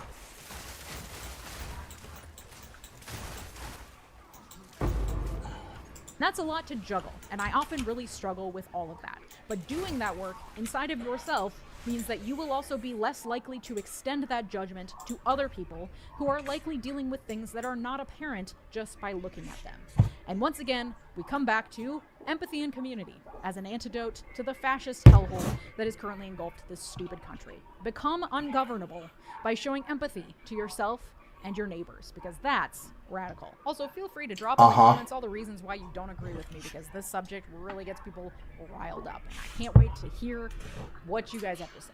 And Liar! my work, consider joining here on YouTube by clicking the big join button below, or supporting me over on Patreon, patreon.com/Leeja Miller, where you get access to all these episodes completely ad-free. Thank you to my multi-platinum patrons, Mark, Sarah Shelby, Art, David, Latranger, Lucas. So, you think that people losing weight is fascism trying to control people so that they cannot do something like, oh, I don't know, globalize the infatida. Let's look at some of your other content, Leeja. Let's go. I'm going to click on videos. Then after I click on videos, I'm going to go to your main page. So, Leeja, I have a couple of questions. We're going to go to the recording screen to go ask those questions. So, Leeja, I got some questions for you. Alright? Why do you make yourself look like you are alternate dimension Lena Dunham?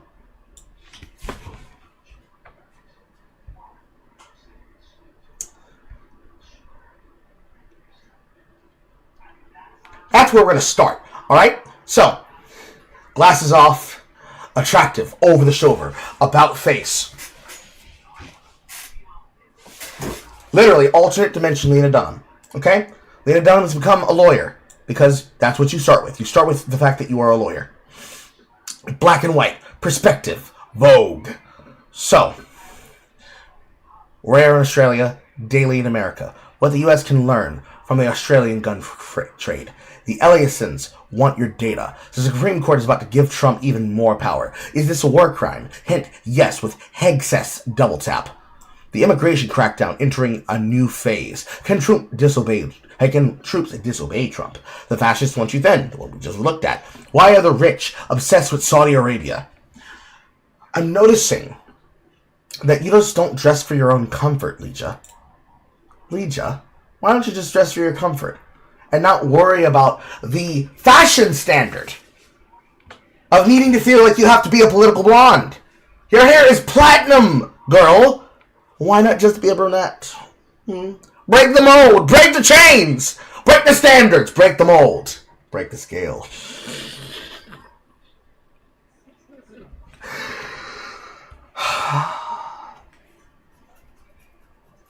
So, let's go to here. Hi, it's Monday, December 15th, 20... So, Leeja, I've noticed that today you decided to dress down, unlike what your thumbnails show as your figure. Which, that seems like a lie, Leeja. That seems like trickery, Leeja. You present one thing in your content as how you look for your personal appearance, and then in the content, you present yourself like... I'm going to hell for this. Like WWE superstar... No, I'm not going there. I'm not going there. horrible, get angry at me if I say that. No. But, no, actually, different actress. I'm not going to go where I was going to go. You look like Beth Phoenix. You look like somebody decided to take Beth Phoenix in her masculine, feminine desire to be a mother to her child with Edge, Adam Copeland. And you've decided that you're going to present yourself similarly to, what is that actress's name? No, not Rhea Ripley. So, you know, Warrior Princess. That one. Her name is not coming to me. Because she has the exact same facial structure.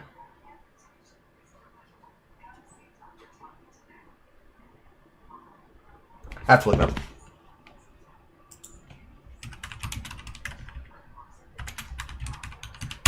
I can't spell.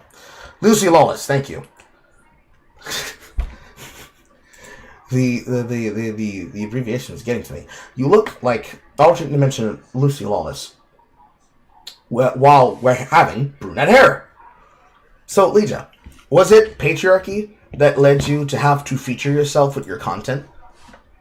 Was it patriarchy that made you choose this affectation of your appearance, both on your video that we just witnessed, as well as this one? What part of patriarchy and fascism made you dress yourself this way?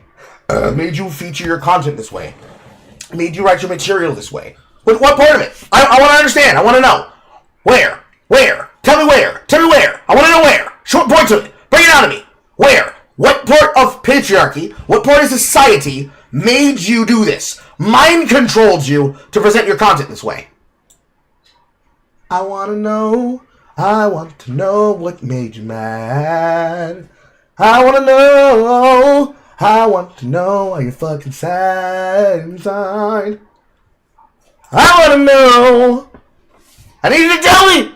I don't know, Leeja. I need you to figure it. I need you to tell me the world. I can't figure it out myself. I have no power. I have no desire. I am an amoeba.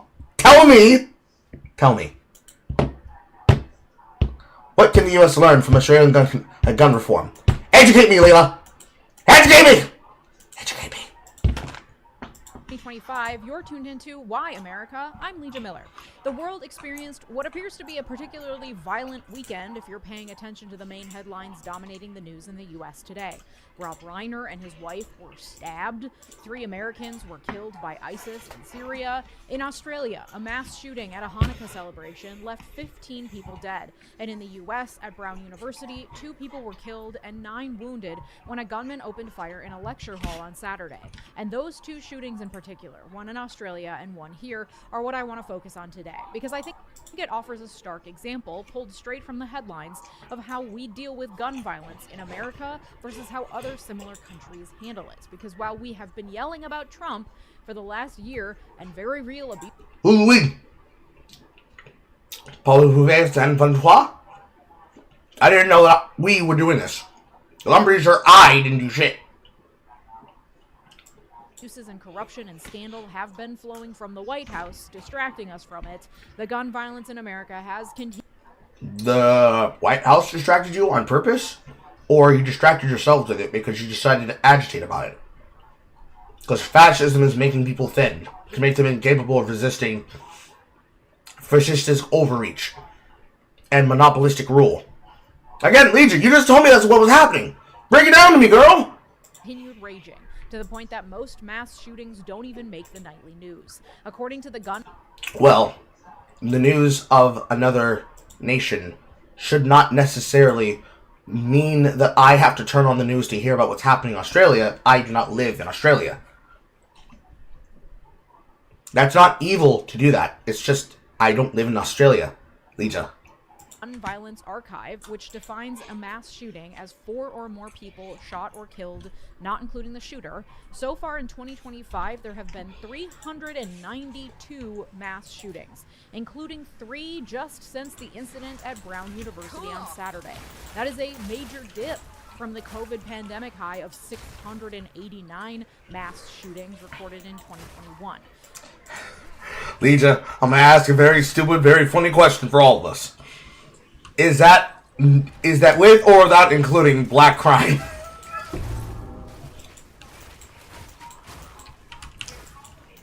Is it with or without including black crime?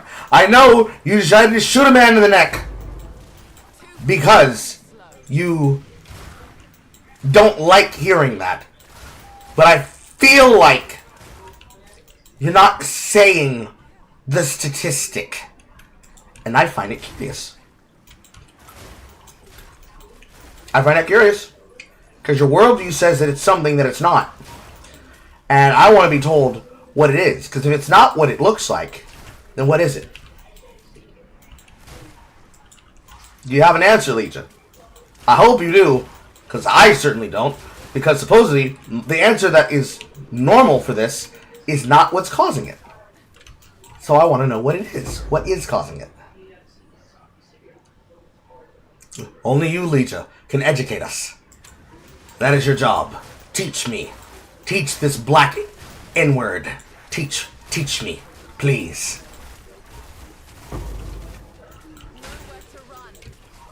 By comparison, in Australia, prior to this weekend, there had been one incident that qualified under that definition of a mass shooting in 2025. And that was the first mass shooting in Australia in 3 years. In Australia, a particularly bad year is one in which there are 2 mass shootings. We had more than that just this weekend. We had 392 just this year in the United States. It is shocking. It's a horrific fact of life in the United States that we have grown so deeply numb to that it seems completely hopeless that we will ever be able to pass comprehensive gun reform in the United States. And this I mean, I'm not numb to it. It's just a fact of reality that happens. People do gun violence. Leeja. I live in the number 1 to 2 capital of murder in the South. Little old Columbus is responsible for a lot of gun violence. Even when I was a part of the government, I did not have the ability to stop that statistic from being true. It's not racism to point it out, and it's not apathetic to say these things happen, and we have to figure out an answer for the solution that does not begin with ignoring reality. What you're suggesting, Leeja, is ignoring reality. That is not a good thing for us to do. That is a bad thing for us to do.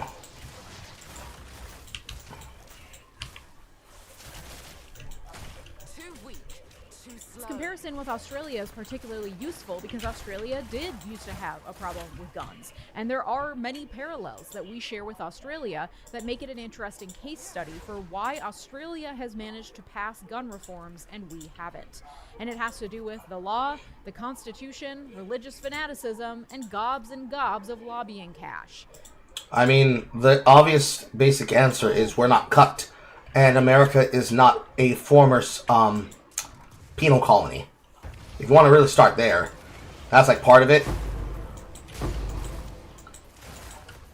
And one might argue that being disarmed because of feel-good politics is the kind of thing that our wonderful nation state provides us as a part of our civil liberties. And yet you want to make an argument for how it must be good old cash that's instead causing it. I mean, you're just about to believe that. In some ways you are correct. Lobbying groups do have a lot of power, but not that much power. I'm sure you're going to inform us. I'm sure we will become completely educated. Have at it, girl. But first, a palate cleanser in the form of a word on my partner on today's video. Finding clothes and home goods that are made to last is nearly impossible these days. And the sourcing and ethics behind some of the most popular brands are questionable at best, and overwhelming to keep track of. That's why I love to keep it simple and find long-lasting items I can use year after year from Quince, my partner on today's video. From 100% grade A Mongolian cashmere and buttery soft bamboo bedding to velvet curtains and cast iron Dutch ovens and more, Quince brings the Now, wait a goddamn minute, Leeja. I thought you said that capitalism was a part of the reason why we don't have the ability to get off our fat asses to do something about our weight control. Now, wait a a cotton picking minute. Wait a cotton picking. How you justify getting this ad then? Hold on. Wait a minute. How does that work?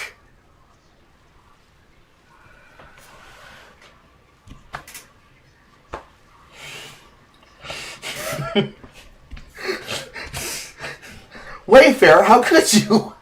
High-end essentials I need all together in one place, including transparent information about sourcing and ethics that's impossible to find from other brands. By cutting out the middlemen and the traditional markups, Quince delivers the same quality as luxury brands at a fraction of the price. And I love that the things I get from Quince genuinely hold up season after season. I have been loving their 100% organic cotton Fisherman Crew sweater for years at this point. I'm wearing it right now. I wear it over and over again because it's soft and cozy and it holds up to my Minnesotan winters and it goes with everything.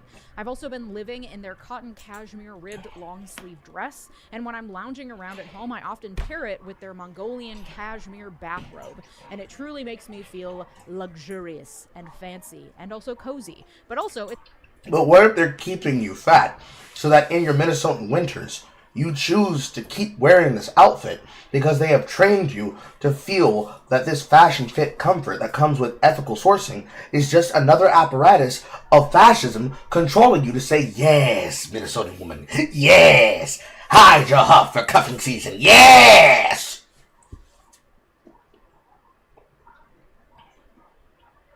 I don't know, chat, place your bets. Do you think she's a lesbian or not? Because if so, I have some questions about how you perceive the dating market and whether or not there is investment in that dating market. Certainly there must be a video about that viewpoint somewhere. We might find it, we might not. Alright, keep telling us about your cashmere. it's held up to the abuse it gets from my dog crawling all over me. So I'm genuinely really pleased with the quality. And She has a fur baby. She has a fur baby. Stand by. Be alert. you can upgrade your wardrobe, home, and more with high-end essentials from Quince. Go to the link in my description now to get free shipping and 365-day returns. Thanks to Quince for partnering with me on today's video. On Saturday in Providence, Rhode Island, students at Brown University received a campus-wide text alerting them that there was an active shooter on campus. It advised students to lock doors, silence phones, hide until further notice, and fight as a last resort. The shelter-in-place order was lifted at 5:40 a.m. the next morning. 2 students were killed and 9 were injured, including one victim who remains in critical condition. Police had a person of interest in custody Sunday morning, whom they later released, saying that evidence indicated he wasn't involved in the shooting. So the manhunt has entered its 3rd day today, with very little detail being provided to the public at this time as the search continues. At least 2 students at Brown University over the weekend were survivors of other school shootings in the past, an increasingly common occurrence. Students and teachers surviving multiple mass shootings throughout their lives in the United States. Now, Leeja, why do you think that might be the case? Do you think it's because of this thing called school zones or soft targets because they are a gun-free zone? Intelligence would lead you to believe that it is possible that having something like, I can't have a gun on this premises, would be very enticing to a person who wants to commit violence on those people. No. Might you think that has something to do with it?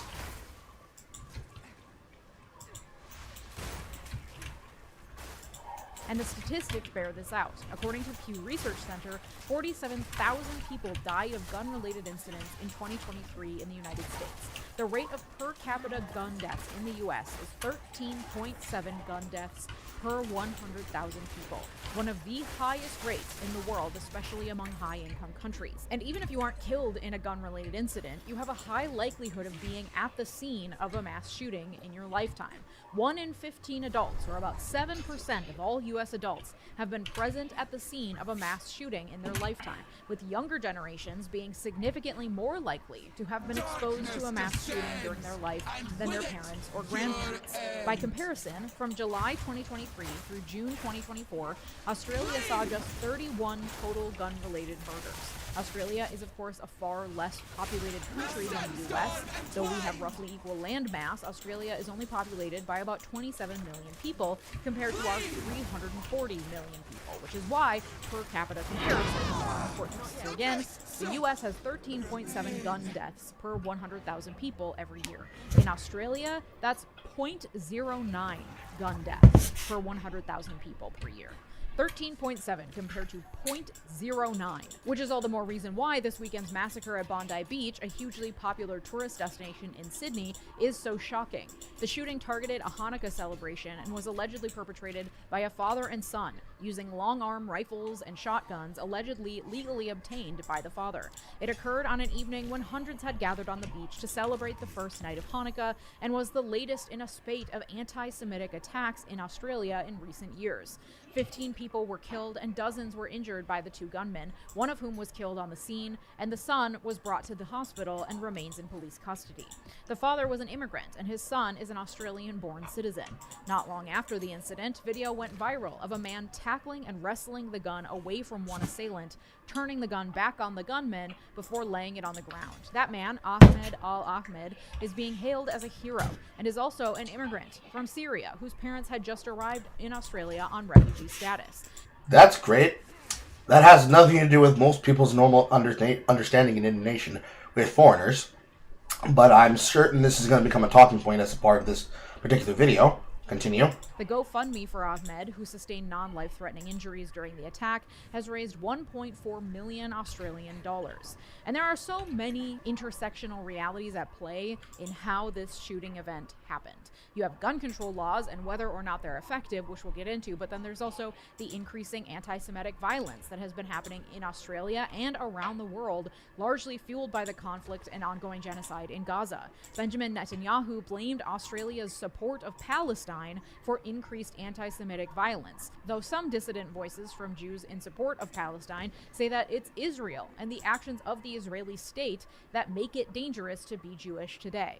And then, of course, there's the increasing anti-immigrant sentiment around the world, including in Australia, where there were a series of nationwide anti-immigrant protests earlier this year. And you know that anytime a single immigrant does something, they become the scapegoat of the entire immigrant community. So what happens when you have an immigrant committing horrific gun violence and another immigrant acting heroically to stop it? Because you know that none of these people are going to be treated as individuals. They will be treated as an example of the entire immigrant communities from whence they came, for better or for worse. Already, some gun reforms being suggested by Australian leaders include barring gun ownership for immigrants, though it's unclear whether any such laws would actually pass. And that will be an ongoing conversation in Australia and around the world as anti-immigrant sentiment continues to boil over. But I'm talking about gun violence today, and statistically, immigrants perpetuate lower rates of violence in the US than US citizens do, and despite increasing rates of immigration in Australia, violence in Australia is falling. And gun violence in Australia is practically non-existent, especially when compared to the United States. But it hasn't always been that low in Australia. The 80s and 90s saw a spate of gun violence in Australia, including 13 mass shootings that saw 112 people dead and another 52 wounded in that time period. Gun ownership was popular in Australia. Australia had a gun lobby. The NRA was active there and provided financial support to local groups opposed to gun control laws. And there was a vocal faction of rural voters and leaders who opposed gun reform. And gun laws were largely left to the states to manage. Australia is, after all, a land of immigrants who braved a horrifically harsh frontier, relying on rugged individualism and self-reliance to tame the continent and its native inhabitants. Well, remember when just a video ago you said that that kind of thing is a thing that can control people to have an inability to fight against their government? And I'm pretty sure there is something to say about that, considering the state of what was happening to Australia during COVID vaccinations. Or is that now a bad thing? I'm sorry. It's very hard to keep track of these things. I'm told so many different versions that I'm supposed to never question as a part of belief.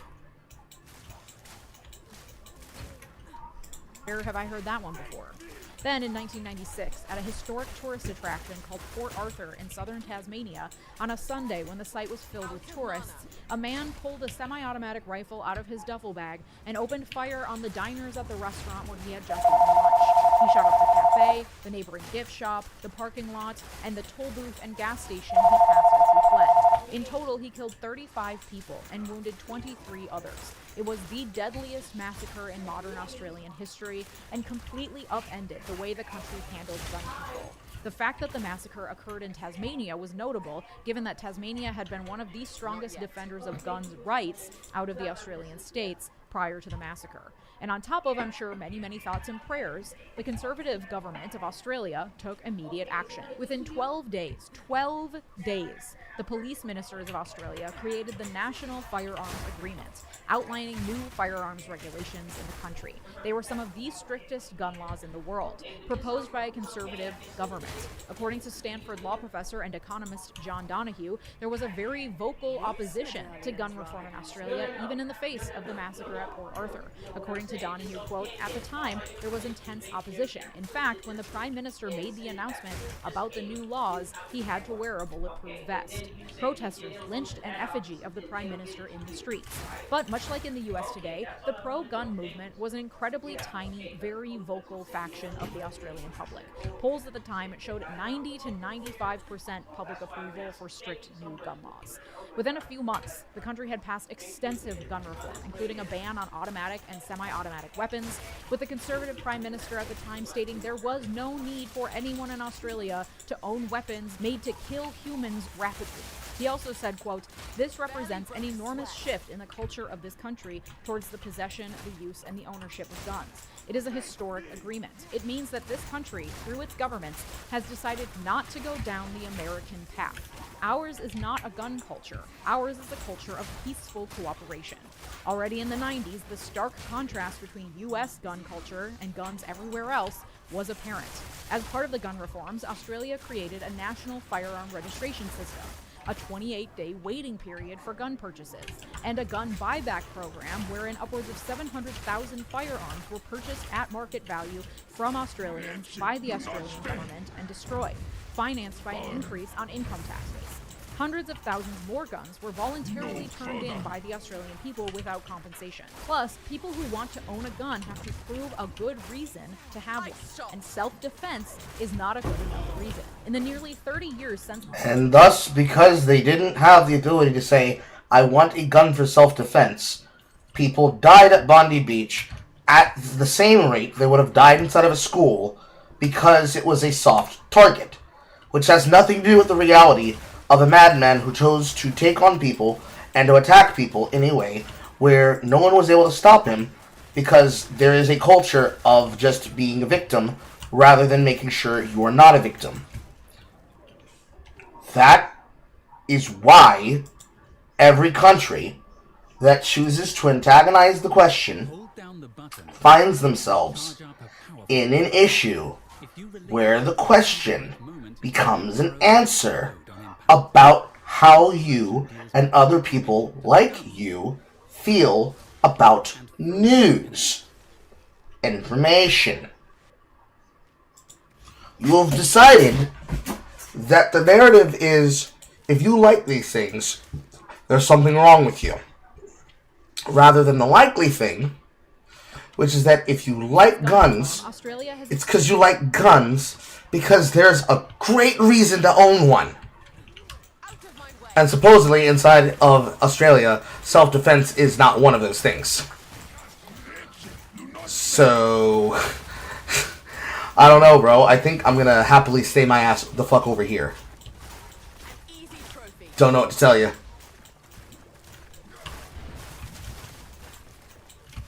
Experienced a total of 25 mass shootings, as defined by 4 or more people injured. And the rate of gun deaths per 100,000 people went from 2.84 to 0.09. Again, in the U.S., it's 13.7. And gun-related deaths of all kinds went down, including suicide deaths, which dropped by 74% by 2010, as the reforms made it harder to commit all forms of impulsive gun-related violence. By pretty much every measure, the gun reforms passed in Australia were hugely successful in curbing gun-related deaths and injuries of all kinds and lowering the overall danger of gun-related deaths for all Australians. In time, various states in Australia have loosened some restrictions restrictions and have neglected to strictly enforce some of the laws. Already, in response to the shooting at Bondi Beach over the weekend, Australian leaders have promised to overhaul their gun laws, including proposing limits on the number of guns a person can own and reviewing licenses held over time. Yeah, that's not going to stop the gun violence, though. If you think that's going to stop the gun violence, I have a bridge I can sell you. It's not going to stop it. The elder of the two gunmen in Saturday's attack legally owned 6 guns and had held his gun license for a decade. Many leaders in Australia seem certain that some sort of gun reform laws will come from the violence in Sydney over the weekend. Here in the US, while the shooting at Brown was technically less severe from a deadliness standpoint, it was, as I said, one of 392 mass shootings that have occurred just this year alone. Is that with or without gang violence? You have not included those numbers. You just say this and then you expect me to go along with it. Okay. And despite that fact, there is almost complete certainty that no reforms will come from the violence at Brown or anywhere else in this country. And of course, Australia is very different in many ways from the United States. But it does beg the question, why Australia, especially in the 90s under a conservative government, was able to pass sweeping gun reform while similar atrocities have happened here and ongoing atrocities happen on a literal daily basis, and the US seems completely incapable of managing the issue. The answer is because the civil rights of people to own firearms are not to be controlled by individuals that can then convince people in government with fear-mongering and security theater that it should go the way that they wish. That's the real answer, chat. The real answer is the one I just said. But if we keep bullying people as to believe that their choice to not sycophantically control them is the reason why they can't have good things, then certainly if we keep antagonizing and bullying those people, it will in fact become the case that it will be as such, and nobody will be able to discriminate and or ignore it. But I would argue that is retarded. Yeah, I'd argue that's retarded. And those figures need to be ashamed of themselves because of how retarded they're being.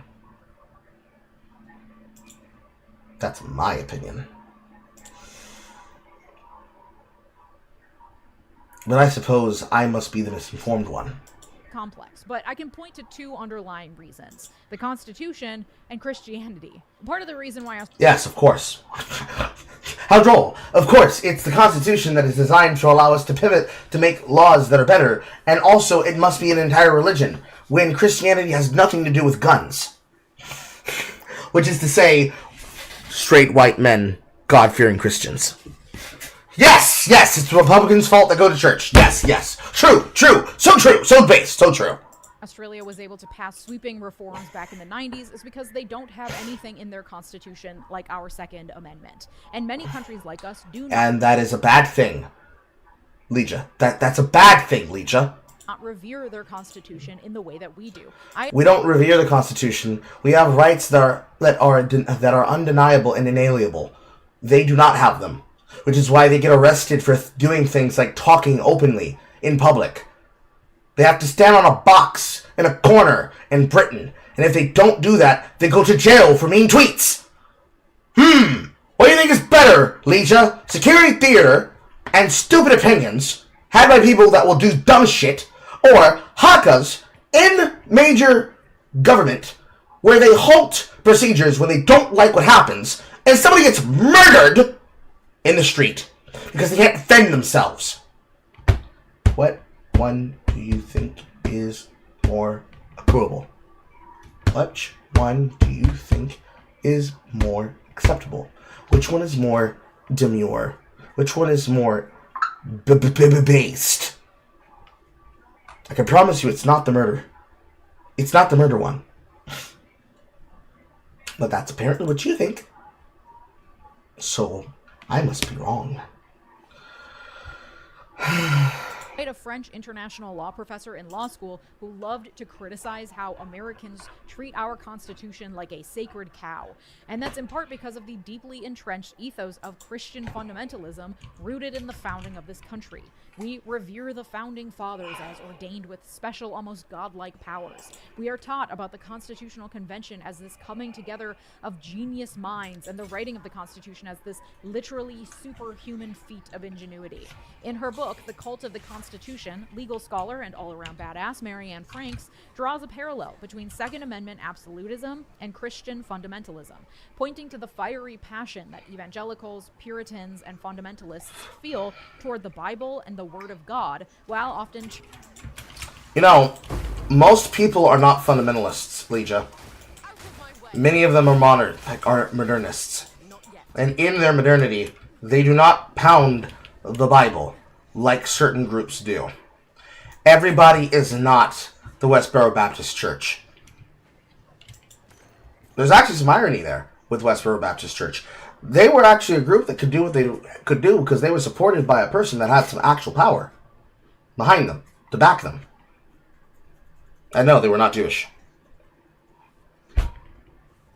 They were not connected to any particular sect. They were just literally a group that could do what effectively was activism through religious scolding. Cherry-picking the parts of it that back up their beliefs and ignoring the rest. You see similar rhetoric if you criticize the Second Amendment. Criticize the Second Amendment, and you have desecrated the Constitution itself. If you critique the Founding Fathers, then you hate America. The Constitution is holy scripture, written by Founding Fathers ordained by God. And if you don't blindly support it, then you're met with hyperbolic, emotionally charged reactions from people who believe in the Constitution based on their faith, as opposed to on any level of logic or reason. The Second Amendment is the Word of God, and the Constitution is a holy text. All this from people who are so faithful to the Constitution, yet they have never actually read it, and certainly haven't read the 250 years of Supreme Court opinions interpreting it either.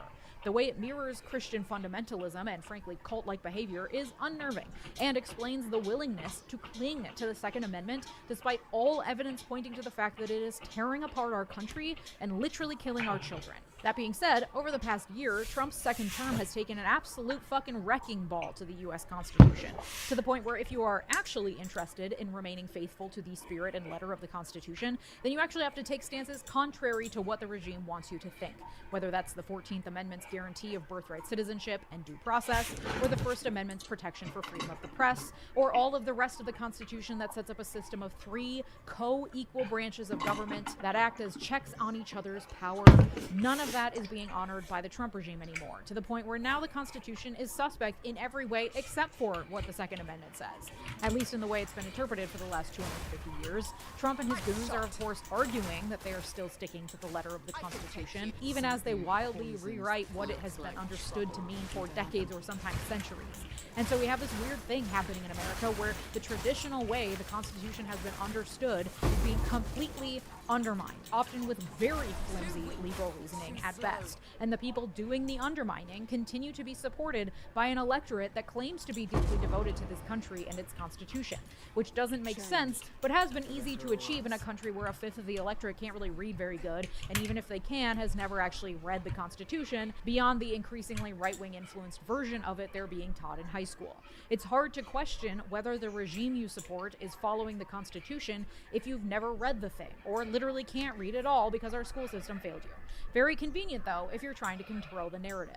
And so the Second Amendment is alive and well, and despite being largely interpreted to only apply to militias up until very recently, like 2008 recently, it now has been interpreted by the Supreme Court to include protection for guns to be used in self-defense. And there's very little likelihood that this Supreme Court, if given the opportunity, would walk back that earlier precedent on its Second Amendment interpretation. As such, any comprehensive gun control laws would be subject to lawsuits challenging their constitutionality, despite the fact that there are common sense things we could be doing as a country at a federal level and at state levels that could comply with the Constitution. No. If you're going to do something on a level that matters, then you're going to do it on the state level. The feds don't have the right to do that. Because if the feds are going to start taking people's guns, Leeja, what happened in Australia is going to happen with blades of grass here in the US. Don't be so silly that you're going to think that's something you're going to be able to actually do to people. They will not take it lying down. Constitution under a less Don't you believe it? extremist interpretation of the Second Amendment. Specifically, we could implement a licensing system whereby anyone who wants to buy a gun has to do a background check, get their fingerprints taken, and pass a test. We make people get a license before they can drive a car. It's absolutely fucking crazy that we don't do that for people who want to buy a literal AR-15 semi-automatic rifle, the most popular gun for mass shooters. Well, the fact that a person has to get a background check and there's already a ban for those that have mental instability, you're adding more paperwork. This was literally the argument that was going to be made by Wick, right?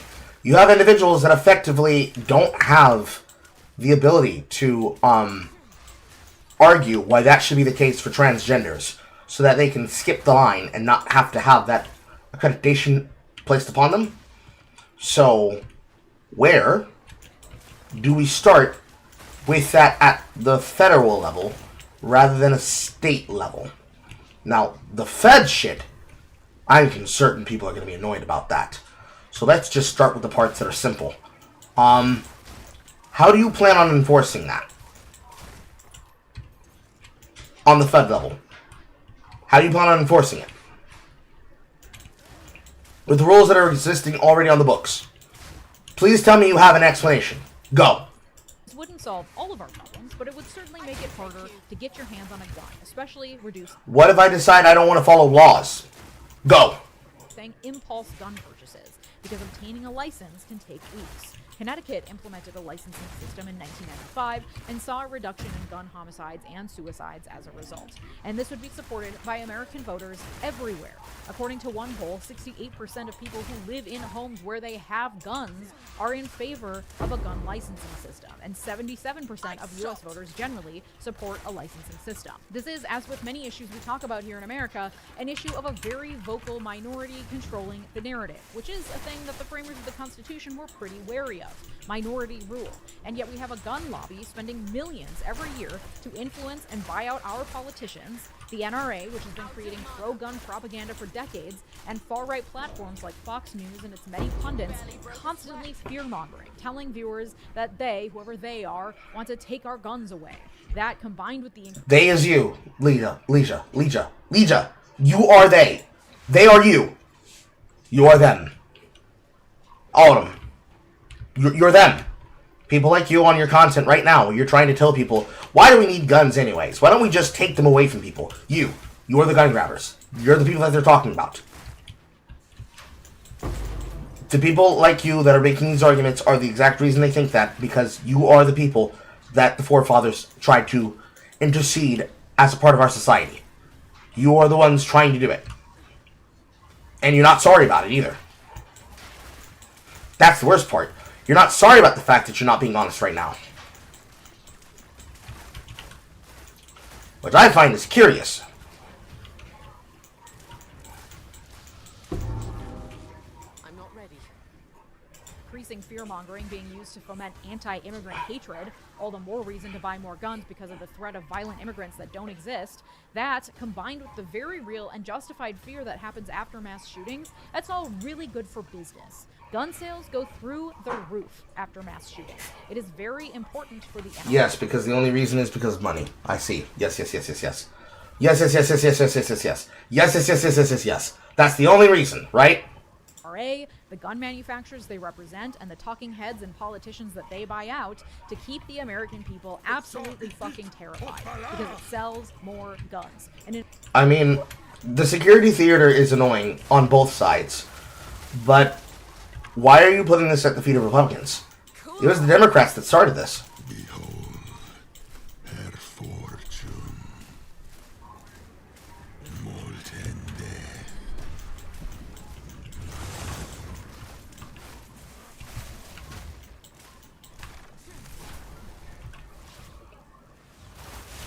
Need more time. In a world where other major economies like England, Australia, and Canada have all imposed strong gun laws, America is one of the final frontiers for continuing to line their pockets, while the rest of us are out here literally and reasonably afraid for our lives if we make a mistake and accidentally drive up the wrong driveway, or open the wrong car door, or ring the wrong doorbell, or just go about our daily activities in supermarkets and movie theaters, or send our kids to school. In fact, last month, HBO released a new documentary called Thoughts and Prayers, which profiles a $3 billion industry that is profiting on the creation of active shooter preparedness products for schools. Is by far our most popular. It works on any door. Sirens and throughout the organization. So, Leeja, I want you to consider something, right, as you put this answer in my face. What do you think would be more effective at stopping an active shooter? I put this question to everybody in every chat room. What's more effective? Multiple ways to prevent them from getting in the building? Or a gun waiting for them behind that locked door that they eventually then try to pry open? Too weak, too slow. What's going to be more preventative with saving the lives of the people that you're responsible for as an educator?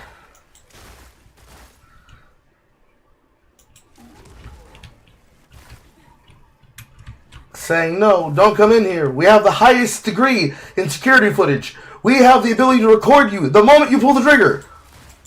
Or somebody ready to pull the trigger.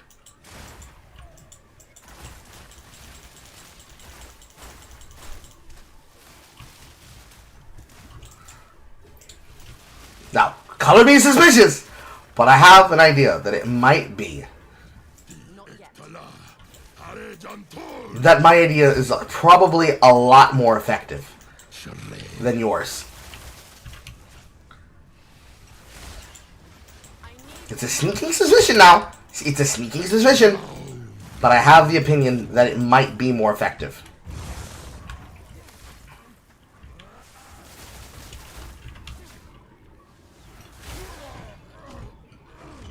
Or now initiated, it can move. It has handles, and you literally could move with the table if so desired. Right after Sandy Hook happened, teachers in schools started calling us. When Sandy Hook happened and we realized that the children were at risk, we said we've got this great technology. And now we're in 4,000 schools across the country. This is America, where our tax dollars support a multi-billion-dollar school shooting preparedness industry, and the government has proven completely incapable of solving the gun violence crisis that claims the lives of tens of thousands of us every year. It is infuriating. It is not normal. It's not like this anywhere else among similar countries. We have accepted it as a fact of life in this country because of useless fucking lawmakers who benefit from millions in campaign contributions and lobbying dollars from the NRA and other parties interested in continuing to profit off our fear and our death and the ongoing trauma and fear of our children, some of whom have to endure multiple mass shootings just during their schooling. Despite the fact that the vast majority of Americans, including those who actively own guns, support some form of common sense gun reform in this country, laws that have already been tested in states and in other countries and have proven to save lives. It is the lack of political will, reinforced by out of control. I don't think it's political will. There's a lot of political will that goes into keeping things as they currently are. I do not believe that it is those individuals that are the cause of that. Go on.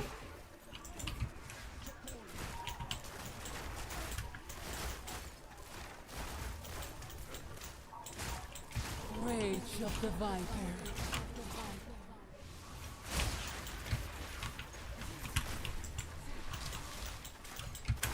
Control campaign finance and lobbying with zero constraints, and supported by a far-right fundamentalist faction, a vocal, tiny minority who live in a fake world where there's danger from immigrants lurking around every corner, and the only way they can protect themselves is by owning an AR-15, and any government who tries to take that away from them is tyrannical and infringing on their rights.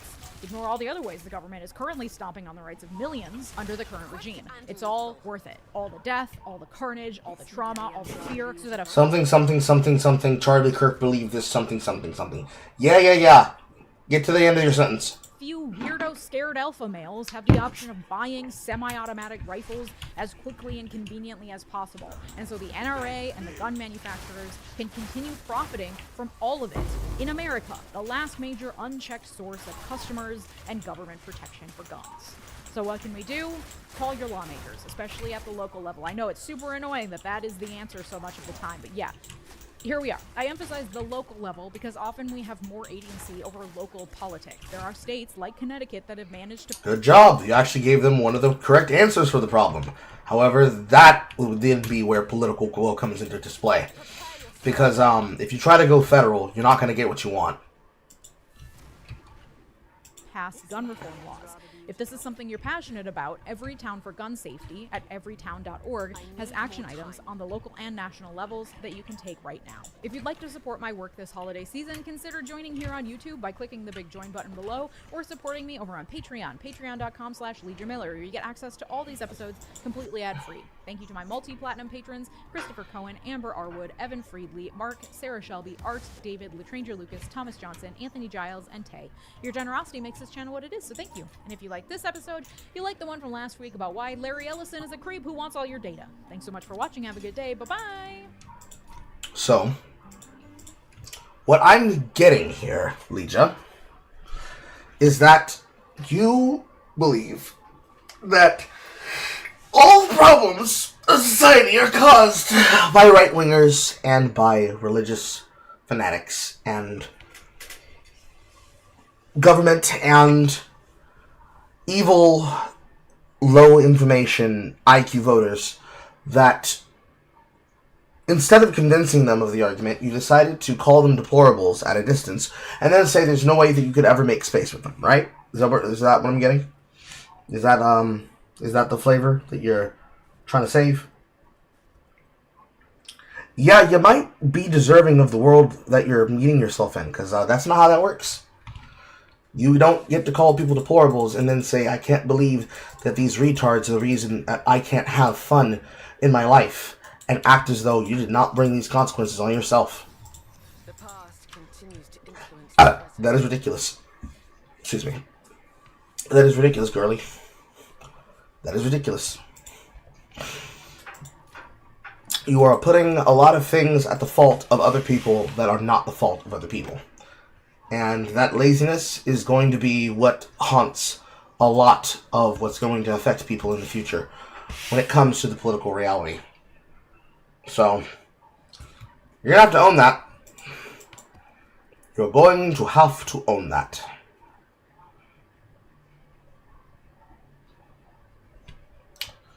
That is embarrassing.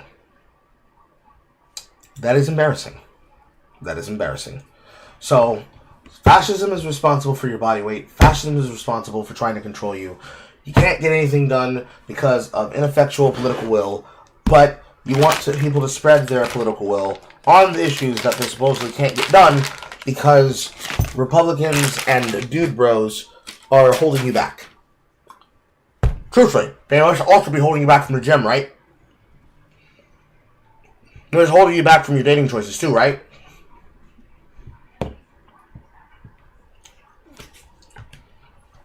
I believe the word we're looking for here is woke scold, chat. The word we're looking for here is woke scold. However, that is the end of the video, which thus brings us to the end of the content. No, she did not Saf. So, the time right now is 1:01 p.m. I will be back in an hour and a half. I need to cook something.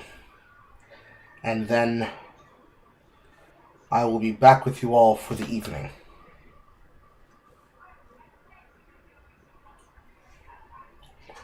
If you're in the Discord, feel free to post content such as this for my consumption inside of Printing Press Express.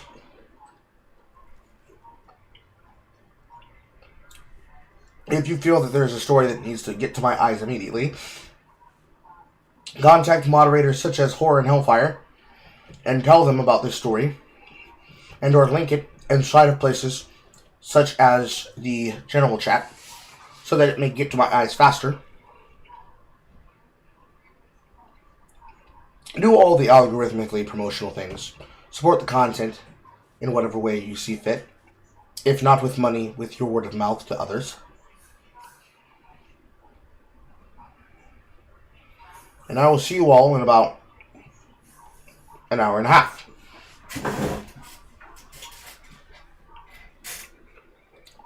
I might do a deliverable. I might be playing more of Exile. I don't know. I might pick up Eternal Return and see if I can attempt to relearn how to play the game. Haven't decided. The day is young, and so am I. Shabbat Shalom. What are you testing, Tusky?